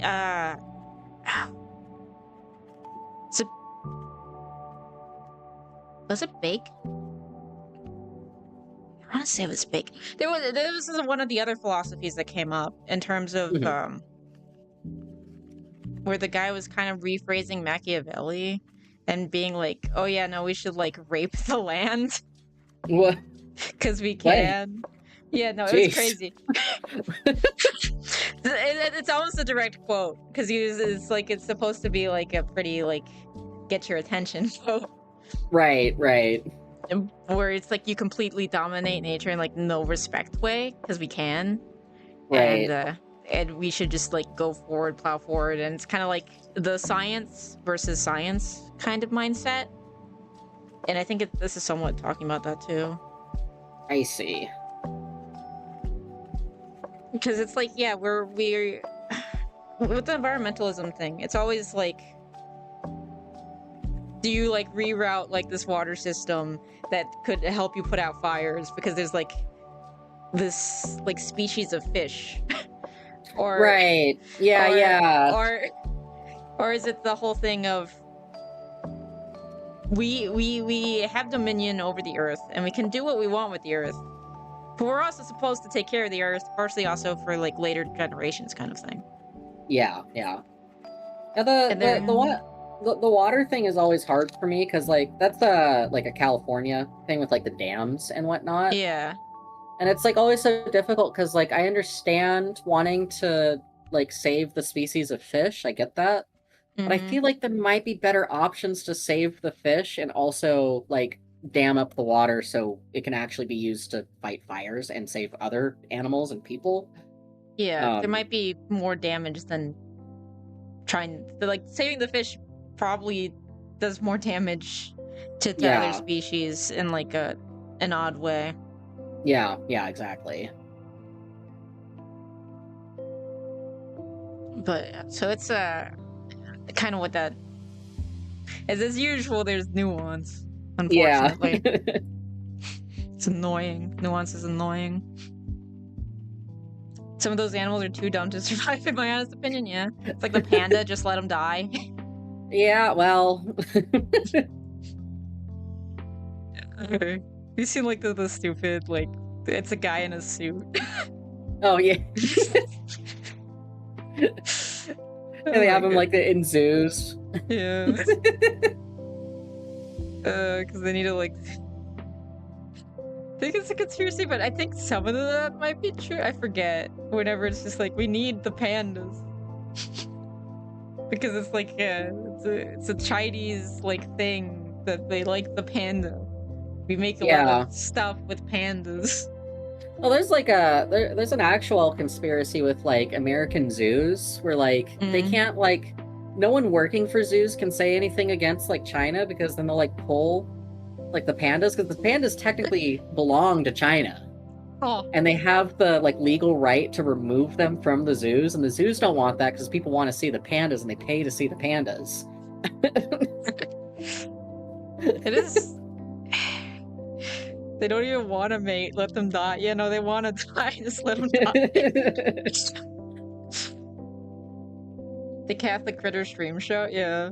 Wait, you worked for a zoo? Spoon? I never knew that. And yeah, there are NDAs and stuff. That's crazy. Yeah. Yeah.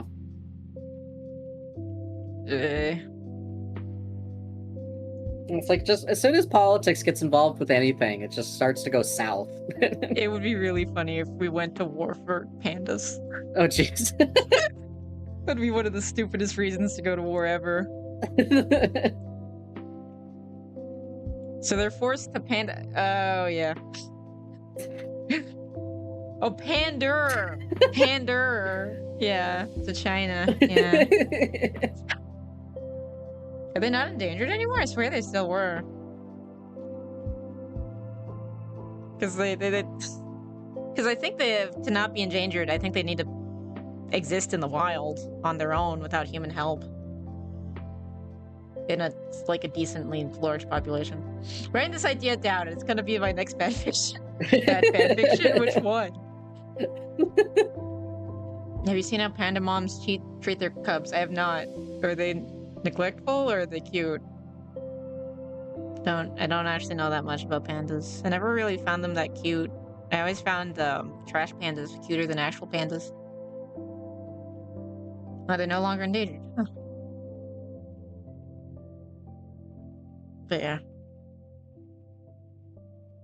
I think we're on 44? Yeah. Okay, Yeah, this one's fine. Yeah. Yeah, of course I love Rocket Raccoon. He's great. So I think, okay, let's finish this one. And then maybe let's do some Zoomer or something. Okay, yeah. I think my brain's getting a little fried. Yeah. Yeah, and then, because it'll be a better stopping point, because there's no way that we're getting through Chapter 2. Yeah, no. Before 5, there's no way. Faced with the Not at this breakdown of the social fabric, a world war fought piecemeal, can I really not say individualistic globalization and the impact of the pandemic on community ties, Francis and Fratelli Tutti sought to revive the dream of a humanity that opts for social friendship and universal fraternity. He proposed a culture of encounter, a better politics capable of seeking the common good, paths of reconciliation, and a world that ensures land, housing, and work for all. Finally, in Nos, he showed that these significant social endeavors cannot be separated from a personal relationship with Christ. Turning to the Word of God, he reminded us that the truest response to the love of the heart of Jesus is concrete love for our brothers and sisters, and affirmed that there is no greater way for us to return love for love. I like that line, land, housing, and work for all. Yeah. Not the you will own nothing and be happy. Yeah. Hang on one second. I think my dog's barking at someone. I'll be right back. I'm sorry. You're good. Raccoons are potentially domesticating themselves. It's gonna be cats all over again. Sweet. I'd be up for pet raccoons in a few years. Well, that would probably take a while. But it would be great. I love some raccoons. They can already use the litter box if you teach them. They can scratch you up pretty bad. It's like the only thing there. Speaking of cats, you're giving me a look right now. Sorry, someone that researched that, it's not true. Oh, yeah, they are very intelligent. Yeah, apparently there's been like 2 baby raccoons at his work, and they're probably orphans. So I hope that they're maybe it's like a rehabber or something. Or someone can have them as a pet. If they know what to do. Sorry about that. I think my dog's getting too smart. I think he's realized I let him outside if I think he's barking at the chickens.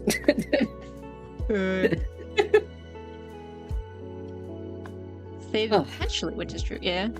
But yeah, pet raccoons would be great. It's like the foxes. I think they partially domesticated them in Russia as like an experiment.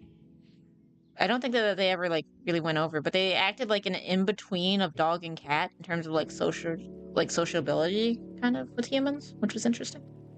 Yeah, they that experiment, they found that the more domesticated an animal gets, when they're like babies, their ears kind of curl in and their tails become shorter. And yeah, it's really interesting. We're actually starting to see that with like raccoon breeders now too, because they obviously favor the more sociable raccoons. Right.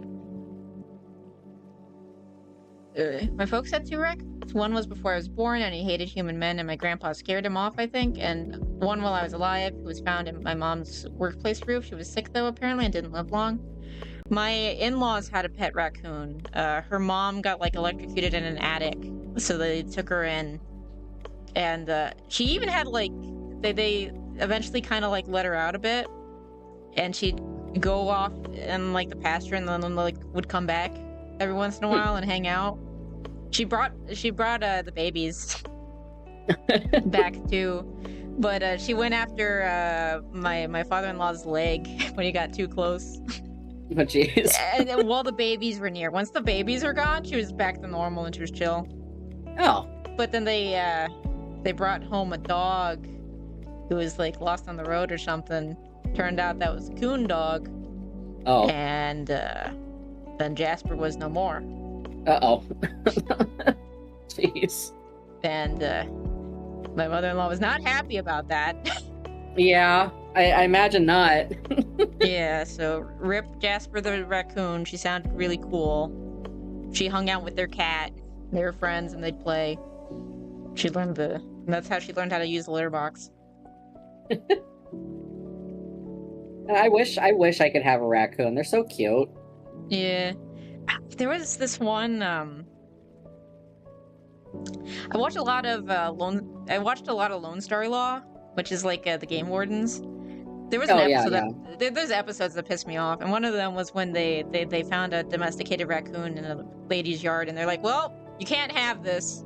So they sent out this domesticated raccoon who's like been with her like since a baby, and it's like, we're gonna set him off in the wild away from you. And it's like, how's it gonna live? It doesn't know.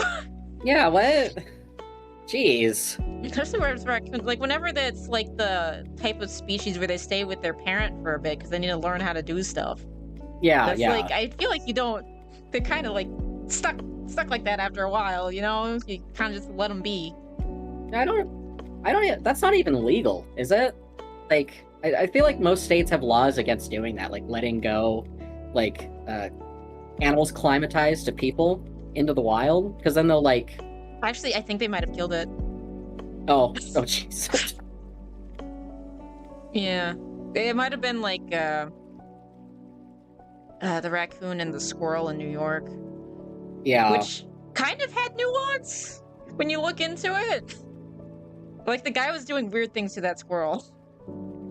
Well, the guy was a sex weirdo, but like, I don't think he was like doing anything weird. Like, I guess the squirrel was in the pictures, but like...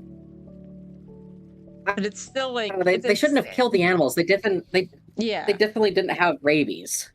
Yeah, you shouldn't have killed him. Maybe take him away from that guy and give him to someone else, but Yeah, did not need. Yeah, it's that one. It was Yep. Peanut the squirrel. Their Yeah, owner Peanut. was weird. Wait, what? All I know about it was some lady snitched about the squirrel. Apparently, she snitched because she saw like the creepy pictures with the guy and the squirrel. Yeah, Peanut's dad is a creep. Squirrel looked like it had a gun. Okay, yeah. No, they heard the acorn fall, and then so they started shooting. Did you see that video? An acorn fell from the tree, and a cop thought it was a gun for some reason. I don't know if he's never like heard a gunshot as a cop. What? Where you're trained with a firearm, but What? but yeah, no, an acorn fell from a tree.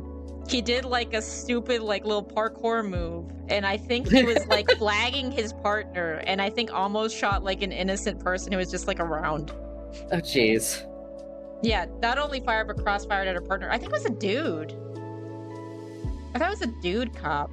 It could be a chick cop. That sounds like a chick cop thing, unfortunately. Oh yeah, the ostrich farm. That one really pisses me off. Haven't Like- seen that one. I heard about Yeah. Alpacawits. Oh, jeez. No, yeah, they were a Canadian ostrich farm, and as far as I understand it, they were doing everything legally because like that's what you do in Canada and most places, obviously. And one of their ostriches tested positive for bird flu, and the Canadian government went like full Holocaust on the entire farm and decided to kill every single bird. Dang. Like, and like the owners of the farm wanted to like, well, can we test some other birds? We've isolated the one bird, and all the other birds that were with it, can you test the other ones so we don't have to destroy all of the birds? And the government said no. Yeah, that's so stupid. Yeah. You've heard about Alpacawits, right? Are you talking about the tranch? Yeah, the tranch. Those poor, it was awful, Alpacawits. They crammed so many alpacas into such a tiny space. Yeah. And they didn't like give them like and they like put them, and I think they didn't like shield them from winter. No, I think they shaved them in the winter, and then like so many alpacas died through pure incompetence. Yeah, you don't do that in the winter. They can handle winters just fine, but not if you shave them. Yeah, no, Alpacawits was like Tenacious like Unicorn Ranch or something. It was like a bunch of it was a trans person like polycule run branch of alpaca fur, and they killed so many alpacas. Yeah. So many alpacas. And then alpacas, okay, but this is gonna be gross. So alpacas also have a drill, kind of with the system with the reproduction. So you gotta like keep them from getting on the females too much, otherwise like their drill things or make the girl alpacas like stuff fall out, and they need to like push it back in because they wouldn't just separate the alpacas.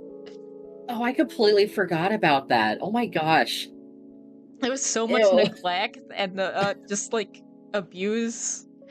And then there was like PBS doing like puff pieces about them. Yeah. Until people were like, thank God you're showing that these are like horrible people with so many alpacas in a tiny, tiny space. I think they finally just like got rid of the rest of them. I think they finally gave up. Yeah, no, they gave up. We still don't, as far as I understand, they had like 30 or 50 alpacas at the end of it, and we still don't know what happened to those alpacas because they didn't post anything about giving away alpacas or selling alpacas. Mass grave again. There has to be. Like, I think they ended up with like 3 at what was their name? Penny? Yeah, Penny's it's like mom's house. And like Bonnie and yeah, Bonnie. So the polycule collapsed because a woman did like a lady got come involved. over who said she was a dude. Yeah, and they were just kind of crazy, and then it kind of imploded from there. These all just sound like parodies.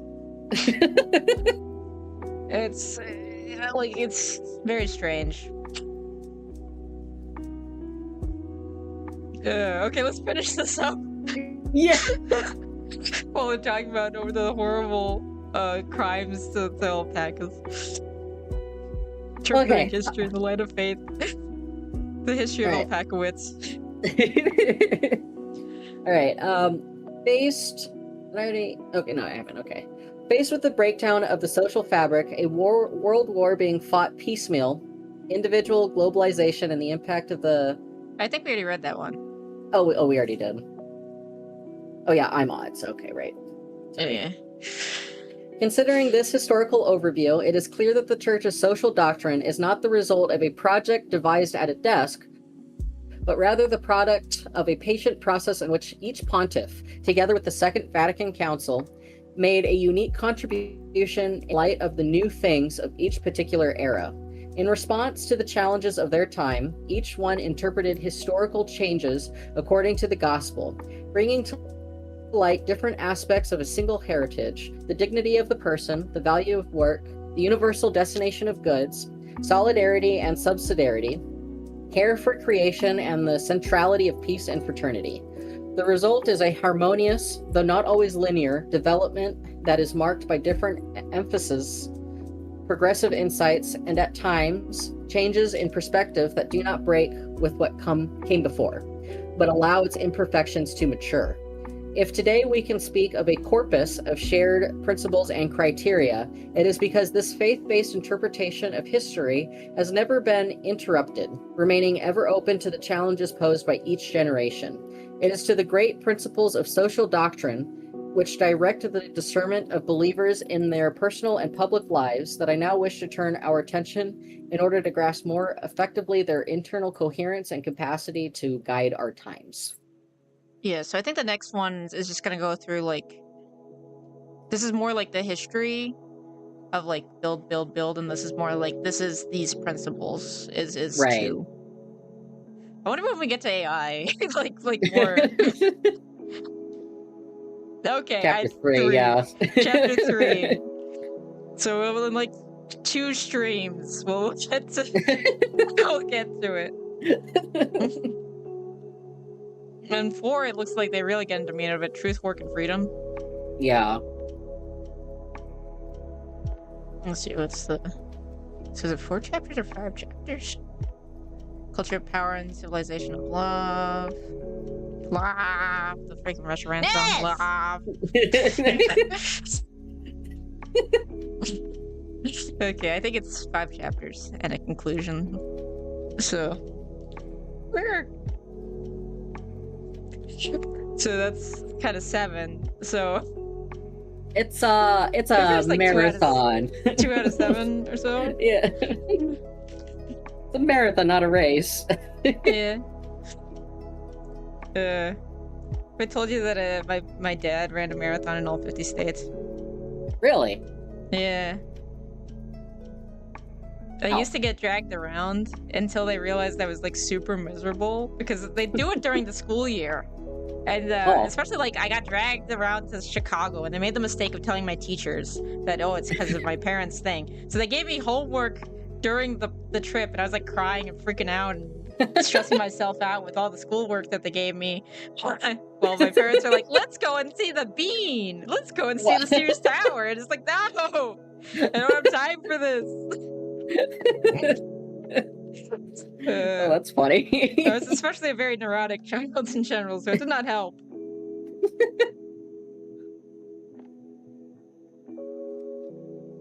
But yeah, it was kind of a mess. I can't vacation. I got homework. Yeah.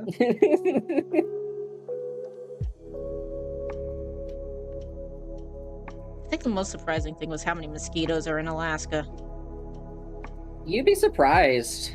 There's so many. They were like sticking on us like the whole time. Like, because that one I did a half marathon with my mom there, and they would like throughout the race there'd just be like people saying, "Do you want some more off?" Yes. Yes, please. Yeah, instead of handing you water bottles, they're spraying you down as you run. It's bad. It was bad. It's freaking bad. And then While we were there, actually, I think a kid got mauled by a bear. Oh my god. Yeah, I think it was at a different race. Jeez. I think he died. It was bad. Meanwhile, my dad was joking the whole time. It's like, I want to go touch a moose. And it's like, they will kill you. They will also kill you, yeah. I think that they are more dangerous than the bear. I think mooses, I think they kill more Moosei? here than bears do. Yeah. Moosei.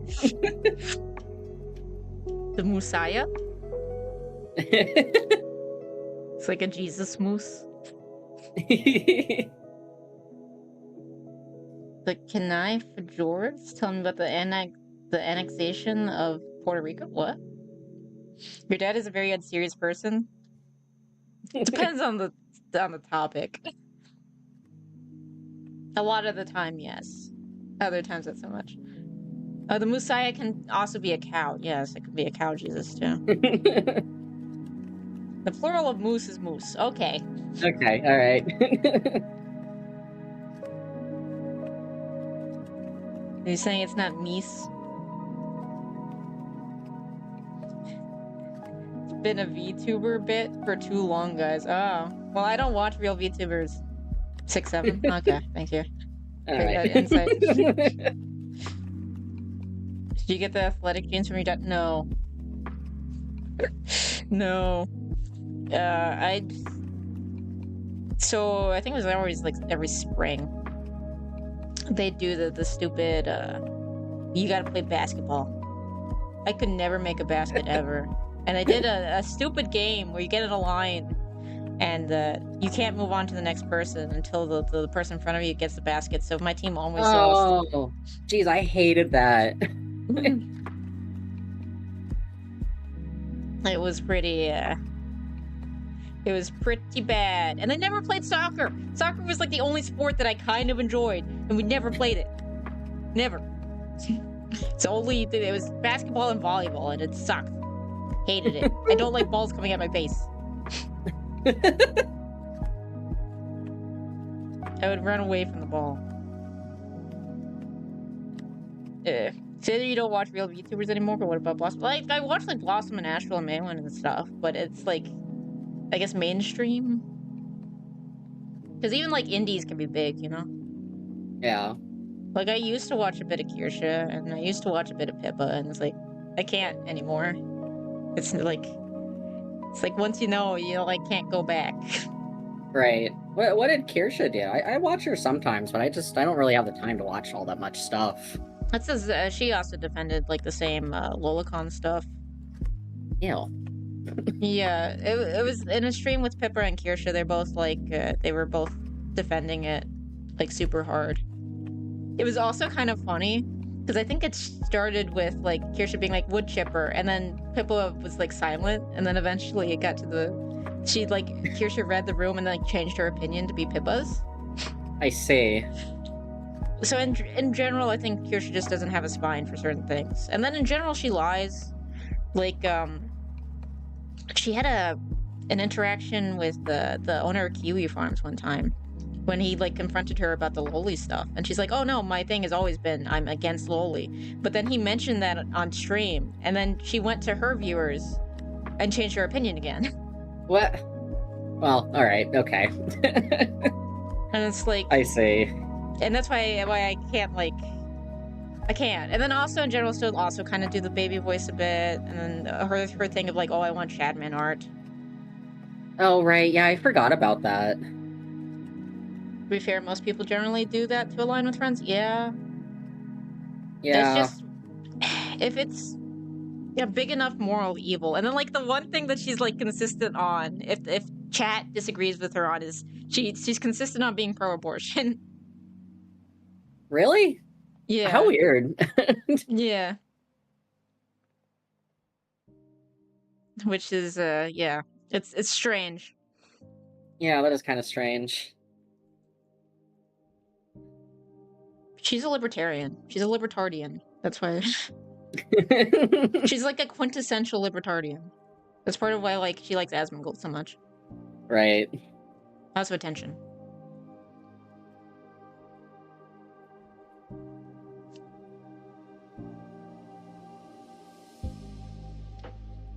No, if you don't change your opinions for your friends, you apparently have a bit of autism. Yeah. Like I get like adjusting a little bit, but it's like I don't know. Liberal and no libertarian. It's a libertarian. It's basically it's an anti-golden rule where it's like you don't hurt me, I don't hurt you. That's what the libertarians are about. That's why all the Rat Pack is on the spectrum. It is a largely So the Roach King went full evil recently. Yeah, it's like kill the babies, kill the babies that are a drain on society. Yeah, well, wearing the pride shirt too. You got ADHD. Does that count? That might count, cats. You got something. Then you're a hobo. Our littlest hobo who goes around fixing printers. Gets no touched at the airport. He also has stalkers. Have you ever heard about Katz's lore? No. So he goes around the country fixing printers, and in Oklahoma, like a lady like stalked him, along with like bringing her daughter along, and then like left a adult toy in front of his room that I believe was used. Ew, what? Yeah, I think it was like the first or second time. But there was times also where he'd just be on like stream with Yuper and I, and like this girl just came up to him. It's like, oh, you used to smell really nice, and we're like, he has pheromones. That's why he has so many stalkers. Like he releases a pheromone that like has women come up to him. Yeah, he always gets no touch of the TSA. It's got okay. It was 2 different toys. Yeah. It's women and men that no touch. Yeah, he's also tiny and cute. Yeah, he's our little guy. Then he gets touched, but not by the muscle mommies that he wants to get picked up by. But no, it's the stalkers and the TSA. That's rough. Gee. Yeah. Yeah, a little femboy. Okay, sad boy Mally. we got an eclectic group, but that might just be like VTubers in general though, because like online. Yeah. But I like to think that my Rat Pack is special because they're mine. Euphor's Discord kitten, yeah, Cats is literally the literally. Oh yeah, you're the one I always see on Euper's streams. Little cat. You do it. Little default cat. Yeah. It's a little cat with alcohol that Euphor drew. Actually, have you heard? Let's see if I have the sound effect here. He also always like falls asleep in streams, so we got like a few like little sound effects for him. Oh, do I not have it here? No. Okay, but there's on Euphor server. There's like a sound effect thing where his snores literally sounded like lightsabers. Like unironically, you could not tell the difference between like a lightsaber fight and his snoring. It was very strange.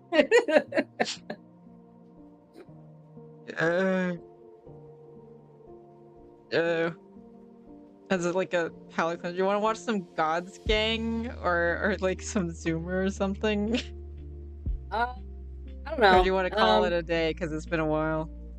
I might actually call it. I'm getting a headache and I kind of have to start dinner, but you can watch some Redeem Zoomer if you want to, but I might have to go soon. Let's do it another time. How about that? Okay. You can chill for a bit. But yeah, we should definitely do this. We should continue this. Well, eventually we'll get all the way through. Eventually. It'll take a few weeks. Yeah, a few weeks. but we'll get through it. That's the plan. I think it's more interesting when we go on our side tangents anyway. Yeah, I think so too. Sometimes we actually get to profound topics, not just like alpaca wits and things. That's profound. What are you talking about? Well, yeah, I guess that's like a downgrade. When you get to alpaca wits, you know that something's seriously wrong with society. Yeah.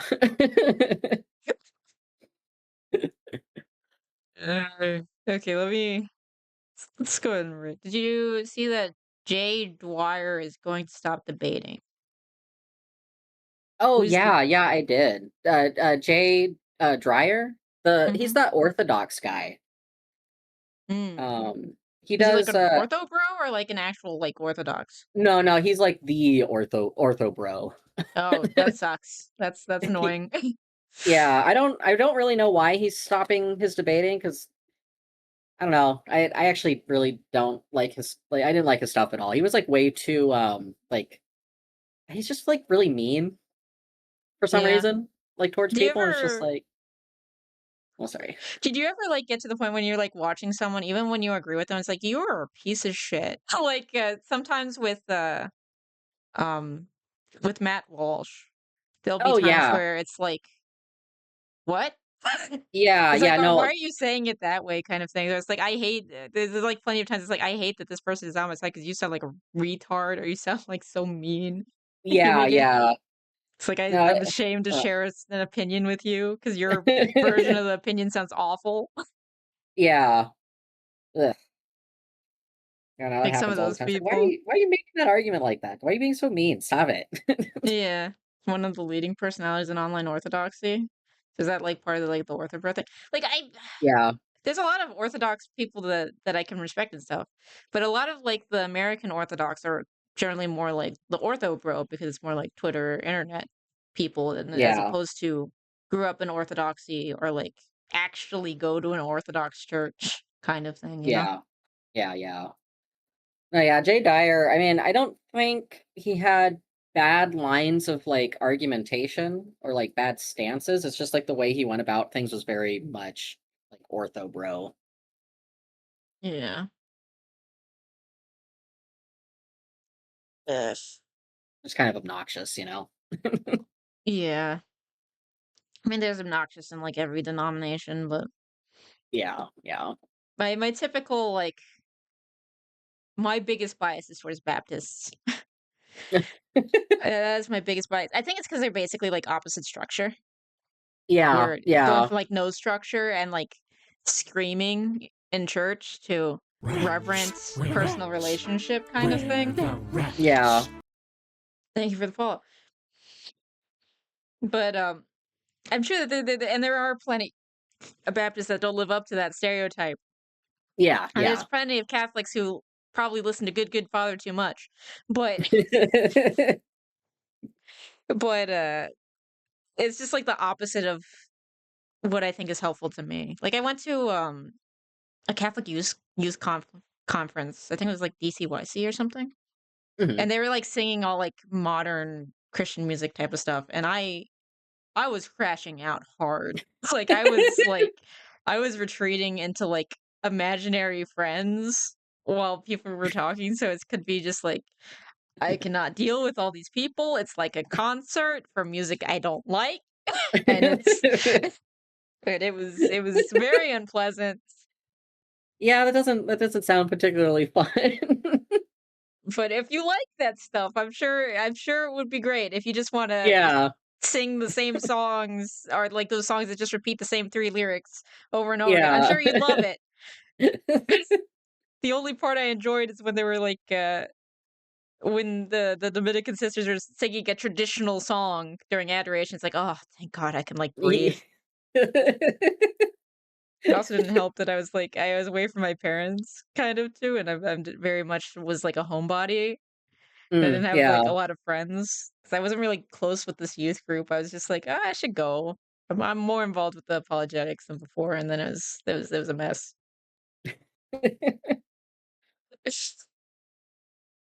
Ugh.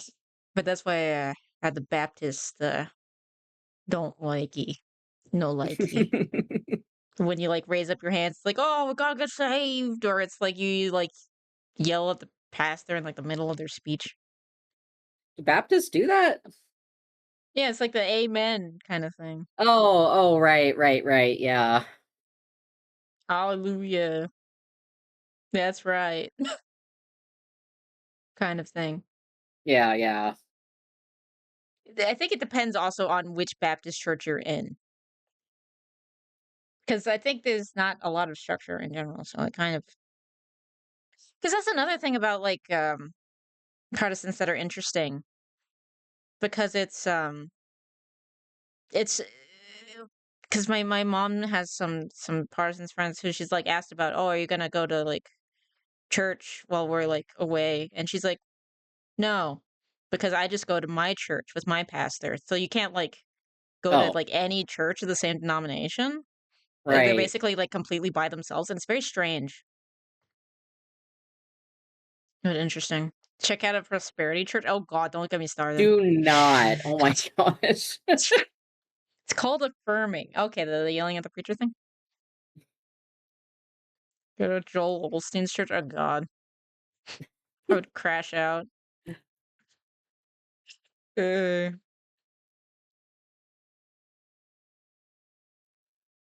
uh, that shouldn't hold you here any longer. Otherwise, I'll just go on more tangents. You'll be stuck here forever, and you'll get more of a headache. But I'll we be should like, definitely do this again. Are you doing anything next week?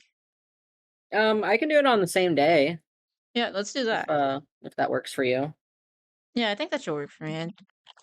I think it should. Sometimes Wednesday there's stuff. Okay. Depends on what Mally tells me. Sometimes it's been like more fluid lately on like when we record our reactions. Okay. But then again, we just finished the series, so maybe it'll be fine. We shall see. We just finished a Chinese boy love thing. Oh, yeah. Well, it's popular with the boy love people. It's like one of those Chinese ones. Oh, I see. I think I don't know which one you're talking about specifically, but I think I know It's what you're like talking about. diabolism or something. I think I've heard of that. There I were don't know. parts of it that were decent, and then there was just we never learned their names ever because they have like three names, so just call them by their color. It's like, oh, there's the white guy, there's the main guy, there's the yellow guy, there's everyone's nephew, there's best boy who's a zombie now, there's the girl because there's only like one girl in all of China apparently. So it's I guess that's kind of what makes sense. They do kill a lot. They did kill a lot of their girls. Power Ranger them? Oh yeah, we did just calling them by their colors.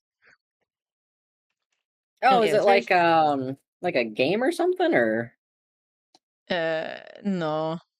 no? Oh. It was Master of Diabolism was it's I think it's originally like a light novel or something in China, and then they made an anime, and then Oh, and there's also like a live action version.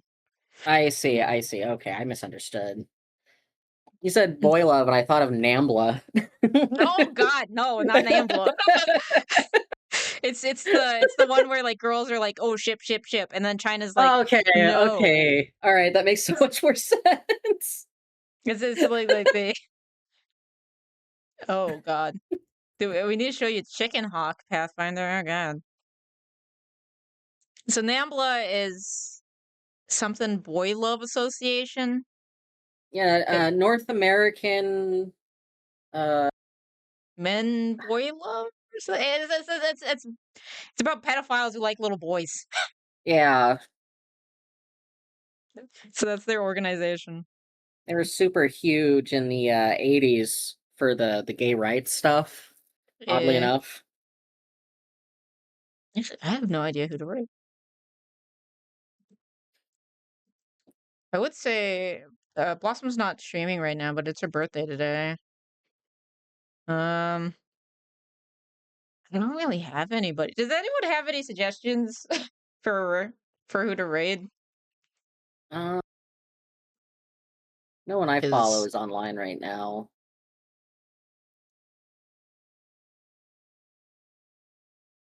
maybe we just give up. There's no because I also don't want to send anyone to like a weirdo. Yupru likes doing that a lot. He'll send you to like the craziest person you can find. Yeah, well, that's just funny. Yeah. Okay, me and Dragonheart or Galaxy Gem. So I'll see Galaxy Gem. Galaxy. We're rich. We're the rich. Thank you for the follow. It's like a Mega Man design. Interesting. Okay, let's do that.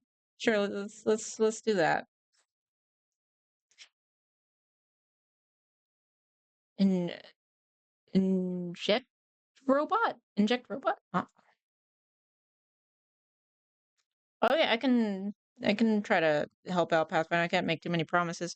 Okay, for real, set yourself free before I just keep on talking. I'm really bad at saying bye. You can just add, but okay, I'm pressing the raid button. See you guys later. We'll try to do this Bye. again next week. Hopefully, same time, same rat channel, whatever. Bye. Bye.